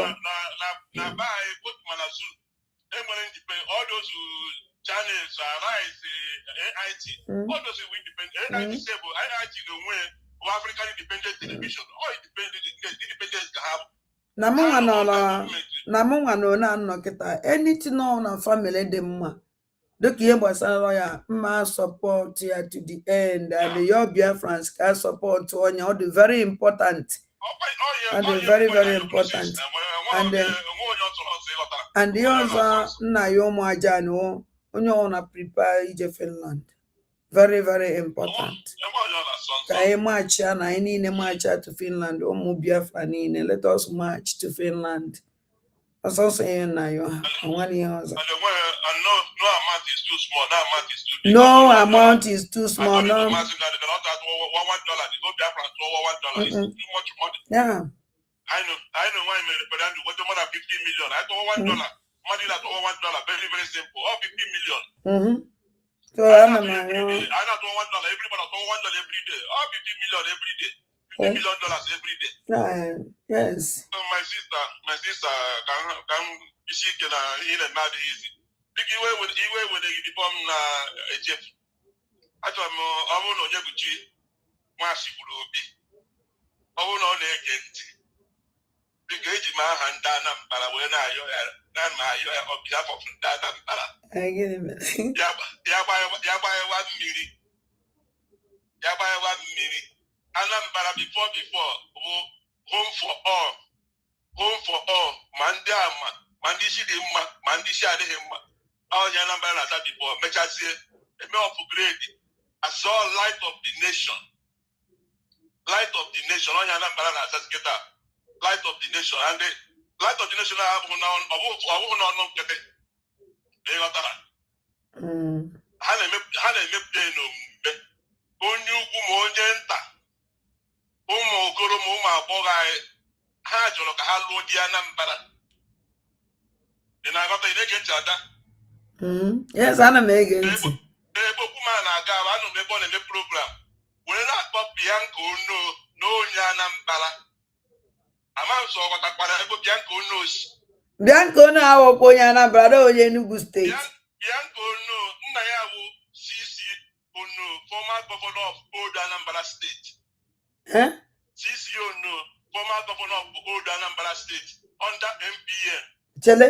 Because Ata. Bianca our Enugu State. Former governor of Old Anambra Enugu State. Okay. Enugu State. Dakar. Okay. So Bianco no Nayabu no Enugu State. Ojukwu we look at say na Anambra due to that if Nanya do my boga in when I had to Anambra because of how to get them. ụmụ nwoke a na-aba na-ahazi ụmụ nwaanyị ọfụma ọfụma ịghọtara ihe m na-ekwu ya. So ọkwa ya mere Bianca Ono ji were batasie ebe na be Chukwu asị nwaada alụtara gị ka ọ bụ ọbụghị na ọnwa abụghị nwaada ka ọ bụ na Anambra. So a na-alụ Bianca Ono na be Chukwu ya ka o ji wee sasị Bianca Chukwu mana fọma nne m ihe bụ Bianca Ono. So maka nwa Chibrobi na anyị na onwe anyị jikwa ha ajụ ọ nwunye anyị ka ọ bụ ịghọtara. Mana okwu ojikeji ọ dịrọ mma. Ọ dị na be eze Jizọs. Adaka ha bụ ndị ọzọ bụ asị nka ihe onye ya nwa Chibrobi ya jiri ihe nwe ya na ọ na-apịa ndị a na-akpọ ndị Anambra ya jiri ihe nwe ya na ọ jiri ihe nwe ya. Ọ bụrụ ọzọ asụkwa ndị ọ bụrụ ọzọ anyị na-azụ ma ndị chidi anyị nwere ebumwe mfu. Ọ na-ekwu okwu maka ndị prọfesọ anyị enweghị ụdị prọfesọ anyị enwe. Enweghị ụdị prọfesọ anyị enwe. Enweghị ụdị anyị enwe. Ma ndị isi dị mma ma ndị isi adịghị mma. Nna mara nke Soludo ala ya abịa.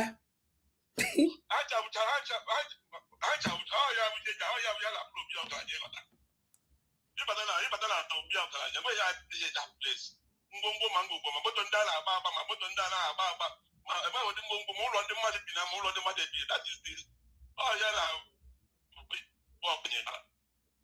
So my brother nwa iwe were gị biko ebe gị na-agbata ya mmiri small. Adaka hapụ gị jisi ike my sister. Thank you. Ọ nakwaghị ewe anyị igbo because anyị karịrị okwu anyị kotere ọkwa ya anyị karịrị okwu anyị kotere. Jisi ike my sister. Wow, onye mechi nwanne m ịnọ na ihe emere anyị emere sọfụtụ na ezi nwanne m egwu na-aya egwu ịma ha nwere ebunwe mfụ nweghụ na ekpuru aja mgbere adịrọ dịrị Anambra dịkwa n'Enugu nke dị n'Enugu na Abia steeti dịkwa n'Imo steeti ebe niile. So ụmụ aja na ụmụ Igbo mụrụ nze mụọ ọzọ ụmụ ike nji aba ana m ayọ unu na-ayọsị unu ike. Let us support for this lawyer. Make order of easy. Make order of ezigbote easy. Na ọdụlọ easy na anyị niile binyere. Support onye tinye aka were mee ihe dị na ya. Ka m gwakwa unu eziokwu. Ọgbata obi nọ Finland, anyị niile nọ Finland. Awọrịda Maazị Nnamdi Kanu nọ Sokoto, anyị niile nọ Sokoto. Because na anyị na-ata afụfụ since aha nọ that place. Anyị na-ata afụfụ. And onwebeghị onye ọzọ standịrị dịka ha nwasị wee standị anyị ji gosi ụdet na ọkwafa na onwere onye ọzọ. So na anyị niile ya ebinye wee sị no na ya achọghị ịpụta. Because ị na-anya wa condition since ha na-abụ nọ n'ime edika condition anyị dị. Gbakene m otu anyị dị na condition anyị si nwere dị. Ahụjugodo ụnụ ohe ọ na-agazili anyị. Onwekwa ihe na-agazili anyị. Ụnụ wọchị ya mgbe ha nọ ya. Wọchị ya mgbe ha nọ ya since 2025 n'oke taa. Kedu ihe ụnụ fụrụ? Ọnwụ na ha nọ ya, ọnwụ na ọbata obi na outside. Awalide Maazị Nnamdi Kanu nọ outside. Soludo ya na ya ala ọ na anyị. Ọ don't possible. Anyị ka nje so n'ọkwa anyị nwanwu ndị eji anyị nọ nga. Biafrans niile nọ nga. So any lawyer who na-ewepụta nwere ike ime anyị esi na nga ha pụta wee nwee ike liberate ourselves. Ụmụnne m ọ dị very important. Asịkwara na ijiri ego. Asịkwara na 1 euro na ijilie. Asịkwara na iji 2 euro. Asịkwara na iji 3 euro. Echere ka esi ha ike ohihe na 1 euro epeka opelompe. Asịkwara na 2 euro epeka na ije iti oye eme gị ifele emene gị oye eme gị ifele nye m ihe ka nje aka m tinyere gị onwere ifele dị na ya no na iji ka iweta. So biko na ụmụ aja na-enye www.ipobus.org/donate. Jen no ejire tinye that place. Biko no ọ dị very very important. At least ihe anyị na-ayọ ha since ha emeghị and ona ha mekwere na anyị kwesịrị ịpụtasị ha yes na anyị niile ya etinye aka ka ọ gazie otu aha isi wee chee ya. Biko happen on the Nabia me propaganda, damage control. Because na propaganda and damage control ke wole pase kwa na ama no wole anything done and I we ni we karisia because na some people ain't gonna shame or na some people will shame for how many years go to be so-called deputy of the Benfria forget about her about him and after na social media na to son sas na akpado. Hello Mbedama Ndeo I just come back and get my objects and a cool just over program. But I'm just saying that I don't know to this is the man not Germany. This is the man not Germany. I don't know to come out to that's on the window. Unda ina ajuju ga maka kwa o adro kwa icho no ndi Igbo ka awo. No, mana o nwere ihe o jide ya na-eme ebido tụwa ajụjụ ya bụrụ mgbe Igbo ya bụrụ mgbe Igbo ya nwe obi eze m kwuru na o nwere obodo nọ n'ala Igbo enweghị ihe nrewa ama o nwere obodo nọ n'ala Igbo enweghị ebe ha na-aga ma itiri ike ya bụrụ mgbe ahụ ya nwe ihe o kwuru na ya Muslim ya n'iwu Anambra na otu anọ na ama ebe anyị na-agụ skuulu Owere Ezikala Ụmụnze ọwa ebe anyị na because ọnwụ ndị anyị na ha nọ so o nwere part of Anambra anaghị egbu eke nke ahụ dị sadin anaghị eke na-abịabe ha nọrọ ha na eke a na-emekọ ichere na ọnwụ ihe ka emere ọkwa ihe eji mara mba o nwere obodo adị eri ejuna nwe obodo adị eri nkịta like ndị anyị anaghị egbu agwọ green agwọ green na-akpagharịcha n'ogbe nwere onye na-emetụ ya aka ndị be anyị na-akpa agwọ green na-agba aka nsi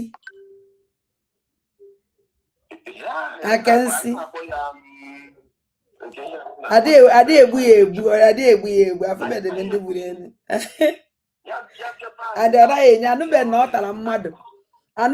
tara mmadụ mana anụ na ọ taa mmadụ onye ahụ anaghị survive and ọdụ o siri ike ọ naghị ata mmadụ ọ ga-anọ na-akpagharị ndị awụcha ihe Igbo ji dị ebube mana anyị ama ihe awụcha spirituality yes ihe awụcha onye dị ihe anyị ndị gboo nne Igbo jiri wacha obodo ya niile ama na ọnwụ ka ya na obi eze kwuru aka ọnwụ ka bụ ka m bịara eburu asị na mmiri nsọ ahụ ihe obodo ji dị ebube anyị ohere ya ihe agbọtara ebe a bọtara anyị ihe agbọtara ebe a bọtara kemgbe ahụ ka anyị bidoro nwe nsogbu kemgbe ahụ ka anyị bidoro nwe nsogbu akụrụ mgbe anyị bụ na-eto ahụzi m datịn na be anyị pụta enwere ihe asị na nkorobịa topụta n'okwu nkorobịa na be anyị bụ nche o nwere ebe ọ ga-aga ya wụ Asian port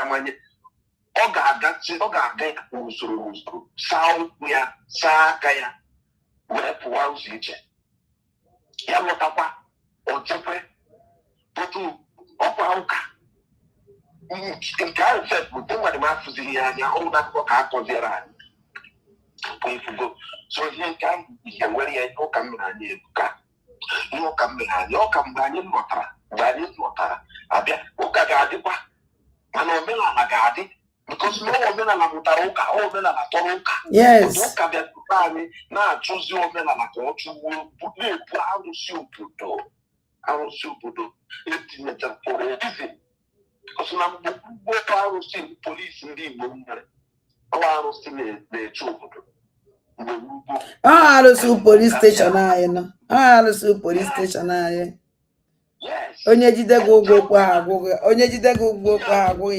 ije kpee na arụsị eje nata ya ego ahụ ọ dị na ihe ede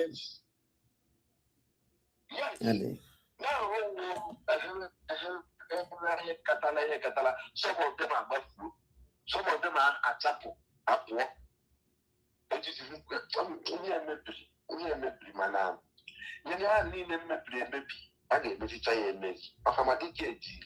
Mmụọ anyị Igbo enwekwa ebe o jelu, mmụọ anyị Igbo nọkwa ya o, ọ nọkwa ya o, ọ nọkwa ya o. Na ife ewepụrụ imeji ebe a na dịka ọ na-esi nwe unu ụka. Otu azụ sọsọ unu ha nke emebi mana ọ ma dị mmụọ ọ nọ anọda place. No, ịkpa ya nye ya ife ọ na ya ọ na-eri.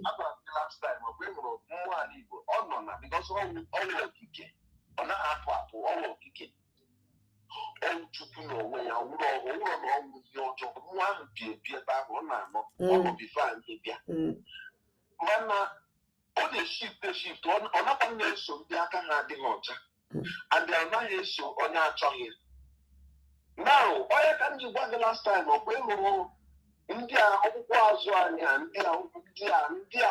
ndị a ụmụazị anyị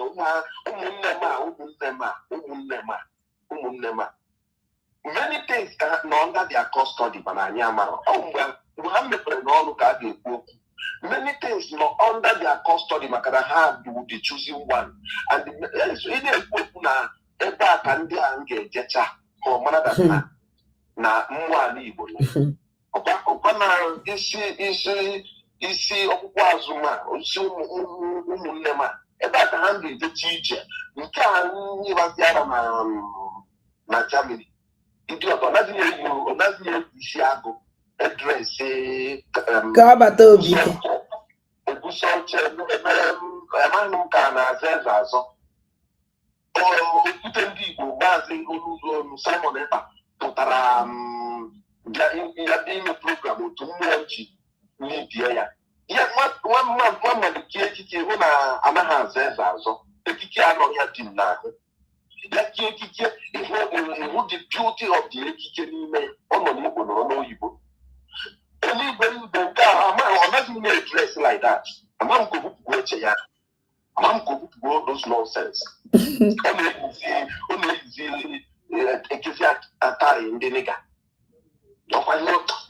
onye awụ sọpi akpọrịkọcha anabaghị ike na Germany onye awụ sọpi ibe nna akpa awụ sọpi boy onye ụchọ ha ga-ata afụfụ mana nye mepụtara ewu na ihe ahụ m na-ekwu ka m na-ekwu ha emetegbu ha ga-ebu that is it na Igbo si na o metere ga-ebu o metere bulu ga-ebu a na-akpụ ya akpụ na akpụ ya akpụ ka nwata ebu ya ibu o metere bulu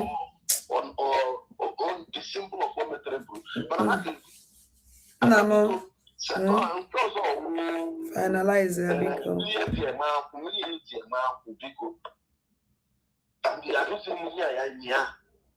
ihe eji eme gị mmiri ka eji eme akwụ ya bụ ilu ndị be anyị na-atụ na ọmiri ka eji eme akwụ ya mere na o nwere ihe eji eme ihe so biko mmadụ mgbara n'ụnyaahụ ahụzi na ibe akpa nkata na-akpa ama m ebe emesịa aka mkpọ ọgọ na fon biko ọ na fon ka ọ na social media ka m na-akpara ya ka ọ na-akpara private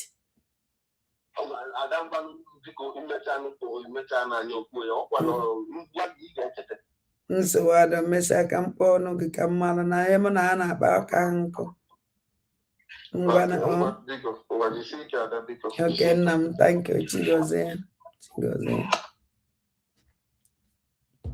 wow ụmụ Igbo mụrụ nze m ọzọ ụmụ aja na ụmụ ike nji abụ ụmụ ife ekene m unu anyị emerikwenene n'ọka ekwu ka anyị si meri with one mind anyị ejefe andụ ya ka nna anyị unu biko ana m anyị unu biko ọdụ mma ana m agwakwa n'ụlọ ọdụ njọ ana m agwa unu onwe n'ọnwụ na osinedo ana m eme ka unu mara for sake of anyị nwa n'onwe anyị ana m ekwere ihe m na-ekwu ma dị happy na unu tọnụrụ because of this lawyer ka anyị nwee ike liberate onwe anyị ka enwe ike iwepụta onwe anyị na cage all these criminals tinyegasịrị anyị sọsọ ife nna ya unu nwere ife ọzọ asị nchi ukwu m gọziele m ụnụ mmaji kwunu mmaji echekwala m ụnụ ya sụwala m ụnụ ọfịa ndụ ogologo ndụ na-arụ isi ike ga nna ya Chineke n'ebe anyị niile nọ ewere gọzie m n'ụnụ ezinụlọ anyị niile and ama nnọọ ya emere m ya aka na onweghị ihe nyọrọ chi m ọ naghị emere m biko na ụmụnne m onye ọhụrụ na schedule holidays here in America, in Europe, in Japan, any country on in put your holidays in Finland. Bido kita buy ticket. Echekwana mgbe ha wepụta date. Anyị uses our brain. Na as no you bido na 5th of August. Ịma na 5th of August, gbagodo 1 week ticket or 2 weeks ticket.